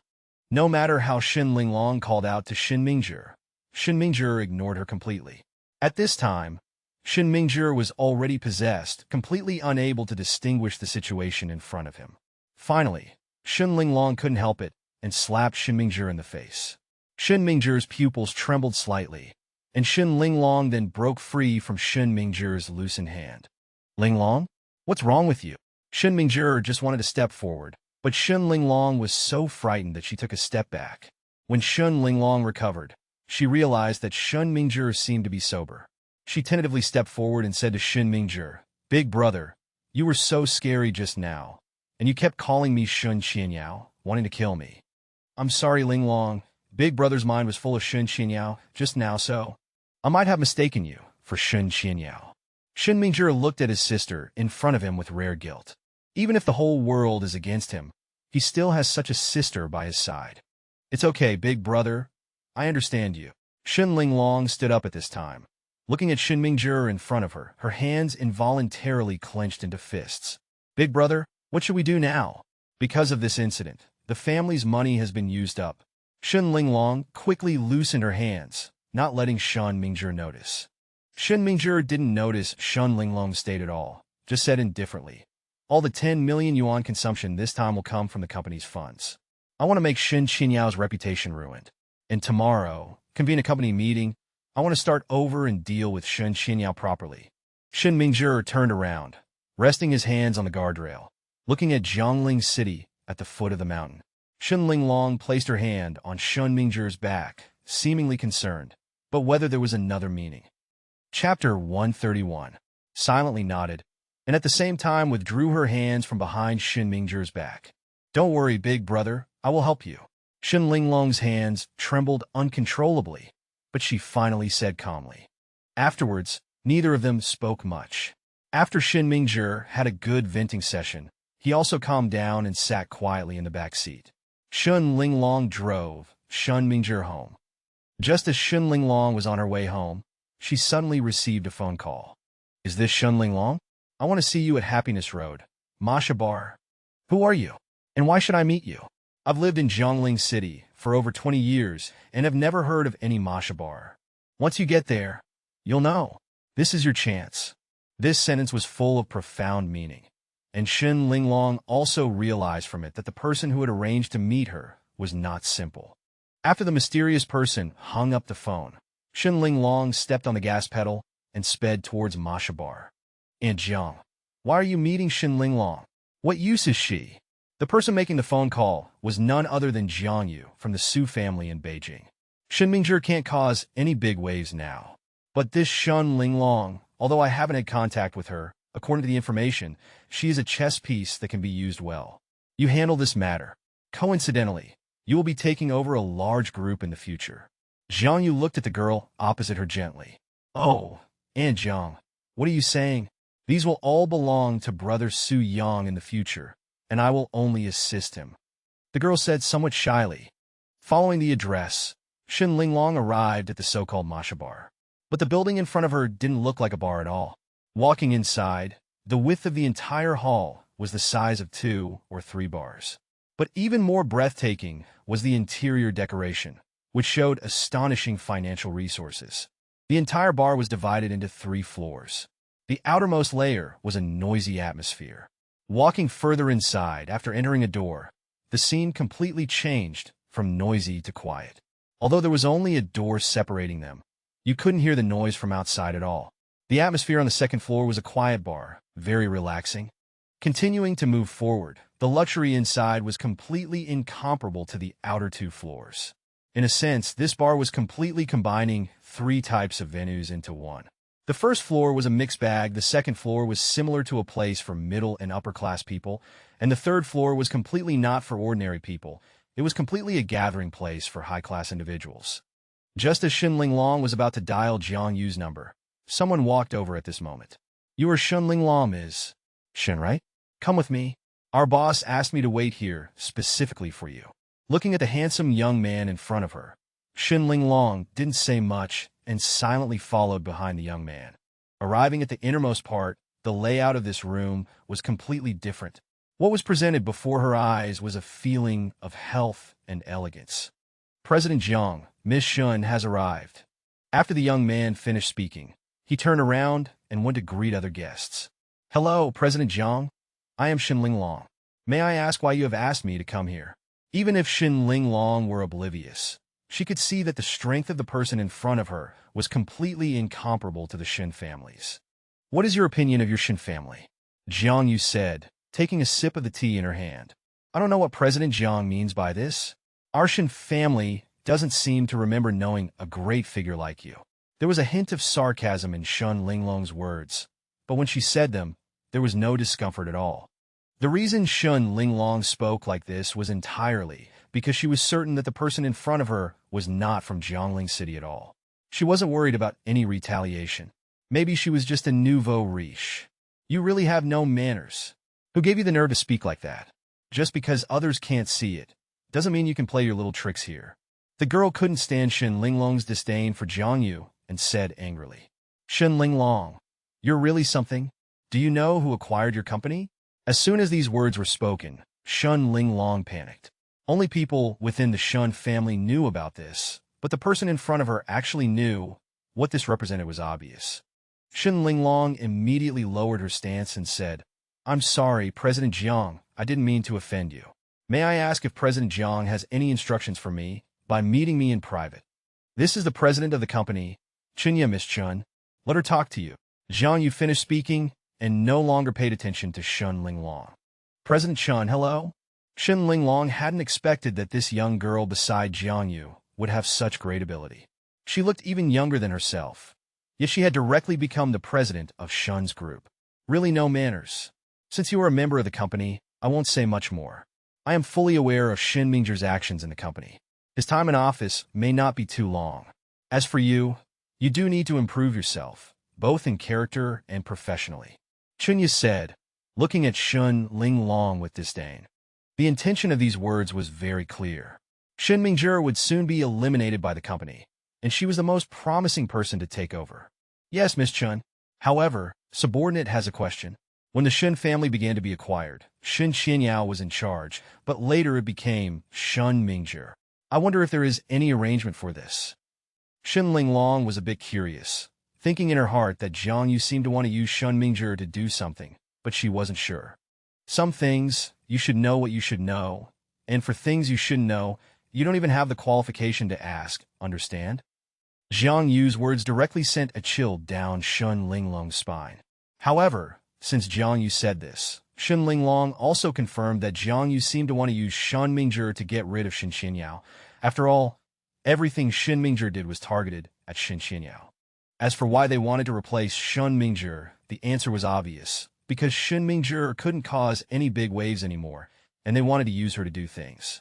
But for someone like Jiang Yu, whether it was financial resources or influence, dealing with a Shen Qianyao should be completely effortless. Why would she need to use someone else's hands?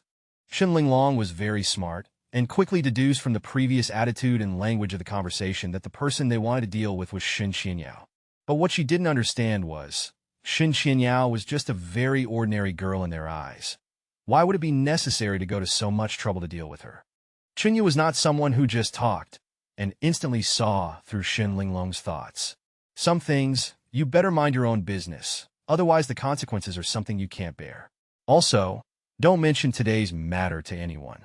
Otherwise, you should understand the consequences. Chapter 132. Shen Linglong trembled slightly. I'm sorry. Facing the person in front of her, Shen Linglong felt as if she had no secrets at all. Everything about herself seemed to be exposed in front of Qianyu. All right. You should already understand the purpose of me asking you here today. Shen Linglong, you are very smart, but I hope your intelligence will be used in the right places. After Qianyu finished speaking, she took Jiang Yu's arm and walked outside. In the entire large room, only Shen Linglong was left alone. But at this moment, Shen Linglong felt as if she had Shi unloaded everything, completely relaxed. Qianyu and Jiang Yu's aura completely suppressed Shen Linglong. Shen Linglong didn't linger either. What she experienced today was simply too stimulating, and Shen Linglong also made up her mind to prepare for further studies. Next, Shen Linglong had completely found the path she wanted to take, but in this path, the biggest stumbling block was still Shen Qianyao. Back home, Shen Linglong was still thinking about the previous conversation. People from the Su family in the capital were actually going to deal with Shen Qianyao. The more Shen Linglong thought about it, the angrier she became. Why? Why is all the attention on Shen Qianyao? Son, come here quickly. Dad will teach you how to fly a plane. Son is really great. You learn it so quickly. Son, you must take care of yourself. Dad is leaving. Dad, don't go. Su Yang woke up from his dream in shock. When he was in the Su family in the capital, only his father was good to him, but since his father passed away, he had suffered cold shoulders and was even deprived of everything by his uncle. Su Yang, you're awake. Shen Qianyao was sitting at the dining table eating breakfast. Seeing Su Yang come downstairs, she asked with concern. Don't speak while eating or sleeping. Don't you know that? Why are you bothering with this good-for-nothing? I'm starting to wonder if you've been infected by this useless person. Yesterday was such a good opportunity to take over the Shen family. And you let it slip away for nothing. The more I think about it, the angrier I get. Are you still my daughter? Han Ling saw Su Yang and was reminded of yesterday, becoming very angry. Shen Qianyao felt very helpless hearing her mother still nagging about this matter, but she didn't say anything. Su Yang sat down and ate breakfast with Shen Qianyao. Su Yang, I'm going back to work at the company today. Do you have anything planned? Shen Qianyao seemed to be in the habit of asking about Su Yang's arrangements. Today I have something to go out for, but it should be finished quickly, Su Yang said. Shen Qianyao's inquiry was undoubtedly a kind of concern. If she really didn't care, she wouldn't bother to ask what he was doing. What could a useless person like you have to do? If you want to go out and play, just say so. Aren't you tired of pretending all day long? Can you be like a man? You idle around at home all day, not doing a damn thing. Don't you feel ashamed? Even those who pick up trash know to earn money to support themselves. What about you? Han Ling still looked down on Su Yang, always wanting to drive Su Yang out of the house. Now Han Ling always felt that Su Yang was not worthy of Shen Qianyao and would only delay Shen Qianyao's future. Enough. What right do you have to talk about me here? Let me tell you, this house, these 2 cars were all bought by me. Do you have a short memory? What are you doing all day? I know what you want to do. You want to drive me out of this house. I tell you, you are daydreaming. It's absolutely impossible. Su Yang was already in a bad mood, and this dream made him recall too many things. Su Yang's outburst shocked everyone. Usually, Su Yang would not say anything when faced with Han Ling's sarcasm. But today, Su Yang simply didn't want to listen to Han Ling anymore. Oh my goodness. What are you doing so early in the morning? Do you have to make it so unpleasant? Su Yang, don't be angry. Mom is just like that. She didn't mean to drive you out. Shen Xianyao hurriedly stepped forward to stop the outbreak of war. Slap! Shen Shikong slapped the table. Su Yang, what do you want to do? This is your mother. You bought the house? What are you capable of? Let me tell you, even if this house was really bought by you, you have to remember, when you were most in trouble, it was us, it was our Shen family who helped you. That's why you are where you are today. Although Shen Shikong knew that saying this was a bit unfair to Su Yang, Han Ling was, after all, his beloved wife. That's right. It was our Shen family who helped you when you were most in trouble. I tell you, I just want to drive you out. Shen Xianyao has had so many opportunities to take control of the Shen family. And it's all because of you. It's all because of you, this jinx, that you were obstructing her, obstructing Shen Xianyao's future. What qualifications do you have to be arrogant with me here? If it weren't for you, our Xianyao would have taken control of the Shen group long ago. Even if you feed a dog, the dog knows to wag its tail at me. I was really blind back then. How could I have taken in a white-eyed wolf like you? I don't even know what kind of people your parents were to give birth to a useless thing like you. No wonder they didn't want you and threw you away. Han Ling heard Shen Shikong helping her and also slammed the table and shouted, "Say one more word and see." Su Yang's aura suddenly surged, like a ferocious beast. Han Ling's last words were like the last straw that broke the camel's back, completely infuriating Su Yang. If it wasn't for that last sentence, Su Yang wouldn't have been so angry. Enough, Mom. These decisions were all made by me. Don't blame Su Yang. Also, I'll say it again, Su Yang can't leave this house. This is Su Yang's home. Shen Xianyao also felt that what her mother said was a bit too much, stood up and said, "Su Yang, let's go." After speaking, she angrily pulled Su Yang and left the house. In the car, Shen Xianyao looked at Su Yang, who still looked angry, and said with some sadness, "Su Yang, don't be angry anymore. My mom is just like that, you know that. But she did go a bit too far today. Don't take it to heart." Seeing Shen Xianyao apologize on behalf of Han Ling, Su Yang sighed deeply and said, "It's okay, I don't know what's wrong. I'm just in a bad mood today." Hearing Su Yang say this, Shen Xianyao's heart finally relaxed. Soon, Shen Xianyao arrived at the company's downstairs. Looking at Su Yang, she said, "Okay, I'm here. By the way, don't make any plans for tonight. I'll treat you to dinner." Hearing Shen Xianyao's order, Su Yang smiled. For Shen Xianyao's arrangements, Su Yang must agree. Even if he is busy, he must decline other things. "Right, Xianyao, call me anytime if anything happens. I will come to find you immediately," Su Yang also responded to Shen Xianyao. "Okay, got it. Go and get busy with your things," she said, waving goodbye to Su Yang. Chapter 134. Zhang Yoshua ignored Tang Yuyu and just sat at the dining table, silently eating breakfast. Tang Yuyu also stopped making noise and ate with her. Soon, the two finished eating and came out. Su Yang saw them looking for him and honked the horn to indicate his location. Then, the two also got into the car. "You should still remember how you left the company, right?" Su Yang once again confirmed with Zhang Yoshua and the other. "Of course we remember. That personnel manager. How could we possibly forget?" Tang Yuyu spoke first, as if she had completely forgotten the previous awkwardness. Su Yang nodded and said nothing more. Soon, the three of them arrived at the entrance of Sunset Group. "Hello, sir. Who are you looking for?" The security guard at the door stopped Su Yang. "I'm here to see Chen Xiao and Tian. Seeing that the security guard at the door was a new face, Su Yang also spoke very politely. "Do you have an appointment? If not, President Shen and President Tian may not have time." The security guard's words were very reasonable. At this moment, another person walked over and said, "Xiao Lu, what are you dawdling about?" Obviously, the person who came over this time was a security cadre.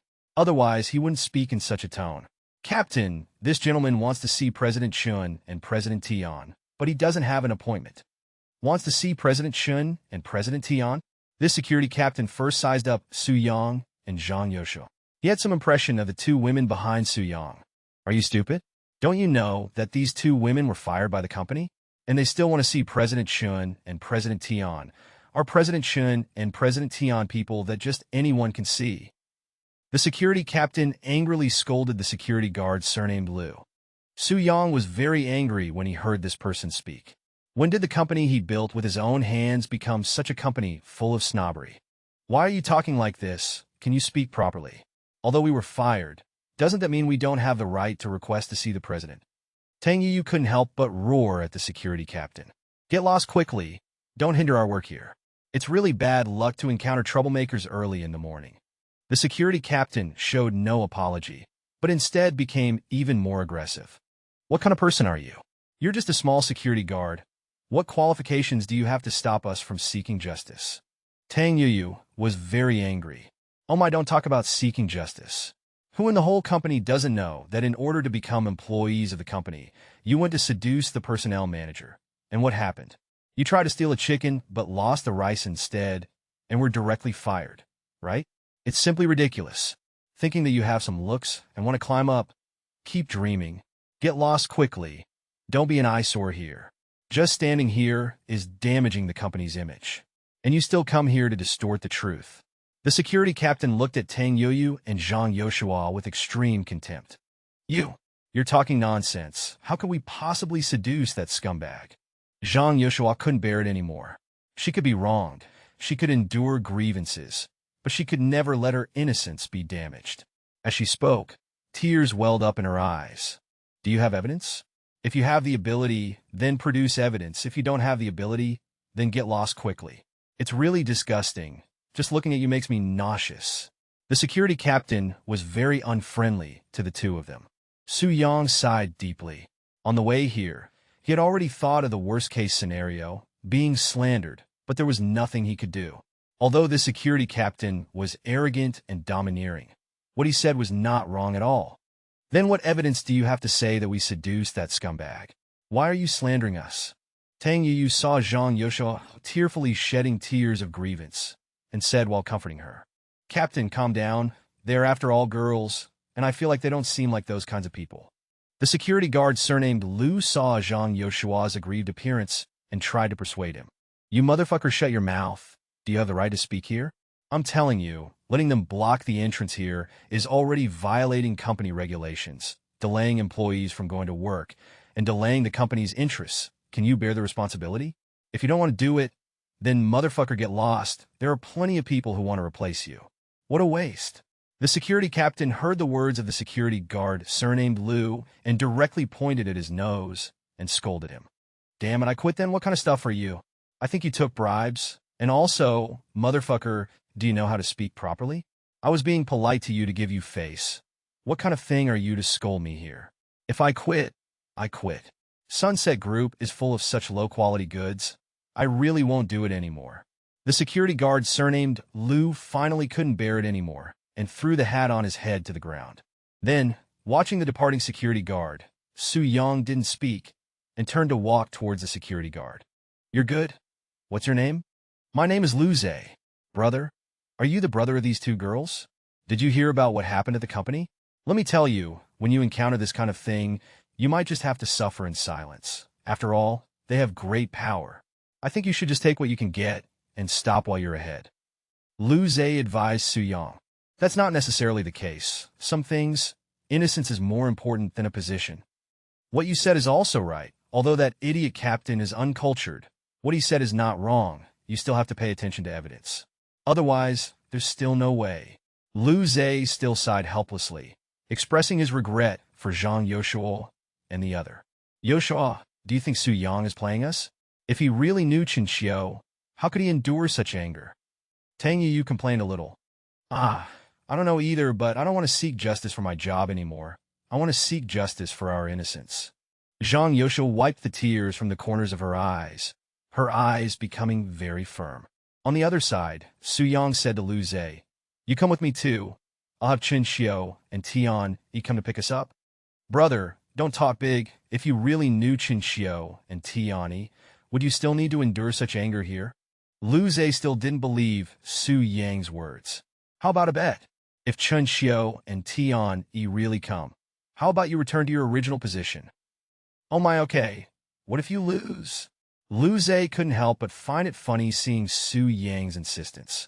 If I lose, you can make any request, Su Yang said firmly. Lu Zhe stopped talking and just silently followed behind Su Yang. Then Su Yang also took out his phone and called Chun Xiu. Xiu, come downstairs. I'm waiting for you at the front gate. And call T.You to come down too. After speaking, he hung up the phone and looked at Lu Zhe behind him. But Lu Zhe looked indifferent. Who knows if such a thing is real or fake? Chapter 135. Originally, the security captain was already furious because he had to fill in for Lu Zhe after his resignation. Now, seeing them leave and then return made him even angrier. He shouted, "Are you fucking deaf? Do I have to bring someone who speaks your language for you to understand? If you have nothing to do, go look at that old lady. Even she knows to pick up trash to make money. What use are you here? Please shut your mouth and leave immediately. Sunset Group cannot tolerate someone like you," Su Yang said, not wanting to argue with him. The security captain's original anger was replaced by amusement after hearing this. If you can decide my job, then let me tell you, Chun Xiu is still my subordinate, and this company is mine. Why don't you piss and look at yourself in the reflection before bragging? With all your trashy stuff, you're still putting on airs here. The security captain was amused. However, at this moment, Chun Xiu and T.You walked out and were stunned by what the security captain said. Who recruited this person? Who dared to talk like this? You're out of chances. Prepare to pack your bags and leave. Su Yang's attitude towards the security captain was very clear, and Su Yang's aura was also rising. Just as the security captain clicked his tongue and was about to say something, Chun Xiu and T.You walked over. Brother Su, we're late. T.You and Chun Xiu's way of addressing him shocked Zhang Yushuo and Tang Yu and others. Although Su Yang had dared to kick Chun Xiu's office door before, they never expected that even T.You would have this attitude. President Chun, President T.You, what did I do wrong? Why are you firing me? They are no longer employees of the company. They really can't enter the company. The security captain struggled desperately. Chun Xiu and T.You didn't know what had happened between Su Yang and the security guard. Although firing him was certain, Sunset Group had clear evidence for firing any employee. This was a rule set by Su Yang. The two turned their gaze to Su Yang. Su Yang reached out and took off the security captain's hat, put it on Lu Zhe's head and said, "Based on your quality, even if they're no longer company employees, they still have the right to seek justice." This made the security captain completely dumbfounded. Not only the security captain was dumbfounded, but also Lu Zhe in front of him. "You have to keep our bet, Chun Xiu, T.You. Go tell the security department that Lu Zhe will be the captain from now on, and his salary will be increased by 2,000. After saying this, he walked away without looking back. Who exactly are you? Lu Zhe couldn't believe it. Who exactly was this person in front of him? You can understand me as the temporary person in charge of the company. After all, I am just a messenger. Su Yang didn't want to reveal his identity too early, especially on the street like this. After speaking, he walked into the company with a few people without looking back. Wow, so handsome. You sure? Did you see that? The way he was just now was just like a domineering CEO in novels, so handsome. It's a pity he got married too early, otherwise I would definitely cling to him. Tang Yu said with a little excitement. However, Zhang Yushuo on the side didn't pay any attention to what happened just now. All his attention was on Chun Xiu and T.You, because he didn't expect these two bosses to actually come out. Walking into the company, all eyes were focused on them. These two newcomers actually came back? They really have some tricks. Failing to hook up with the HR supervisor, they actually switched to someone bigger. Impressive. That's right, if they have this ability, why did they bother to seduce the supervisor? But who is this leader? He was the one who kicked President Chen's door last time. This person wouldn't be a kept man, right? All kinds of discussions came, and the whole company seemed smoky and chaotic. Su Yang felt even more angry. From the security guard at the door to these things in the office. Even if he couldn't do a major reshuffle, he had to break a few fingers. Arriving at the conference room, Su Yang sat directly in the main seat, a position that even Chun Xiu and T.You would not sit in during meetings. It was always reserved for Su Yang. Chun Xiu, didn't the higher-ups ask you to go help Xingming? Why are you still in the company? Su Yang was a little puzzled. Yes, Brother Su, I just handed over all the work to Tiani yesterday. I was just about to go today when you called and asked me to come. Chen Xiu quickly explained, afraid that Su Yang would think that he was reluctant to leave the position of vice president of the company. In that case, you should also know about Zhang Yushuo and Tang Yuyu's matter. Yes, Brother Su, we have heard something about it. It is said that these two ladies wanted to climb up and do some outrageous things. But these things are all the responsibility of HR. So, before Chen Xiu could finish speaking, Tang Yuyu interrupted. No, we didn't. He is twisting the truth. It was clearly him who wanted to take advantage of the excuse of turning regular and promotion to defile us. Hearing Tang Yuyu's words, Chen Xiu and others didn't know what to say. Go and call the HR manager and this supervisor over for me, and also get me this supervisor's personal resume. Tiani turned and left the office after hearing this. Brother Su, what's going on? Chen Xiu couldn't help but ask curiously. Still asking what's going on? Look at how you manage things. It's a complete mess. Even the security guard at the door is condescending. Responsibility is not wrong, but attitude is very important. And look at the employees in the company, spreading rumors everywhere. Su Yang was very angry. Recently, the two of us have been busy with the sister-in-law project, and these things are all under the jurisdiction of HR. At first, we just thought firing 2 interns was nothing. Sorry, Brother Su, Chen Xiu explained. All right, I know it has nothing to do with you. The workload of you two handling all the big and small affairs of the company is indeed huge. I wonder if Tian-Yi can handle it. Su Yang couldn't help but worry a little. Soon, Tian-Yi walked in with the HR manager. President Su, President Chen. Presumably, you know why we called you here, right?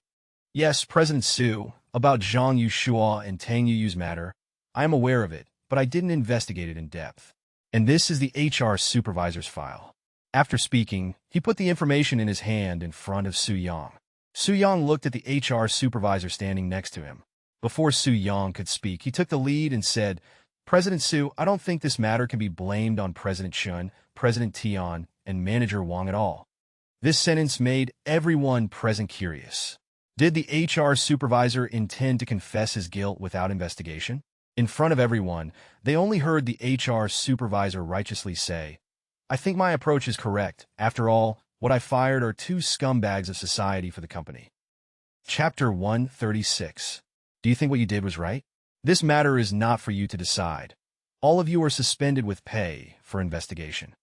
Su Yang said, and then ignored him. Looking at the HR manager in front of him, Su Yang felt very helpless.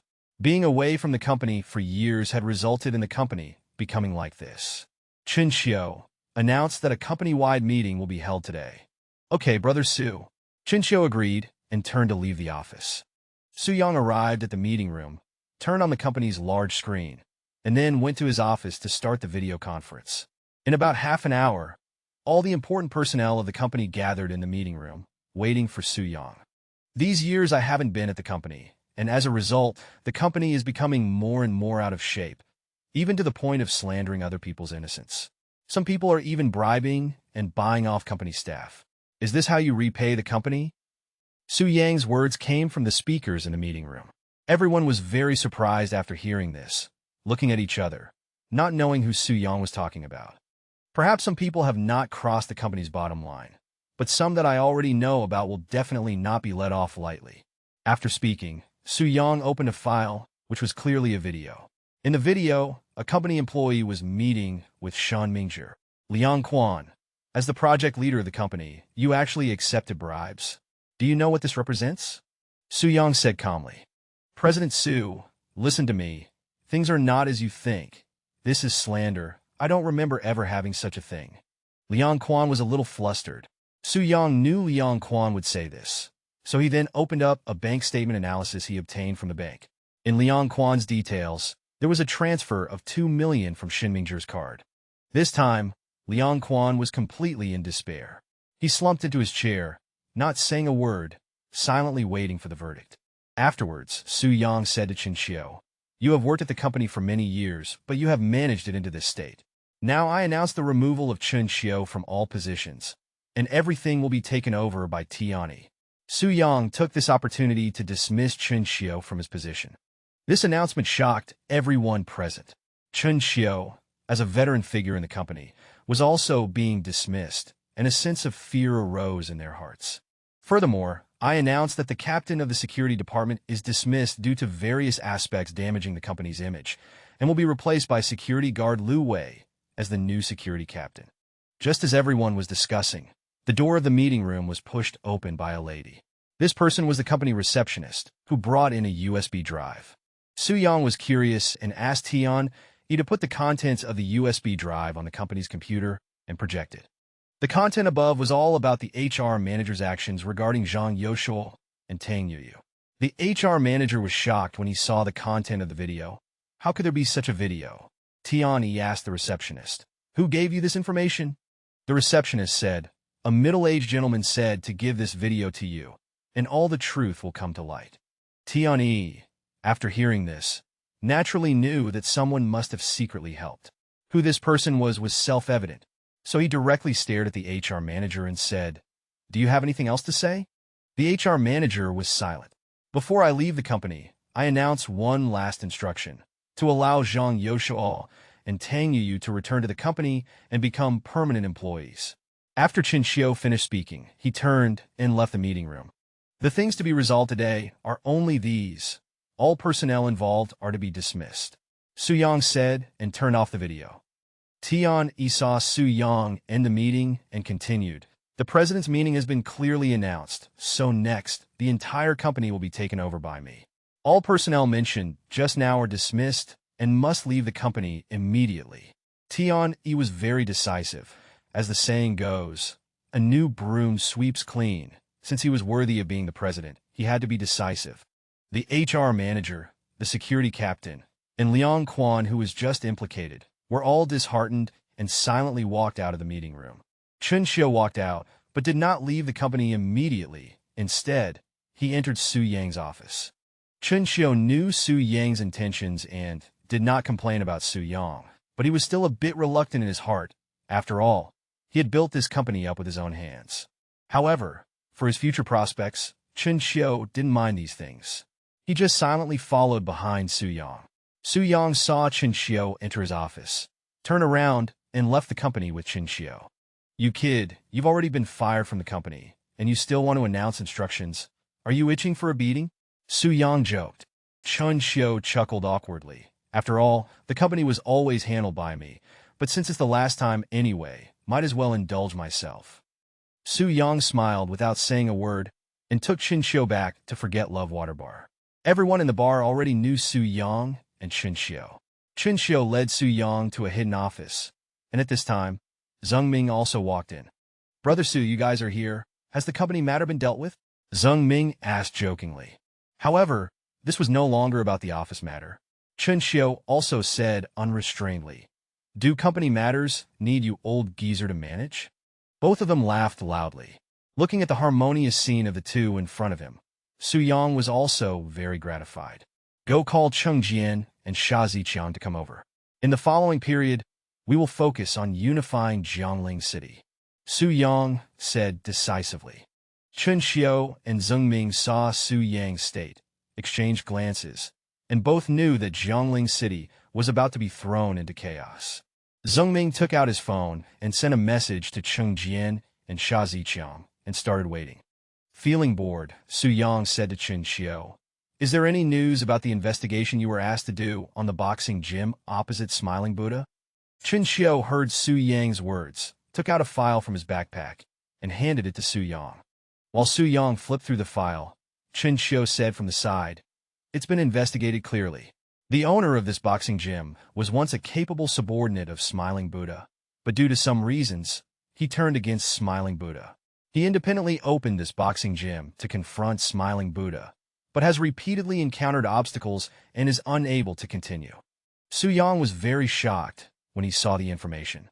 Soon after, Cheng Jian also arrived at Forget Love Water Bar. Brother Su, I'm here. Are we going to prepare for a big show of our abilities? Cheng Jian said very excitedly. But Su Yang and Chen Xiu and others just silently stared at Cheng Jian without saying a word until Cheng Jian got the creeps. Chapter 137. Why are you all looking at me like that? What's wrong with me? Cheng Jian asked, feeling puzzled. Hey Cheng Jian, you little rascal, did you do something guilty? Can I even look at you? Chen, who had the best relationship and spent the most time with Cheng Jian, teased him. Bullshit. What guilty thing would I have done? Cheng Jian cursed angrily. Hearing Cheng Jian curse, everyone laughed helplessly. Amidst everyone's laughter and teasing, Sha Ziqiang pushed open the door and walked in, looking bewildered at the scene before him. All right, stop fooling around. It's time to talk about serious business. Su Yang stepped in to stop the bedside banter. Regarding the issue of that fighting arena in Smiling Buddha's territory, today we've decided to take it down directly. Brother Su, isn't it a bit rash to decide so hastily? Should we wait a little longer? Cheng Jian asked, feeling a little worried. Cheng Jian, this isn't like you. Where did that momentum from just now go? Su Yang frowned slightly. It's not that, Brother Su. I'm just a bit worried. As the saying goes, a starving camel is still bigger than a horse. Not to mention Smiling Buddha has been entrenched in Jiangling City for many years. So, Cheng Jian hesitated a bit. Su Yang looked at Cheng Jian's appearance, frowned, and silently picked up his wine glass and took a sip. Seeing Su Yang's state, Cheng Jian knew he was being too timid. Cheng Jian, I remember when you followed me back then, you were just a small-time hoodlum. Back then, you were full of vigor, fearless and dauntless. How did you become like this now? When did you change, becoming so timid and afraid to do things? Su Yang said, sounding very disappointed. Seeing Su Yang's expression, Cheng Jian said somewhat, I know why. Brother Su, it's not what you think. I had nothing back then. As the saying goes, a barefoot person is not afraid of someone wearing shoes. But it's different now. I have a bunch of brothers. Su Yang nodded after listening to Cheng Jian's words, and he understood Cheng Jian very well. Now that things had come to this, he really couldn't only consider himself. After thinking it over, he said, consolidating the foundation is certainly a good thing, but if you become too cautious and lose your ambition, then your future will be very limited. After hearing Su Yang's words, Cheng Jian slammed his hand heavily on the table and said, Brother, I was wrong. Don't worry, I won't be timid anymore. Seeing Cheng Jian reignite the fire in his heart, Su Yang nodded. Good, since everything is settled. Then let's prepare to go all out. Su Yang said very firmly. Yes, Brother Su, everyone said in unison. Then our first fighting gym will be opened right across from Smiling Buddha's. Xiangzi, how's the matter of fighters going? Su Yang looked at Sha Ziqiang. Originally, everything was normal, but as soon as Sha Ziqiang heard about fighters, his face became worried. Brother Su, the people I've contacted are limited. Most of them are my former friends, but they are also working with Smiling Buddha. They are worried. Sha Ziqiang stopped halfway through his sentence. It's all right, we're all family here. Just say what's on your mind. Su Yang said while thinking. It's like this, they don't dare to betray Smiling Buddha right now. For them, Smiling Buddha is a very powerful enemy. If they betray Smiling Buddha, then they might face retaliation, maybe against their families, or maybe themselves. And some might also think we can't offer them as good of a deal, so. Sha Ziqiang said somewhat helplessly.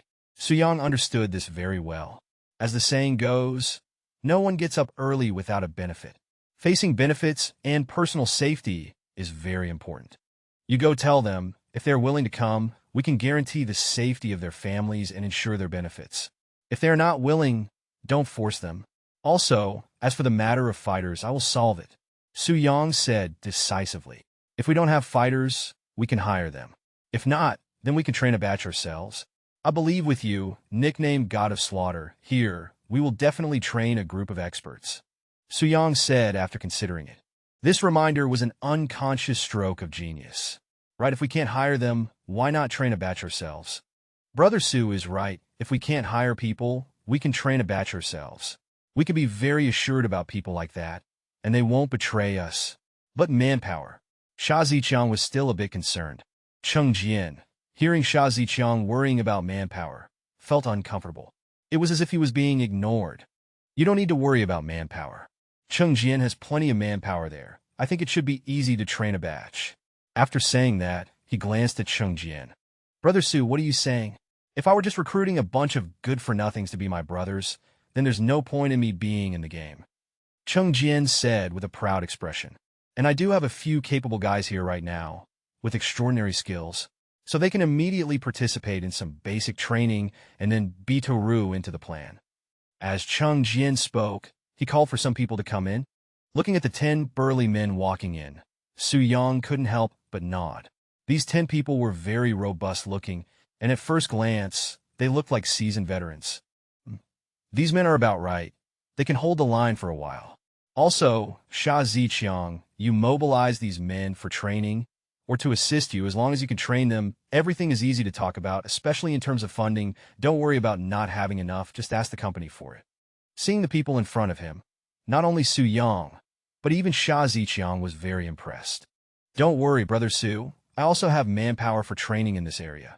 Have you forgotten? There's also Wu Zhirong. Sha Ziqiang gestured for Wu Zhirong to come in. Compared to before, Wu Zhirong had made great progress. He looked much bullier. Clearly, Sha Ziqiang hadn't been easy on him. Very good, very good. In that case, let's get all the venue equipment and invitations prepared today. Our security is preparing for the official opening. Su Yang looked at the lineup in front of him, feeling very gratified that in the near future, these would all be a source of strength. Whether it was for Cheng Jian, Zheng Ming, or Sha Ziqiang, they would all be a main force. All right, Chen Xiu, go meet the owner of the fighting gym across from Smiling Buddha and see if they're interested in cooperating with us. Although we have 3 fighting gyms, this is after all an underworld matter, and you need a certain number of people from within the circle to support you. Su Yang thought very thoroughly. Neither Sha Ziqiang nor Chen Xiu would be good managers. They needed help from people in the industry. Brother Su, this? Chen Xiu hesitated a bit. Chapter 138. What is it? If you have something to say, just say it directly. Su Yang asked with some doubt. Of course, there's no problem. Seeing Cheng Jian's sly look, everyone felt helpless. Things have been arranged.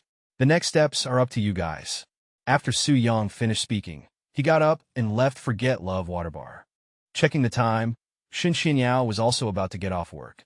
Su Yang drove to the downstairs of Shen Xinyao's company.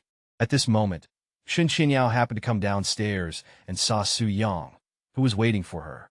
Smiling, she got into the car. Are we going home? Su Yang wanted to see if Shen Xinyao had any plans. Probably not, right? How about we eat outside for lunch? If we go back now, Mom and Dad will probably get angry again when they see you. So let's not go back. Shen Xinyao said very considerately to Su Yang. Hearing Shen Xinyao's words, Su Yang also smiled in relief. Then what shall we eat for lunch? Over at the pedestrian street in the city center, there seems to be a newly opened cold skewers restaurant. How about we go try it? Shen Xinyao suddenly remembered a newly opened restaurant that she had heard her colleagues mention before. Okay, everything is up to Madam Wife's arrangements. After saying this, he started driving towards the pedestrian street. Arriving at the pedestrian street and seeing the crowds of people, Su Yang took Shen Xinyao's hand and walked forward. Being held hand in hand by Su Yang, Shen Xinyao felt like a deer was running wild in her heart, and she was very embarrassed. She was very nervous inside, but also a little secretly pleased. Shen Xinyao herself didn't know when it started, but Su Yang's shadow was already in her heart. Following Shen Xinyao's directions, the two arrived at this restaurant called Couple Cold Skewers. Welcome everyone to visit Couple Cold Skewers. Our store is grand opening today with big promotions. Participate in the event, and you can get a 90% discount. The waiter at the door shouted loudly with a loudspeaker. Wow, really? What kind of activities are there? A couple watching the excitement excitedly asked forward. This question is a good one. I believe everyone is already tired and resistant to ordinary activities, but our store's activities are completely different. It requires couples to participate in this competition. This competition is very simple. You just need the man to hold his girlfriend and then kiss each other. Pay attention, it's not that simple. You need to support the weight of 2 people on one leg, and the couple with the longest kissing time will be the champion of this event and can enjoy a 90% discount for the whole day in our store. The waiter held the loudspeaker and explained to the crowd. When the crowd heard the waiter's words, they all enthusiastically wanted to try. Originally, Shen Xinyao just wanted to have a simple meal, but hearing about this activity, she couldn't help but feel a little embarrassed. Although she and Su Yang were already married, they were completely unlike ordinary couples, and she only knew the other party relatively well. Su Yang saw Shen Xinyao's shy appearance and also smiled faintly, deciding not to participate in this activity. Just as the two were about to enter the restaurant to eat, they were called back by the waiter. Hey, these two, please wait a moment. I see you two also look like a couple. Why don't you try our activity? Or maybe not. We just want to have a simple meal. Xinyao was still a little embarrassed. After all, it was Princess Carrie and kissing each other in front of everyone. Tisich, I see these two people. They might not be a couple. Maybe they are out having an affair. In today's society, there are all kinds of people. If it's not an affair, why wouldn't they dare to participate in this activity? Although originally wanted to speak, but heard a couple next to them making sarcastic remarks. Excuse me, you stump. What qualifications do you have to comment on us? Let me tell you, we are a married couple, so we are not willing to participate in your kind of activity, just to embarrass you. Besides, don't you even look at yourself? With your tonnage, can the person next to you even lift you? Although looking at the woman in front of him, who looked like a stump, very robust, he said, Hey, how are you talking? Let me tell you, my boyfriend is a fitness coach. Unlike you, this pretty boy, weak and feeble, obviously a useless person. After saying this, she also glanced at the man next to her. Then how about we make a bet? Su-yang smiled and said. The man standing next to the fat woman was a little panicked. Although he was a fitness coach, this woman's tonnage was obviously not in the same league as him. He pulled the woman's arm and said softly, Forget it, right? Let's not create trouble for no reason. However, this woman felt very face was lost and insisted on her actions, saying, Bet then bet. Afraid of who? If you lose, you two will serve us two for this whole day. Whatever we ask you to do, you will do. Okay, then what if you lose? Su-yang smiled helplessly. We lose? How could we possibly lose? My boyfriend is a fitness coach. The fat woman said very confidently. How about this? If you lose, you don't have to serve us for a whole day either. We still have to go to work after all. Just serve us for this meal. That's enough. Su-yang said very confidently. The waiter at the door was very happy to see such a scene. Originally, not many people were participating. After this commotion, it would definitely increase popularity, and his commission wouldn't be less. Su-yang looked at Xinyao. Xinyao was originally very unhappy because of the woman's mockery, but since Su-yang stood up for her, she couldn't let Su-yang down, so she nodded and agreed. Okay, since both sides have agreed to this bet, then I will come here to serve as the referee for this competition.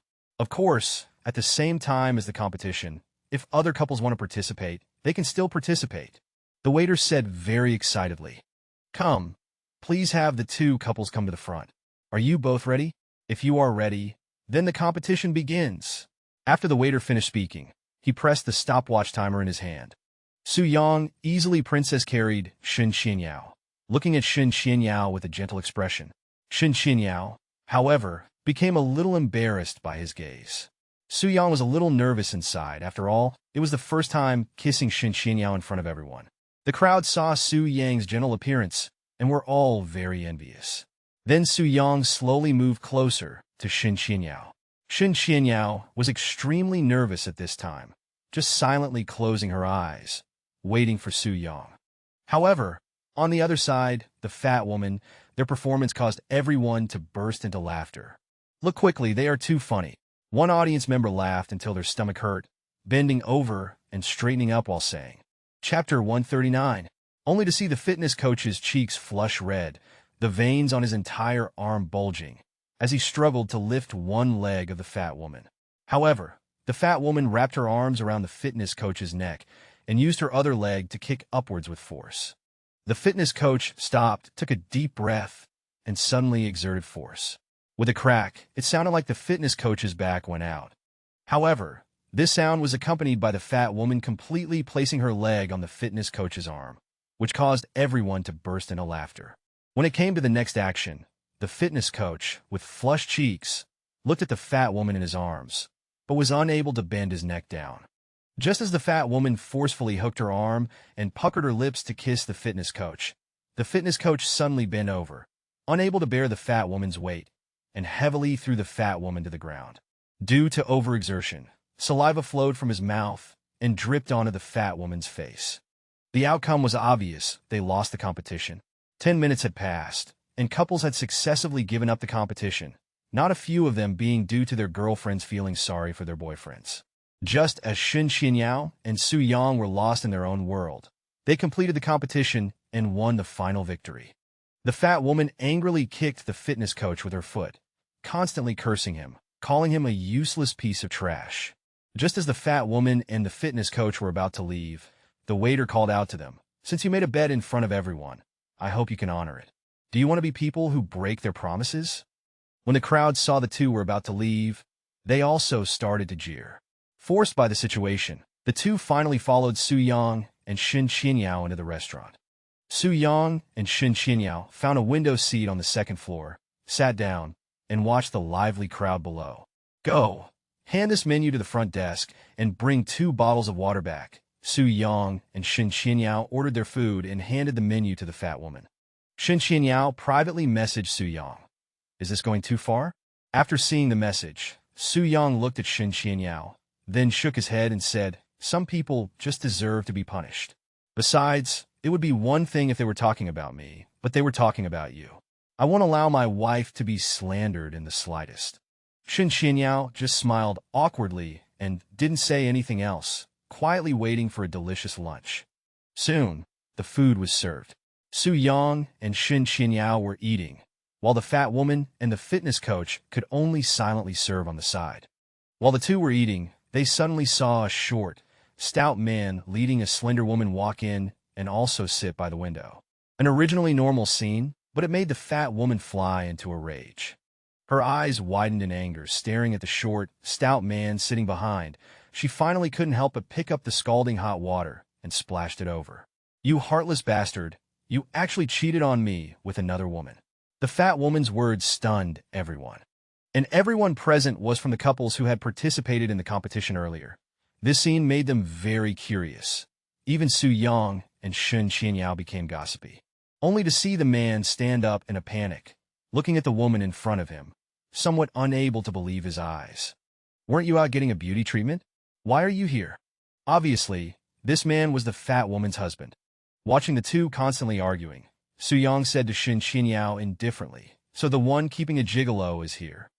When the fitness coach heard Su Yang's sarcastic remarks, he couldn't help but want to find a crack in the floor to crawl into. Su Yang watched the short, stout man constantly being taken advantage of, stood up and slowly walked forward. "Oh, so this is your husband, and that fitness coach is not your husband? Then you guys even participated in a couples event." Shen words undoubtedly poured oil on the fire, making the fat woman and the short, stout man argue even more fiercely. "You bitch, so you're the one cheating on me and having an affair outside, and you still have the nerve to accuse me. You're really shameless." After the fat man finished speaking, he slapped the fat woman heavily in the face. Everyone who saw this scene thought Su Yang was wicked, but these scenes were exactly what they were happy to see, and they all laughed heartily. And some couples were saying to their boyfriends that if they dared to treat them like that in the future, they would directly break one of their legs. Although Shen said that, she unhurriedly returned to her seat, looking at Su Yang with a wicked smile. Shen did not feel any repulsion towards Su Yang's actions, but instead suddenly felt that he was a bit wickedly handsome. The two quickly finished eating and left the restaurant, leaving only the fat woman and the fat man fighting in the restaurant. All kinds of tables and chairs were smashed to pieces. The waiter standing on the side, his face turned green. Su Yang and Shen returned to the car. Shen said to Su Yang, "I've noticed you seem to have become bad. You weren't this bad before, were you?"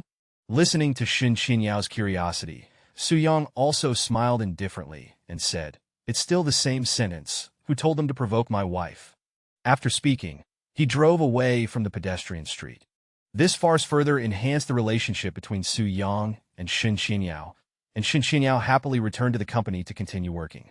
Su Yang could only drive around the streets afterwards.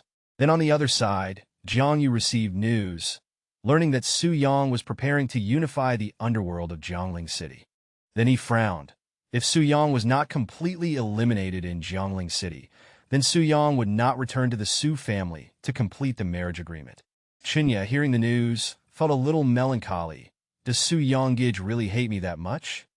Zhang Yu looked at Chinya's sad appearance, reached out, and pulled Chinya into his arms, saying, "Don't worry, although I'm old, I haven't reached the point where I can't move.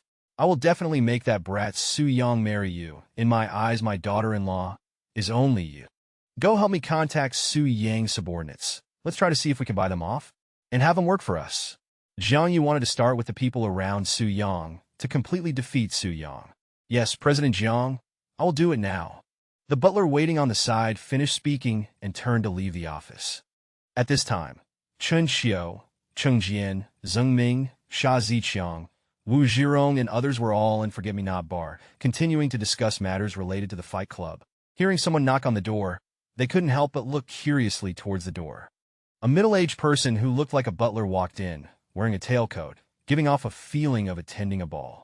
Chapter 140. Hello, is anyone here? Chen Xiao, Mr. Chun. A person in a uniform pushed open the door and shouted directly. Looking at the unfamiliar man in front of him, the owner felt confused, especially Chen Xiao, who did not recognize this person at all. May I ask who you are? Chen Xiao was somewhat puzzled as he didn't recognize this person among his acquaintances. Mr. Chun, would it be convenient to speak in private? The man in the tailcoat made a gesture of invitation. Chen Xiao and Cheng Jian exchanged glances and then walked out. The two did not talk in the bar immediately, but followed the man in the tailcoat into a car. It was obvious that the car had been specially modified, with excellent soundproofing and cornering performance. Hello, Mr. Chen. I am from the Su family of Beijing. The man in the tailcoat introduced himself. The Su family of Beijing? Chen Xiao, who had followed Su Yang for many years, naturally knew what kind of family the Su family of Beijing was. The Su family of Beijing was Su Yang's biggest enemy, and Su Yang himself was also from the Su family of Beijing. Pleased to meet you, pleased to meet you. May I ask, what is the matter that this gentleman has asked me out for? I don't recall knowing anyone from the Su family of Beijing, Chen Xiao said calmly. Mr. Chun is joking. I hope Mr. Chen will not misunderstand. This time, there is no malice. I believe you should know the identity of young Master Su. The man in the tailcoat asked tentatively. Oh, which young Master Su are you referring to? I may not know him. Chen Xiao's vigilance was also very strong. According to my understanding, Mr. Chen was once a vice president of Xi'an Group, and your president should be Su Yang, young Master Su, right? The man in the tailcoat finally decided to stop beating around the bush. Oh, if you're talking about President Su Yang, then I do know him. But according to what you said, you also know that I was once a vice president of Xi'an Group, but I am not anymore, and I have no connection with Xi'an Group anymore. May I ask what business you have with me? Chen Xiao felt a little flustered inside, but pretended to be calm and asked. Mr. Chun is joking. Although you no longer have any connection with Xi'an Group, according to my intelligence, you are still working for Su Yang, young Master Su, and this Forget Love Water Bar is also a subsidiary industry of Xi'an Group. Am I right? The man in the tailcoat said very seriously. I think you can just get to the point. There is no need to beat around the bush. What exactly does your Su family want from me? Chen Xiao knew that too much probing was useless, so he directly cut to the chase. Mr. Chun is indeed cautious, but it can be seen that Mr. Chun is also a straightforward person. Then I will be frank. Young Master Su Yang's mother has come to Jiangling City, and her purpose is not convenient to tell you at the moment. We are willing to give you several times the benefits that young Master Su offered, to lurk by young Master Su's side and inform us of young Master Su's every move. The man in the tailcoat no longer tested him and directly stated his purpose. Your Su family of Beijing wants to buy me off?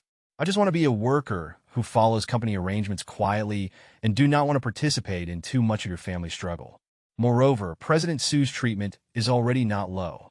Chen Xiao deliberately revealed some flaws in his words, indicating that he might still be bribed. The man in the tailcoat was also an experienced veteran, and naturally heard the hidden meaning in Chen Xiao's words. I think Mr. Chen was driven down from the position of vice president of Xi'an Group by young Master Su. Doesn't your heart have a little bit of resentment? The man in the tailcoat said, very good at grasping people's minds. Chen Xiao knew that even if the man in the tailcoat was astute, he had already taken the bait. Chen Xiao clenched his fists and then loosened them, but this scene obviously fell into the eyes of the man in the tailcoat. I am just obeying the company's arrangements. As for what you said about buying me off, I think we should forget about it. After speaking, he turned to leave the car. Mr. Chun, please wait.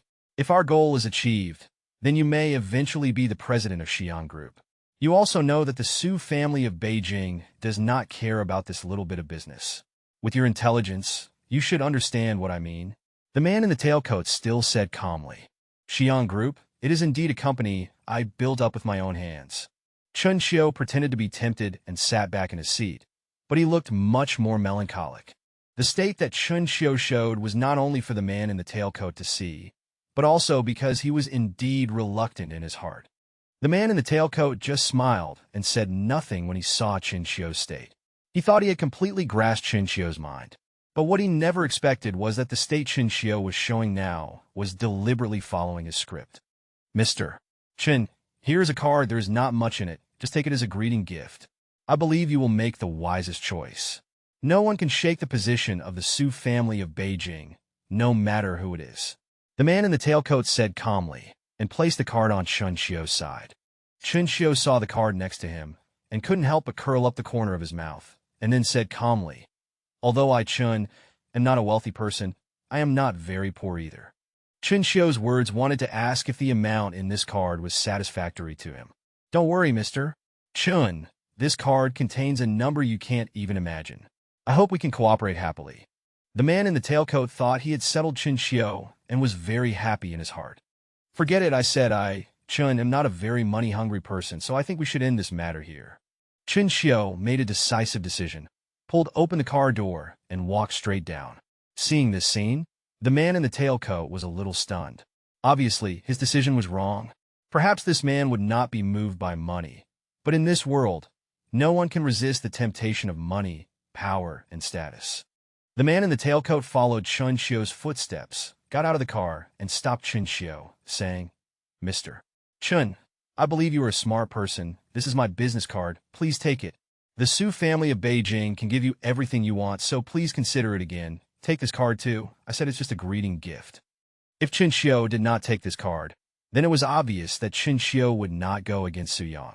But if Chun Xiu took this card, then the plan to buy off Chun Xiu could still be successfully completed. Chun Xiu turned around, silently walked back, looked at the card with a large amount of money and a black gold-level business card in front of him, and seemed a little unnatural. But in the end, he made a choice. Chapter 141. However, he still reached out and took both cards, because the man in the suit saw Chun Xiu's state and smiled with satisfaction. Chun Xiu returned to the bar with the two cards in his hand, but from the moment he entered the door, he gave people a feeling of being a different person. Chun Xiu, are you all right? What happened?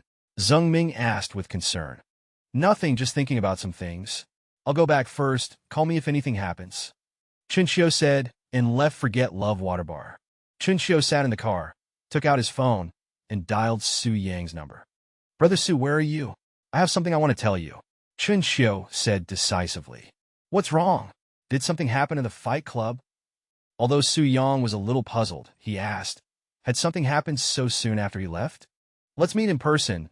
It might not be convenient to talk on the phone. Chun Xiu thought for a moment, and still felt it would be more convenient to find a secluded place to meet. Although Su Yang was a little puzzled, he eventually agreed. At this time, the sky was already approaching dusk, and the two finally met. Chun Xiu got into Su Yang's car, but neither of them spoke. Su Yang seemed to realize that something had happened. The two drove on, and eventually came to the mountainside of a mountain in Jiangling City. Brother Su, here's a card and a business card. Please take them. Chun Xiu decisively took out the business card from the man in the suit and the bank card he gave him and handed them to Su Yang. Su Yang was stunned when he saw the business card. Obviously, he knew who the person on the business card was. This person was none other than Zhang Jinhua, the chief steward under his mother. Su Yang had already guessed roughly, and then said, When did this happen? How did they find you? After you left this afternoon, about 10 minutes before we talked about the fight club and called you, this person walked into the bar and found me. Chun Xiu said calmly. What did this person say to you? Su Yang was a little puzzled. Why would his mother find Chun Xiu? Even if she wanted to buy off someone by his side, wouldn't it be easier to target a newcomer who followed him? Why would she specifically look for Chun Xiu? He said he was from the Su family in Beijing, and his words seemed to imply that he wanted to deal with you. But it wasn't convenient to make a direct move, so he wanted to buy me off to understand your thoughts and actions through me. Chun Xiu said calmly, not worried at all that Su Yang would suspect him. Do you have a plan? Although Su Yang knew Chun Xiu had not betrayed him, if he had betrayed him, he wouldn't have come to talk to him again. I don't know what I should do. That's why I came to you. Although Chun Xiu felt it was just an opportunity, he still needed to communicate with Su Yang. If used well, this is an opportunity. If not used well, it might be a slight blow to us, but I think we should agree to this matter for now. You being by their side can serve as an informant, but you won't easily get into their inner circle. You need to provide them with some information, otherwise they won't trust you. Suyang also felt this was an opportunity. If Chen infiltrated his mother's camp, then he would also obtain some information about his mother's actions and be able to respond. This Zhang Jinhua is my mother's chief steward. My mother wants me to return to the family to get married, but I want to personally defeat the Su family. So if you infiltrate their inner circle, it might be a good thing for us. Su Yang said calmly. Chen Xiu nodded and said, what information should we tell them now? Let's not tell them about our Fight Club plan for now. The Shen family has already been acquired by them. Let's start with this aspect. Su Yang said calmly. The news about the Shen family is not completely useless information for them. So with Chen Xiu's intelligence, he can still infiltrate their inner circle. But I'm no longer in the group now. I may not know much about the Shen family, but what they want to know more might be the news about the cooperation between Sunset Group and the Shen family. Chen Xiu said after thinking for a while. Su Yang nodded. The news about the Shen family is indeed related to Sunset Group. Thinking of Sunset Group, Su Yang was a little worried. His mother could even find Chen Xiu, someone who had followed him for so long. So could there be their informants inside Sunset Group? However, even if there were informants, Su Yang had no way to make any major moves to investigate now. I'm a bit worried about whether there are their informants inside Sunset Group. Su Yang still voiced his thoughts. Then what should we do next? Chen Xiu asked doubtfully. How about this? I will contact Tian Yi and have him cause some trouble within the company, and then take this opportunity to transfer you back to the company.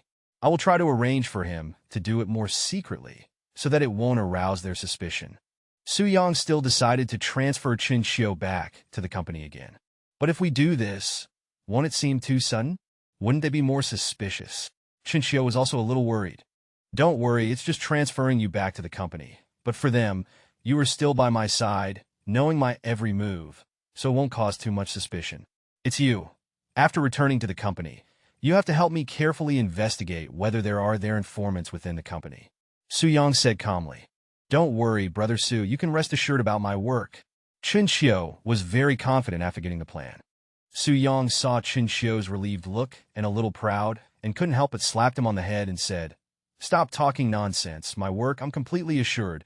Have you forgotten the last time at Forget Love Water Bar? We almost couldn't even pay wages.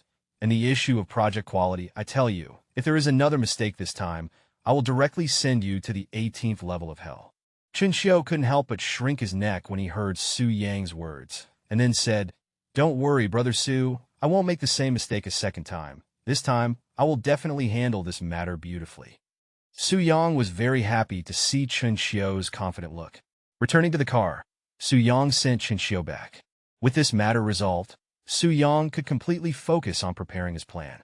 By the way, this matter must be kept secret. Only the two of us can know about it. Su Yang once again urged Chen Xiu. Chapter 142. Don't worry, Brother Su. I know what I'm doing. I'm leaving. Chen Xiu finished speaking, turned around, and got out of the car. Watching Chen Xiu's figure gradually receding into the distance, he smiled with relief, feeling it was worth it to have such a brother. Su Yang drove back home, and just then a table full of food was ready. Shen Xinyao saw Su Yang return and quickly said, You're back? Have you eaten? The food is just ready. Would you like to sit down and eat something? Hearing Shen Xinyao's caring words, Su Yang was very happy, but before Su Yang could speak, Han Ling started to sneer from the side again.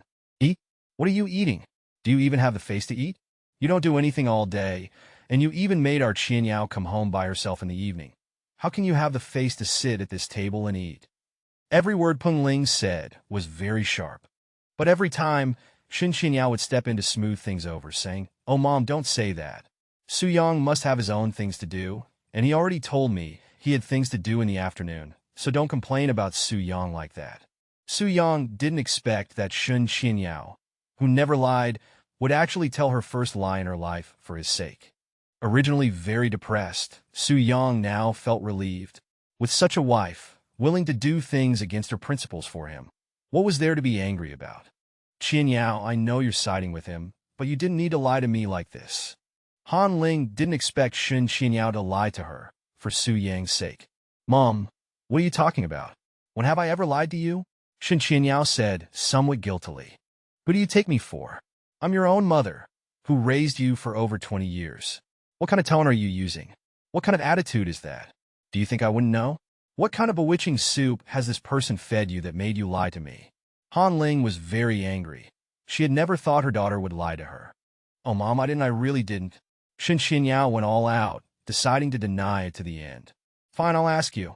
When did this useless Su Yang call you? What time did he call you? Did he say when he would be back? Did he tell you what he was going to do? Come on, tell me, speak up. Han Ling pressed harder step by step. Oh, Mom, what exactly do you want to do? We're all family. Why do you have to be like this? Shen Qianyao was really a bit helpless. She didn't even mind some things, but her mother was taking it so seriously. Su Yang saw Shen Qianyao's helpless look, reached out and pulled Shen Qianyao, saying, I want to discuss business with Vice President Chen Xiao of Xiang Group. Do you have any objections now? Also, you are Shen Qianyao's mother, my mother-in-law. I'm not a thief, and you're not a detective. So why do you have to target me like I'm a criminal? Su Yang said angrily. Is that so?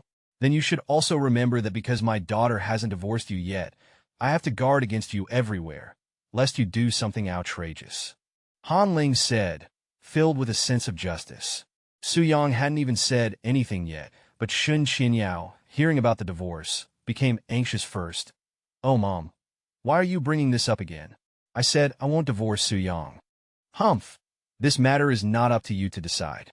After saying that, she put down her chopsticks, didn't eat any more rice, and went back to the bedroom. Seeing Han Ling go into the bedroom, Shen Shikong stood up and said, Su Yang, sometimes you need to pay attention to details. Haven't you noticed that this time your mother-in-law's anger point is different? And she didn't say anything particularly excessive either. Pay more attention to details. A man should be magnanimous. After Shen Shikong finished speaking, he turned and went into his room. Hearing Shen Shikong's words, Su Yang finally realized that Han Ling, although she was still mocking him today, wasn't quite like before. Could this really be a slight change? Not only Su Yang, but even Shen Qianyao felt a little curious. If it were in the past, she would definitely have thrown a tantrum. But today, she didn't seem to say anything and just went into the room. Su Yang and Shen Qianyao looked at each other, not saying anything further.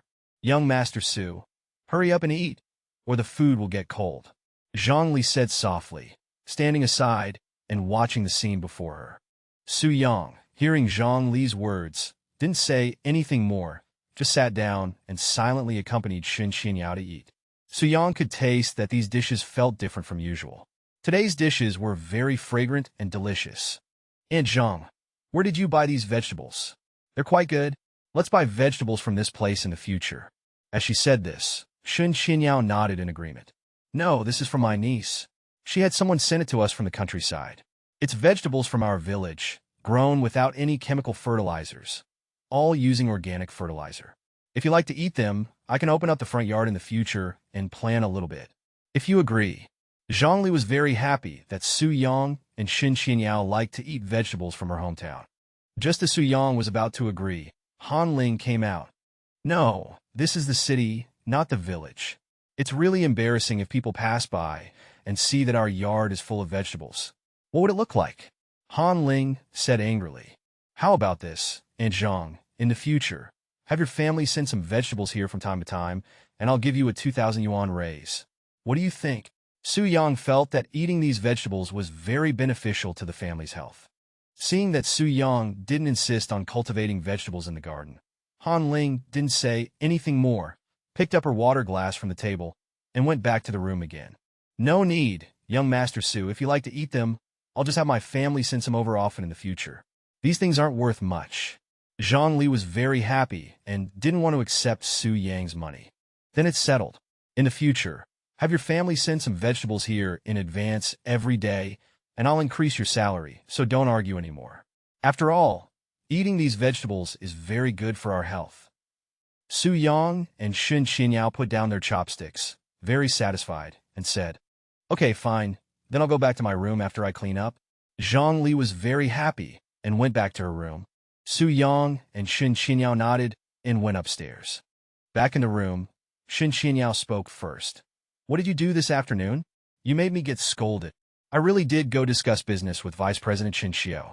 I can't lie to anyone, especially not my dear wife, right? Su-yong said very calmly. What? You went out to discuss business with Vice President Shen? What business could you two possibly have to talk about? Shen Xinyao originally thought Su-yong was just using Chun Xiao as an excuse to get out of trouble, but she didn't expect that even now he was still sticking to his story. Chapter 143. It's nothing much, just asking me for advice on some business problems. Su-yong said calmly. As soon as he said this, Shen Xinyao was completely shocked. Asking you for business advice? Are you kidding me? When have you ever managed a company? Look at what you're saying. He's also been to university, and he's studied business management. It's just that he didn't continue after graduating in his senior year. He and I are classmates, so we just chatted. Su-yong said calmly, not revealing the slightest flaw in his story. Shen Xinyao curled her lips, completely disbelieving Su-yang's words. Forget it, forget it. If you don't want to talk, then don't. Let's sleep. I have to go to work tomorrow. Shen Xinyao finished speaking and lay down on the bed. Su-yong saw Shen Xinyao lying down and silently lay down next to her. Just as Su-yong lay down, Shen Xinyao kicked him, sending Su-yong to the floor. Go sleep on the sofa, and tomorrow morning, you don't need to drive me. I'll drive myself. Shen Xinyao thought of the couple's activity at noon, and her cheeks couldn't help but flush red. Helpless, Su-yong had no choice but to lie back down on the sofa. On the other side, Shen Mingzhi and Shen Linglong sat together. Brother, I plan to go abroad for further studies, so the company might be just you alone in the future. Shen Linglong did not tell Shen Mingzhi everything. Out of the blue, why do you want to go abroad for further studies? Shen Mingzhi was a little curious. Because I feel like I can't help much in all the plans, and I believe that sooner or later, elder brother will drive Shen Xinyao out of the Shen family. I might as well go abroad for further studies and come back to help elder brother manage the company well. Shen Linglong was very good at making excuses. Okay, then go. You should stay home and spend time with parents these days. Also, I have something to do and need to go out. Shen Mingzhi finished speaking, looked at his watch, and turned to leave. Shen Mingzhi drove to a bar and silently walked into a private room. At this time, the lighting in the private room was very dim. There was one man and 3 women, and these 3 women were posing seductively and serving the man. The man opened his eyes and saw Shen Mingzhi walking into the private room. So he told the 3 women to stop their special services, but then he still put his arms around the 3 women. You are Shen Mingzhi? The man's gaze towards Shen Mingzhi was very arrogant. Please watch your tone. Although I've long known that Crow has special hobbies, I didn't expect to see it as soon as I walked in. Shen Mingzhi's aura was not at all weaker than Crow's. Who the fuck do you think you are? How dare you talk to me with this attitude? Let me tell you, no one who has spoken to me like this before has had a good ending. Crow finished speaking wordlessly and angrily smashed the wine bottle on the table to the ground. This action frightened the 3 women beside him into screaming. Outside the door, 4 or 5 burly men barged in. Brother Crow, please don't be angry. I'm here to talk business with you. How about I give you 5 million to help me settle this person? Do whatever you want, as long as she doesn't appear in front of me again. Shen Mingzhi finished speaking and placed Shen Xinyao's photo on the table. Crow gestured for his men to leave, then picked up the photo on the table and looked at it. Oh, this chick has some looks. Just letting her disappear like this is a bit of a pity. And from what I know, she's from your Shen family, right? Seems like her name is Shen Xinyao. A glint of lust flashed in Crow's eyes as he said to Shen Mingzhi. Brother Crow's information is really well informed. That's right, this person is indeed my cousin Shen Xinyao. I want to drive her out of the Shen family, but I've repeatedly failed and have no choice but to resort to this. This is a 2 million deposit. I hope Brother Crow won't refuse. Shen Mingzhi said, with a flattering expression. Crow heard Shen Mingzhi's words and laughed loudly, saying, You're really a good brother. Anyway, as long as she disappears from your sight, why not let my brothers have some fun? Anything else is up to you. I have no objections. But if you get your hands on her, I hope there won't be any mistakes.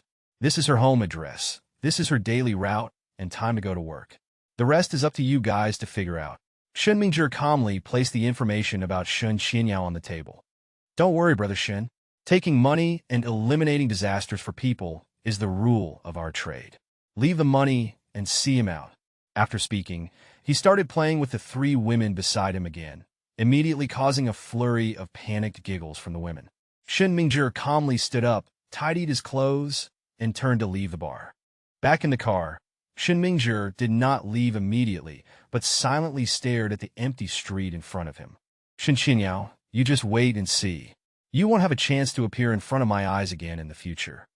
After speaking, he drove home. The next morning, Shen Qinyao originally wanted to go to the company herself, but Su Yang insisted on driving her.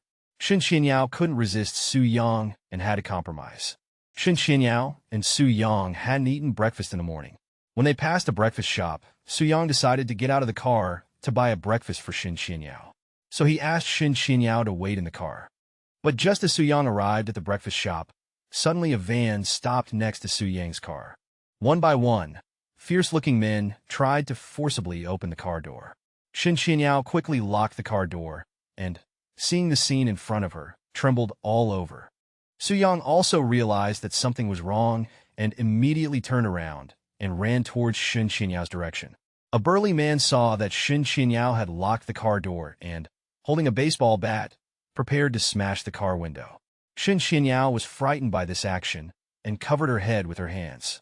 Su Yang arrived in time and kicked the burly man who was wielding the baseball bat to the ground.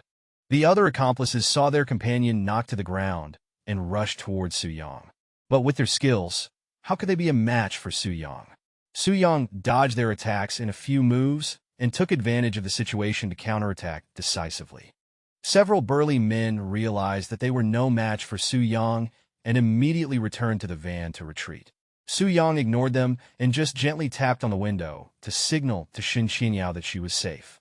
Shen Qinyao saw Su Yang open the car door, panicked and hugged Su Yang tightly, tears streaming down her cheeks.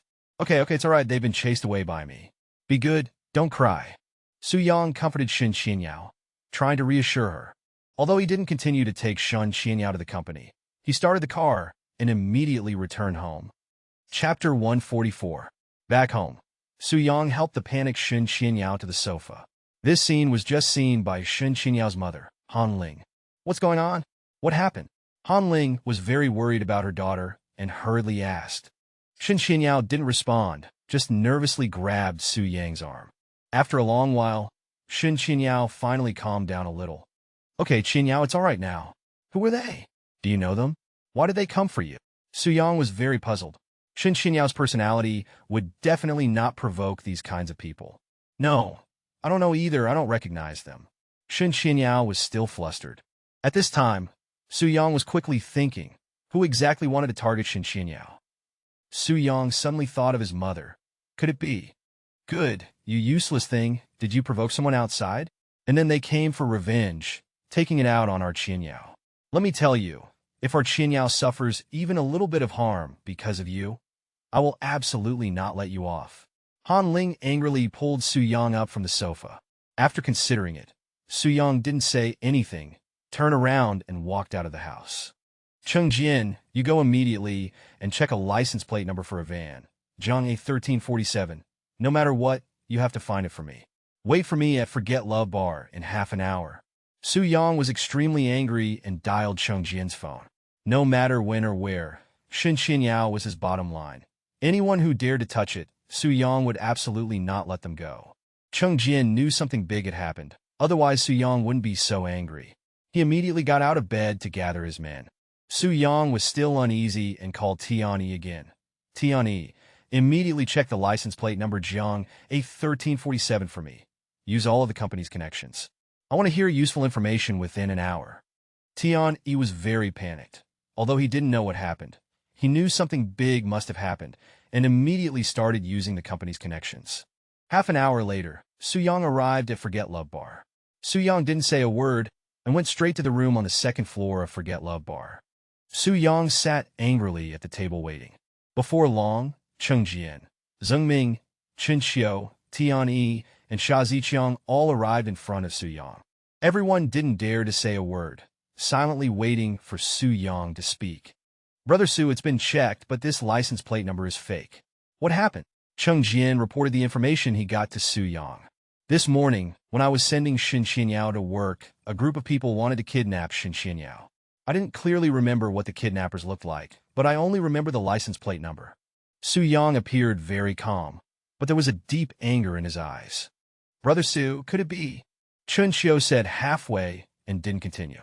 It was clear what Chun Xiu meant. The person he was referring to was his own mother, Jiangyu. Su Yang was also a bit suspicious at first, but felt it was unlikely. You guys continue to investigate for me. I'll go out for a while. Su Yang finished speaking and walked out of the room. Back in the car, Su Yang took out his phone and dialed a number that he would never normally dial. Where are you? I want to see you.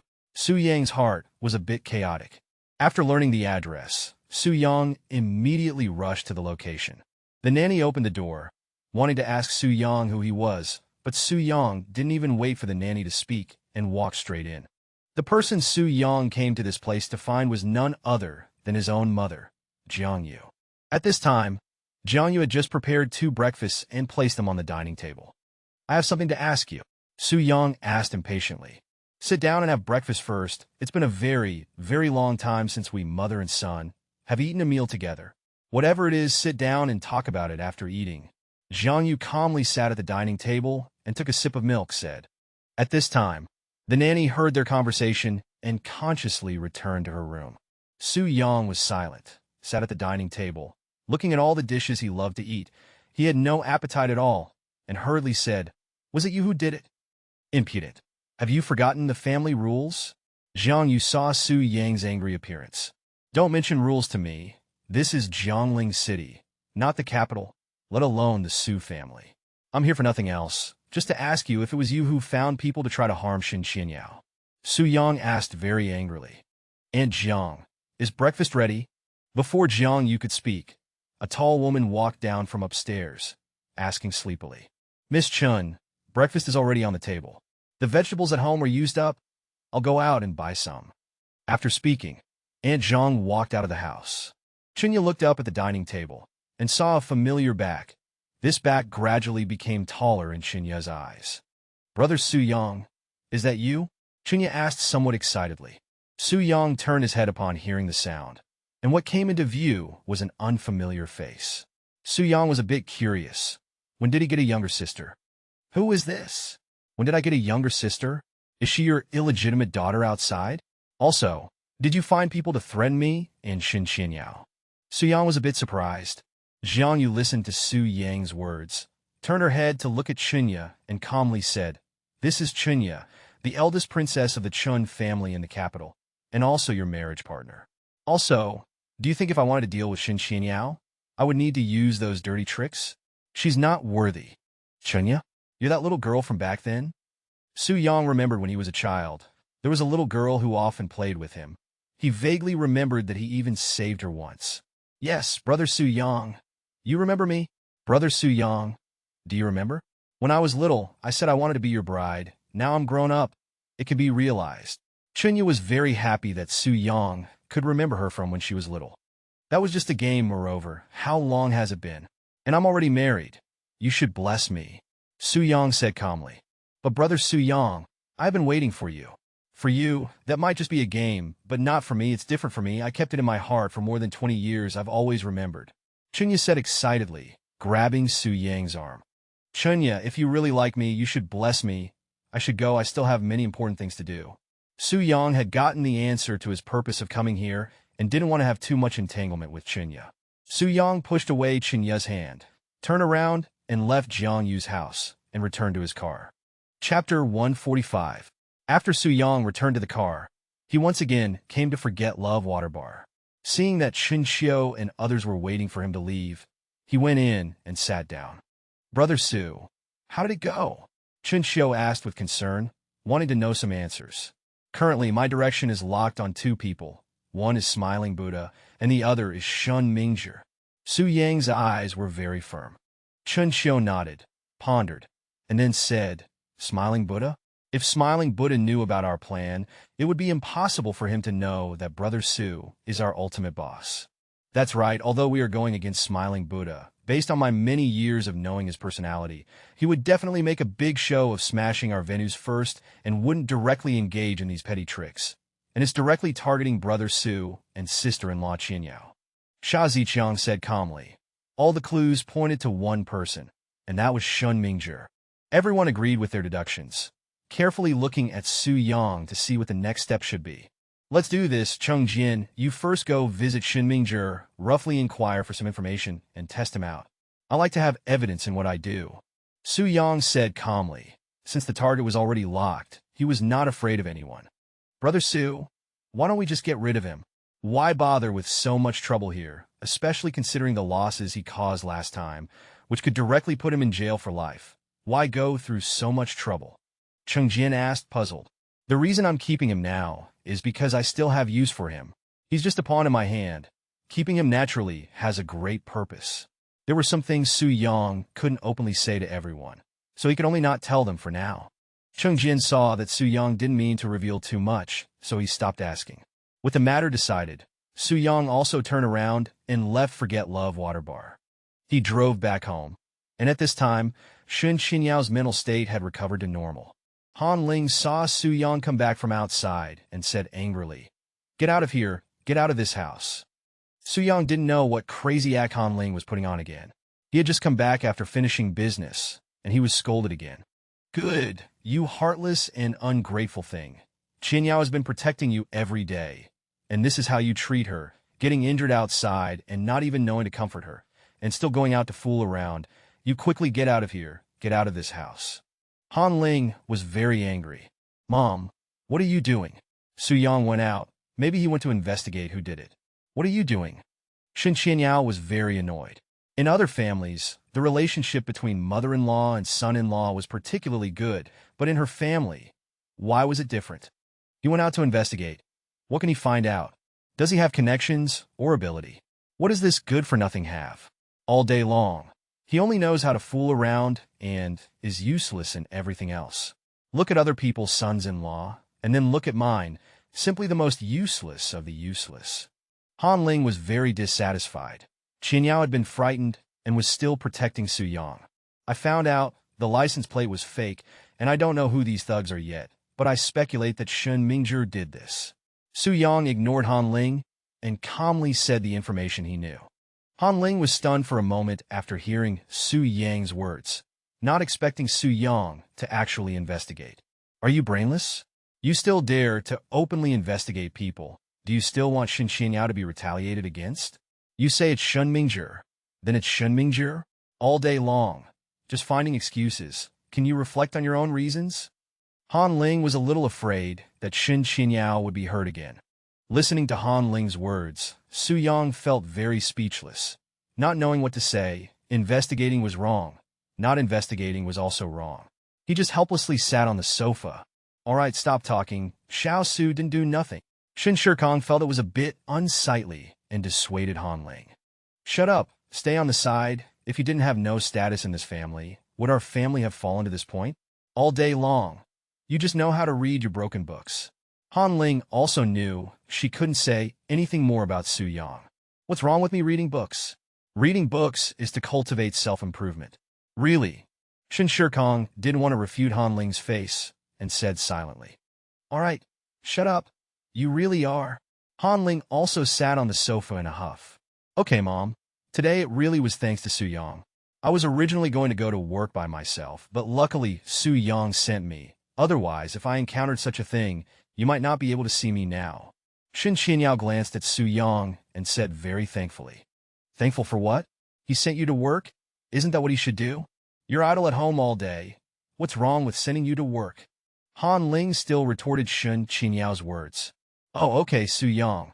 How do you know it was Shen Mingzhi who sent people?" Shen Qinyao asked curiously. "You are so gentle and kind. Who else could be dissatisfied with you besides Shen Mingzhi?" Su Yang looked at Shen Qinyao and said with a smile, "Cheeky." Shen Qinyao's cheeks flushed slightly, thinking of Su Yang rescuing her. He really was a little bit handsome. "Wait a minute. You said you were originally going to go to work by yourself, and then Su Yang insisted on going with you?" Han Ling seemed to have discovered something and asked Shen Qinyao. "Yes, I originally wanted to let Su Yang rest well at home today, but Su Yang still insisted on sending me to work." Shen Qinyao replied blankly. "Good. You Su Yang, is it you who hired people to act to harm Shen Qinyao, and then you appear as a hero to save the beauty and make Shen Qinyao grateful to you? Is that how it is?" Han Ling said with certainty. After hearing Han Ling's deduction, not only Su Yang petrified, but even Shen Shikong petrified as well. Although they had to admire that his mother-in-law's imagination was really extraordinary, she could even come up with such bizarre things. "Oh, Mom, what are you thinking? How could Su Yang do such a thing? I don't dislike him." And I said, "We two will not get divorced, and besides, where would he get the money to hire these people?" And he was so heavy-handed. One person was beaten by him until he bled. Shen Xinyao felt very speechless. Even she felt that her mother's imagination was really too wild. "Mom, you, such a good script. How did you come up with it? I didn't even think that you would think of it." Su Yang was powerless to refute, just helplessly mocked Han Ling. Shen Shikong didn't speak, still looking down at his book. "Right, Su Yang, you said." Chapter 146. "Su Yang, you said Shin Mingzhi hired someone to kidnap and threaten us, but why? Do you have any evidence?" Shen Xinyao asked with some doubt. "Oh my, where would there be any evidence? This is just a deduction. Think about it, in Jiangling City, besides Shen Mingzhi wanting to make things difficult for you and drive us out of the Shen family, who else could it be?" Su Yang said with certainty. Shen Xianyao nodded in agreement with Su Yang's statement. "Brother Crow, we fail." The four burly men returned to Crow's side and said dejectedly, "You're all fucking useless. What use are you to me? Fucking hell? You can't even handle a broad." Crow angrily smashed the wine glass in his hand to the ground. "It's not like that. There was a man beside that broad. He's very agile, feels like a trained fighter. We are no match for him." The man who spoke was terrified to see Crow's anger. Crow stopped talking after hearing this and just pondered seriously. "Su Yang, what should we do next? I can't just keep hiding at home. Shen Mingzhi, as the company's vice president, can still make decisions about me." Shen Xinyao asked worriedly. "It's okay. Don't worry. I'm here. No need to worry too much. You just go to work as usual. They suffered a loss today. They shouldn't make any more moves." Su Yang said calmly. "But we can't always be so passive. We have to find a way to solve it." Shen Xinyao was a little scared thinking about if something like this would happen again in the future. "Don't worry. With me here, you won't have any problems, but I'm thinking of a countermeasure now. We'll lure the snake out of its hole." Su Yang was no longer worried now that he had a countermeasure. "Lure what snake out of what hole? You still want to put our Qinyao in harm's way? I'm telling you, if you want to lure a snake out of its hole, you go." Han Ling pulled Shen Xinyao behind her and pointed at Su Yang's nose and scolded. "Oh, Mom, I believe Su Yang. He must have a way." Shen Xinyao trusted Su Yang very much. Now, besides her parents and Su Yang, Shen Xinyao didn't trust anyone at all. "Don't worry, Qinyao, I'll send you to work first. I'll go out and think of a way. You guys stay at home. I'm afraid if they fail to kidnap Shen Xinyao, they will deal with you," Su Yang said calmly. At this time, Su Yang had already thought of a good way. Luring the snake out of its hole was good, but it was still risky, so Su Yang decided not to use this method for the time being. "Go where? Don't go. You good-for-nothing Su Yang. Do you still want Qinyao to go and risk her life? What are you scheming? Qinyao is so good to you. You have repeatedly encouraged her that if she had taken control of the Shen family company earlier and driven Shen Mingzhi out, would there still be things happening now? It's all because of you. What are you doing here pretending to be nice?" Han Ling became angrier as she thought about it, and said angrily, "Oh, Mom, don't mention the past. I believe Su Yang. If I keep not going to work, Shen Mingzhi will definitely find a way to drive us out. We will be even more passive then. I'll go upstairs to change my clothes," Shen Qinyao said very sensibly. Han Ling didn't say anything more, just sighed helplessly. Her whole person looked much more dejected, and tears couldn't help but flow from her eyes. "Brother Shen Qinyao is fine." She returned to the villa unscathed. Crow and the others must have failed. At the entrance of the villa area, a man wearing sunglasses sat in a car, saw Su Yang driving into the community, and called Shen Mingzhi. "What? They failed even with this? Why?" Shen Mingzhi was very eager to get rid of Shen Qinyao and had even become frantic. It seems Su Yang drove their people away, but Crow only sent 4 people. The man told Shen Mingzhi what he saw. "Okay, I got it. You continue to keep an eye on their every move for me." Shen Mingzhi hung up the phone angrily. "Is this how you guys do things? You can't even deal with a good-for-nothing?" Shen Mingzhi called Crow and said angrily, "What are you yelling about? You came to us, and you're yelling at me? Who knew there was such an expert beside this broad? The information you gave was also wrong. If you want to deal with these 2 people, now you have to add more money. Mobilizing unusual manpower. The price is also very beautiful. Crow said calmly. Even if Shen Mingzhi didn't want him to do this anymore, he wouldn't be able to get back the 2 million deposit. Isn't it just money? I'll add another 2 million for you. The money will be transferred immediately after it's done. You better hurry up and do it. I can't wait. Shen Mingzhi felt that Shen Qianyao couldn't escape, and his whole person became a little frantic. Shen Qianyao changed from her previous professional skirt to a set of capable clothes, a simple sun protection jacket with jeans. Her hair was also tied up, and the high heels she usually wore to work were also changed into a pair of sneakers. However, this outfit, paired with Shen Qianyao's figure and appearance, was even more stunning. Why are you staring at me like that? Shen Qianyao asked shyly when she saw Su Yang staring straight at her. Although she just changed into a simple outfit, she still looked forward to Su Yang's evaluation of her in her heart. Su Yang was even more aroused by Shen Qianyao's shy look, and slowly walked up to Shen Qianyao, leaned close to Shen Qianyao's ear and said, "You are simply too beautiful. How about we don't go to work and go back to the room to make babies?" Feeling Su Yang's breath passing from his mouth to her ears, and hearing Su Yang's words, her cheeks were like red apples, as if contagious, making Shen Qianyao's ears also turn red. "Go away, I hate you." After speaking, she reached out and pushed Su Yang away, and came to the door to pick up her bag to go out. Su Yang smiled, and then followed Qianyao's steps out of the room. As soon as he came out, Su Yang took Shen Qianyao's hand and never let go. Shen Qianyao liked the feeling of being held by Su Yang. It felt especially safe. All the way to the company, Su Yang still held Shen Qianyao's hand, without letting go, as if declaring sovereignty, that this was his woman. Su Yang followed Shen Qianyao into the company, looking at the layout inside the company. Presumably the previous cleaning company had undergone great changes, and everyone inside the company was very nice to Shen Qianyao, and they all liked Shen Qianyao very much. Especially today, Shen Qianyao's outfit made them feel even more stunning. Some of the men even showed jealous eyes when they saw Su Yang holding Shen Qianyao's hand. Chapter 147. Su Yang waited for a while, wanting to see if there were any informants planted in the company. But to his disappointment, there was nothing unusual except for the jealous looks from the men who came in to report their work. An hour passed. Su Yang poured a glass of water for Shen Qianyao and said, "It's relatively safe here. I'll leave first. I'll go think of a way to eradicate those pests." Shen Qianyao nodded. Just as Su Yang finished speaking and turned to leave, Shen Mingzhi walked in, quite surprised to see Su Yang standing there. "Why are you trash here? Is this a place you can come to? You're just a live-in son-in-law of the Shen family, a useless piece of garbage. This is not a place for you. Get out of here." Shen Mingzhi deliberately opened the door wide and shouted loudly at Su Yang. Shen Mingzhi's action was not only to mock Su Yang, but also to let everyone in the company know that Su Yang was the Shen family's live-in son-in-law, a useless good-for-nothing. Don't you know why I'm here? Sorry to disappoint your plan." Su Yang looked at Shen Mingzhi in front of him, a hint of an evil smile appearing at the corner of his mouth.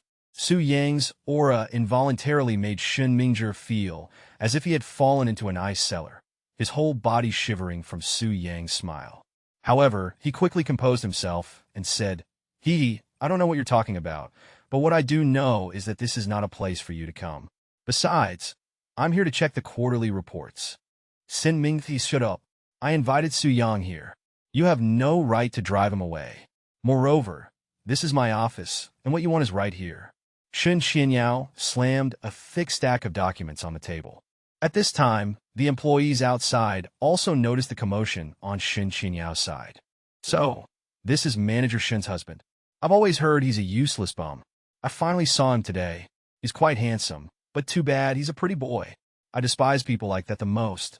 Yeah, I've always heard about him, but never seen him." Hearing the gossip outside, Shen Mingzhi's goal had been achieved.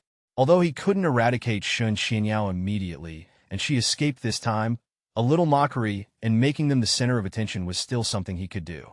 Shen Qianyao became a little impatient, unable to bear seeing Su Yang being humiliated like this. "These are copies.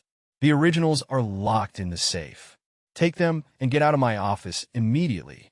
Shen Qianyao grabbed the documents on the table and threw them angrily at Shen Mingzhi. "Oh my dear sister is protecting him now. What's so good about this useless piece of trash that you need to defend him? Shen Mingzhi said somewhat maniacally. My dear cousin, I still have some videos, some data, and some information in my hands. It hasn't been that long, and you want to cause trouble again. Let me give you a piece of advice. Some things have just begun. If you admit your mistake, we can let bygones be bygones. But if you insist on doing this, then let me tell you, we don't know what the consequences will be. Su Yang revealed a cryptic smile. Shen Mingzhi seemed to sense a beastly aura from Su Yang, but in the end, he decided to dismiss it as an illusion. Looking at Su Yang in front of him, he pretended not to know anything and said, "No matter what, I'm still your brother. Why do you have to be like this? Since you want to be here so much, then stay here. But don't do anything out of line, otherwise, if people coming and going see it, it will be embarrassing for the Shen family." Shen Mingzhi also revealed an evil smile. Watching Shen Mingzhi walk out of Qinyao office, Su Yang looked at the helpless Shen Qinyao and said, "Don't worry, Shen Mingzhi won't dare to openly target you, so you don't need to worry too much. Also, I'll pick you up at noon. Wait for my call." After Su Yang finished speaking, he smoothed Shen Qinyao's hair with his hand, turned, and walked out of the company. Outside the company, Su Yang felt tired for the first time just sitting there without doing business. He stretched, adjusted his state, and then turned and got into the car. He drove all the way to Forget Love Water Bar and saw Chen Xiu, Zheng Ming, and others still sitting in the room, looking gloomy and dispirited. "What are you all doing? Have you eaten yet? I've been busy all morning, and I'm a bit hungry," Su Yang said calmly. "What's there to eat? This time their operation, apart from a fake license plate number, there's nothing. It can't be Smiling Buddha. Just knowing Shen Mingzhi isn't enough evidence. Alas, what's there to eat?" Chen Xiu said with a melancholy face, rubbing his temples. "All right, stop thinking about it. I have a solution. Zheng Ming, hurry up and get some food. I'll order a roast goose first. I'm quite hungry." Su Yang sat down and poured himself a glass of water. "What's there to eat? We haven't even figured out a solution, and you still want to eat roast goose." Zheng Ming was halfway through his sentence when he suddenly sat up and looked at Su Yang. Su Yang looked at Zheng Ming with a smile. The others also reacted, immediately sat up, and looked at Su Yang in surprise. "Bro, do you have a solution?" Cheng Jian looked at Su Yang expectantly. "Since someone knows our itinerary, then we'll take this opportunity to prepare a car in advance. Shake them off, then swap people at a location, and then follow their car. Let's see who exactly wants to mess with me and Qianyao." Su Yang said calmly. "Oh, Brother Su is going to do a substitution trick first, and then a counter-tracking." "Ah, awesome." Cheng Jian reacted and laughed at Su Yang. "All right, hurry up and get some food. By the way, Cheng Jian, Zheng Ming, Sha Ziqiang, get all your people ready for me. I want them to know, anyone who dares to touch my people, I'll make them regret being born." Su Yang cracked his knuckles and said, "Don't worry, Brother Su. Everything will be prepared." Cheng Jian and the others said, "Brother Su, since there's already a solution, I'll go back to the company first. You guys eat. There's still a lot of things to deal with in the company." He felt that his role here was no longer significant and stood up to leave. "Eat first, go back after eating. Health is the most important thing." Su Yang stopped Tian and said, "Sit down. I was like you when I first followed Brother Su. It's okay. Just do your job well, sit down." Chen Xiu next to him also persuaded Tian. Tian glanced at Su Yang, then nodded and agreed. "Brother Su, I just wanted to tell you about that chassis. We haven't met the boss, but he seems to know our intention in acquiring them and is willing to lower the price, and said that to get his help, he wants to meet our boss." Chen Xiu reached out and grabbed a goose leg. Chapter 148. "Oh, then I'll find a chance to meet this boss later. Let's talk about it after this matter is over." Su Yang picked up a piece of sashimi sushi from the table and ate it as he spoke. Chen Xiu nodded in agreement and ate with him. "How is the company doing recently? Anything unusual?" The reason Su Yang kept Tian for dinner was to find an opportunity to put Chen Xiu back into the company. The company is operating normally. Although 2 managers and 1 supervisor were dismissed at the last meeting, the effect was very significant, and the company's performance has also improved. He put down his water glass and said seriously to Su Yang. Su Yang suddenly felt like he was reaping what he sowed. He had insisted on firing Chen Xiu, and then had him follow him to unify the underworld, and now he had to find a way to put Chen Xiu back into the company. Eating and thinking, he couldn't help but laugh helplessly after hearing Tian Yi's words. Everyone was a little puzzled. Having followed Su Yang for so long, they had never seen him happy because the company's performance had improved, and this laughter felt rather depressed. He was confused, not understanding what Su Yang meant. He hadn't made any mistakes in managing the company, and performance had indeed improved, but why did he feel that saying these words seemed to make things difficult for Su Yang? Huh? Brother Su, what's wrong? Did I do something wrong? He was a little panicked and wanted to see what Su Yang was thinking. It's nothing. You're doing well. It's nothing. Eat more. You still need to pay more attention to company matters. Su Yang was helpless, but he couldn't directly talk about Chinxiu. He seemed to notice Su Yang's helplessness and looked at Chinxiu. Chinxiu seemed to know the answer and was secretly amused on the side. He gestured to Chinxiu, asking what was wrong with him. Chinxiu also understood what He meant, but remained silent. Brother Su, actually, I haven't had time to understand some of the businesses that President Shen used to be in charge of. I'm not too comfortable handing them over to others, and I don't really know what to do, you see. He went for it. Su Yang had glanced at Chinxiu earlier when he was helpless, so he asked tentatively, figuring at worst he would just get scolded. Su Yang found it a little strange. It was impossible for He not to understand all of the company's businesses. Although he was sometimes a bit rigid, such a situation would never occur with business issues, and he couldn't help but become suspicious of He. He wondered if he could be someone from his mother Jiang Yu's side, but that was unlikely. If he was a spy planted in his company by his mother, he should be able to get all the information about his company, and even know about his plan to unify the underground forces of Jiangling City. He wouldn't make such a blunder. Unless he was a good actor and had thought of everything. In that case, Chinxiu, you should go back to the company after a while and help You should also pay more attention to things here. Su Yang frowned, feeling a bit puzzled in his heart. Chinxiu was also surprised by Yi's actions, but since Su Yang had arranged it, he would go back to the company and thoroughly investigate the spies. Then he nodded to Su Yang. He looked at the time and said, "Thank you, Brother Su. Then I'll go back to the company first to prepare those materials." Su Yang nodded and didn't stop him. "Xiu, let's go. Let's prepare the planned routes. Jin, you guys also get ready. Today I'll take Chinxiu to check out the routes. It's going to be in the next 2 days. We need to make a reckoning." Su Yang finished the last piece of roast goose in his hand, stood up, and stretched his body as he spoke. Chinxiu followed Su Yang and left for Get Love Water Bar. While the two were looking for suitable locations, Su Yang opened his mouth and said, "Did you tell Tiani about the spies?" "No, Brother Su. Are you suspecting Tiani?" "Well, a little bit. Tiani's other performances today were quite good, but the sudden turn in his words at the end made me feel incredible. Based on his business workability, it's unlikely that he can't handle these businesses, and he even used not understanding as an excuse." Su Yang told Chinxiu his suspicions about Tiani. "I don't know either. When you laughed earlier, he used his eyes to communicate with me, as if he wanted to ask me what he had done wrong or where he had made a mistake. But if he is a spy placed by Madame Jiang, and if he knows that I am being placed in, he shouldn't make such a move. Or maybe he has noticed something." Chinxiu stated his judgment. After listening to Chinxiu's words, Su Yang nodded and said, "Your inference is similar to mine. Either he is a spy from my mother's side, or he sensed that I wanted you to return to the company and said that on purpose. It's really hard to be sure. If he is really from my mother's side, then it will be really difficult to find any clues.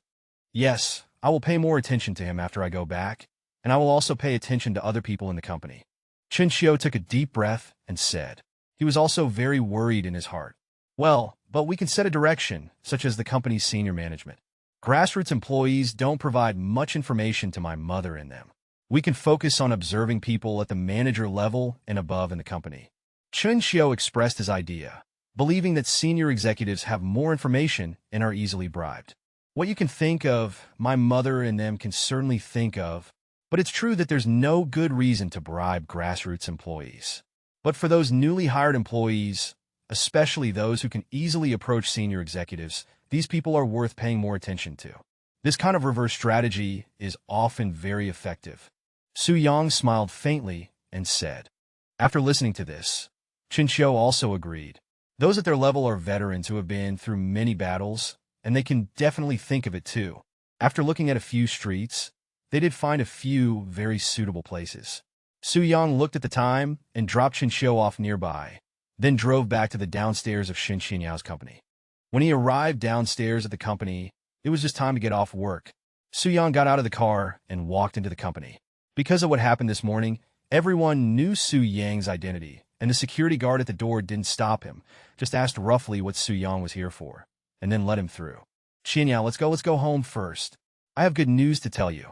Su Yang felt that there were too many people in the company, and someone might be Shen Mingzhi's lackey, reporting information to Shen Mingzhi.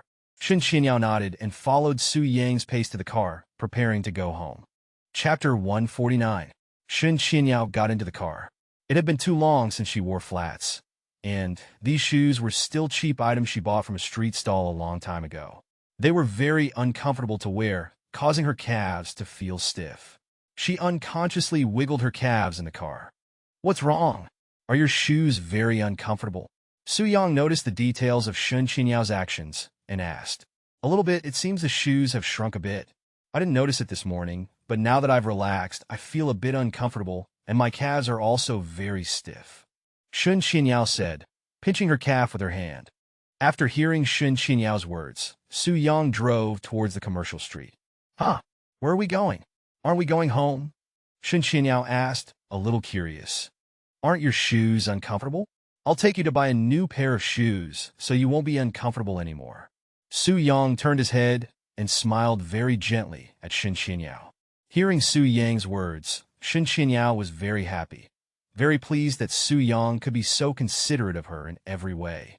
But in the end, she still hesitated and said, let's go home first. There are a few pairs of shoes at home, and I'm so hungry. I was too rushed this morning and didn't even eat breakfast. Su Yang originally still wanted to insist on taking Shen Qianyao to buy shoes, but Shen Qianyao was very unwilling and finally said, let's go shopping properly after this matter is over. Otherwise, it would be too disappointing to just buy a pair of shoes and leave in a hurry.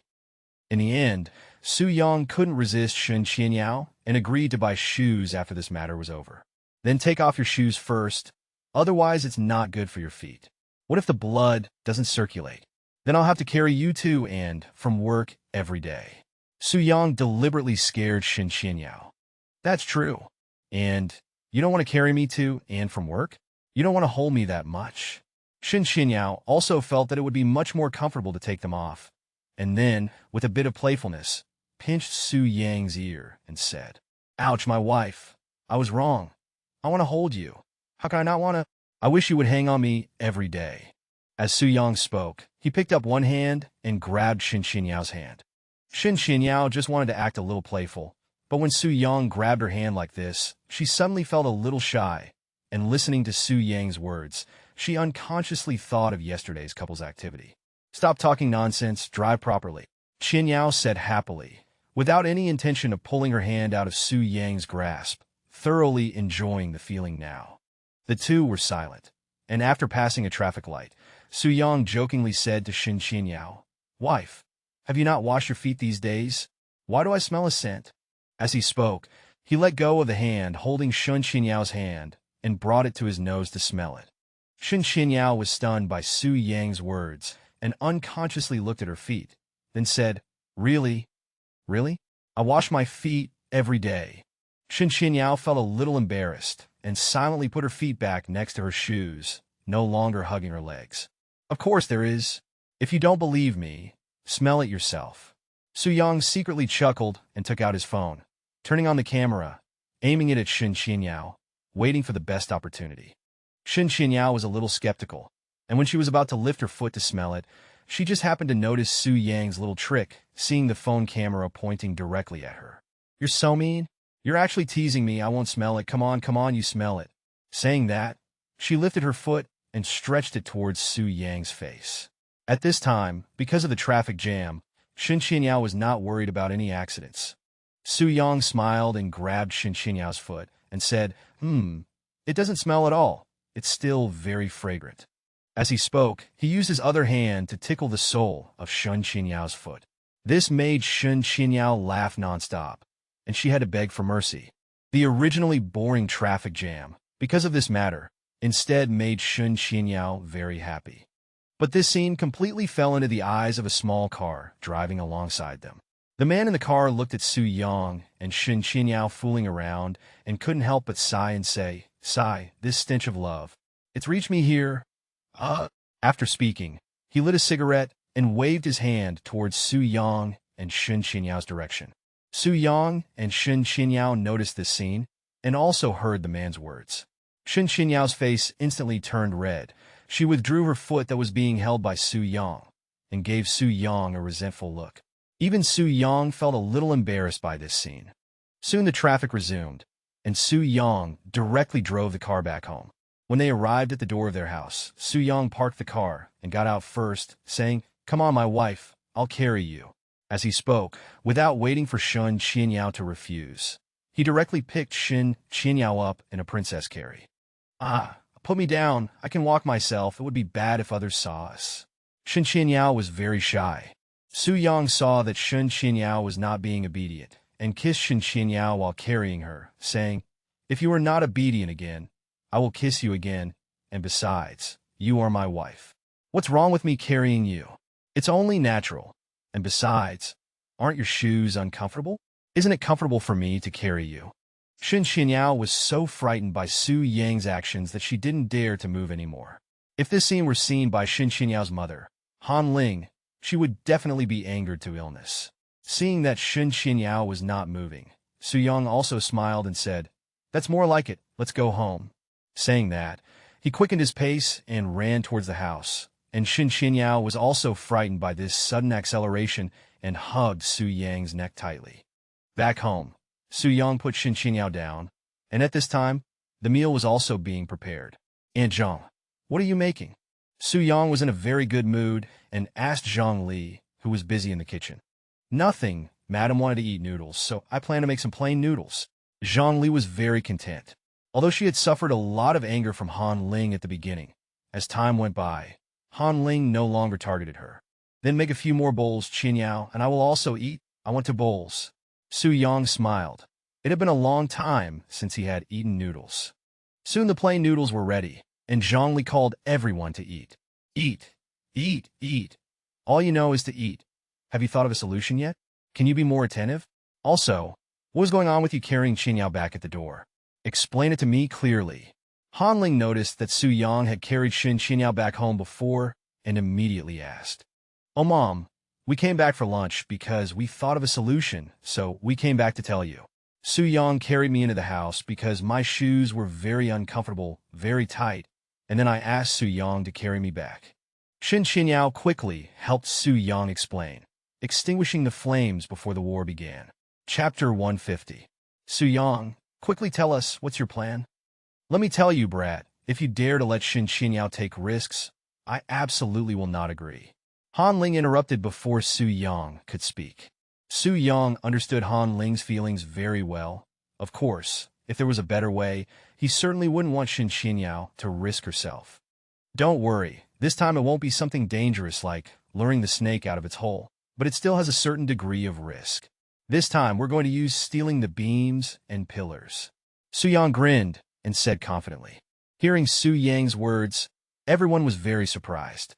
Shen Qinyao and Han Ling looked at each other, not quite understanding what Su Yang meant by stealing the beams and pillars. Shen Shikong, on the other hand, smiled, his eyes full of admiration for Su Yang. "What are you laughing at? Acting like you know what's going on." Han Ling saw Shen Shikong's smugness and couldn't help but feel that Shen Shikong was showing off. Shen Shikong retorted unhappily, "Who said I don't know? Stealing the beams and pillars means changing the essence of things to deceive the enemy. It's one of the 36 stratagems." Shen Shikong seemed to know a lot about these strategies. Shen Shikong's words surprised Su Yang a bit. The so-called 36 stratagems could be used not only on the military battlefield, but also in business or life.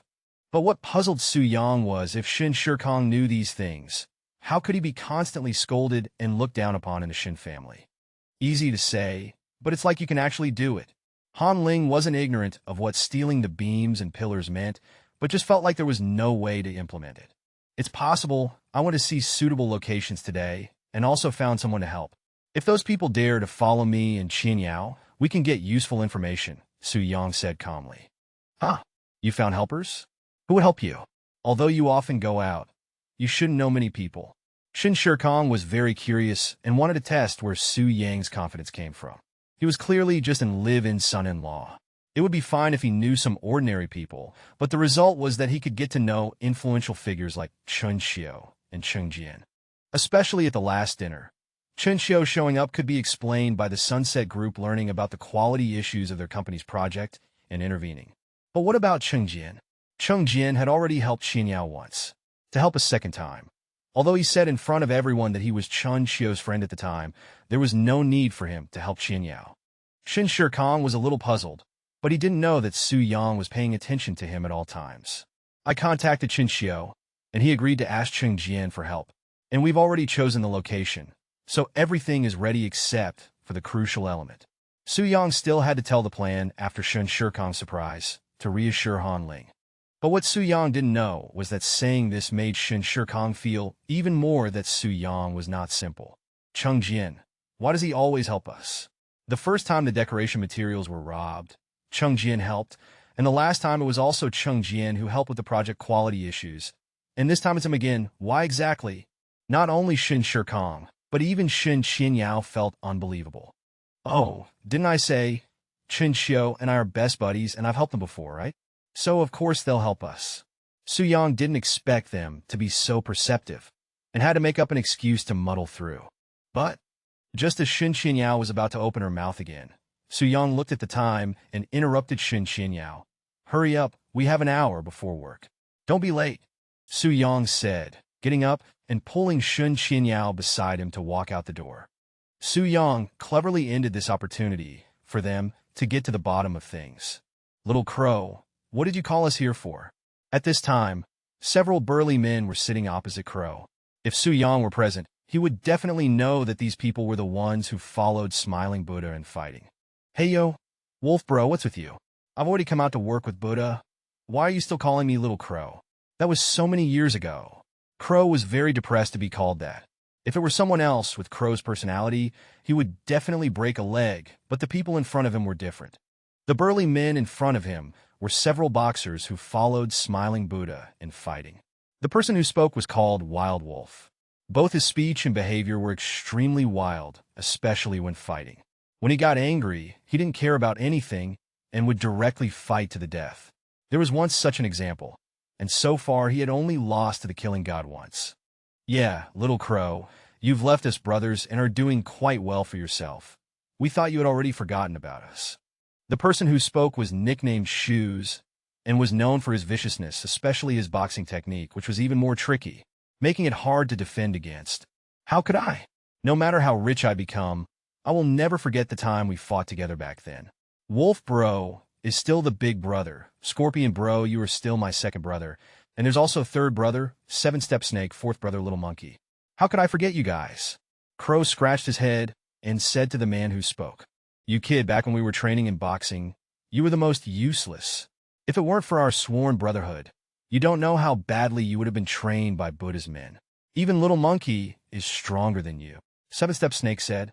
This nickname was truly fitting, as he was cautious, and his fighting style was very tricky. He was very good at close-quarters combat, and his agility made him hard to catch.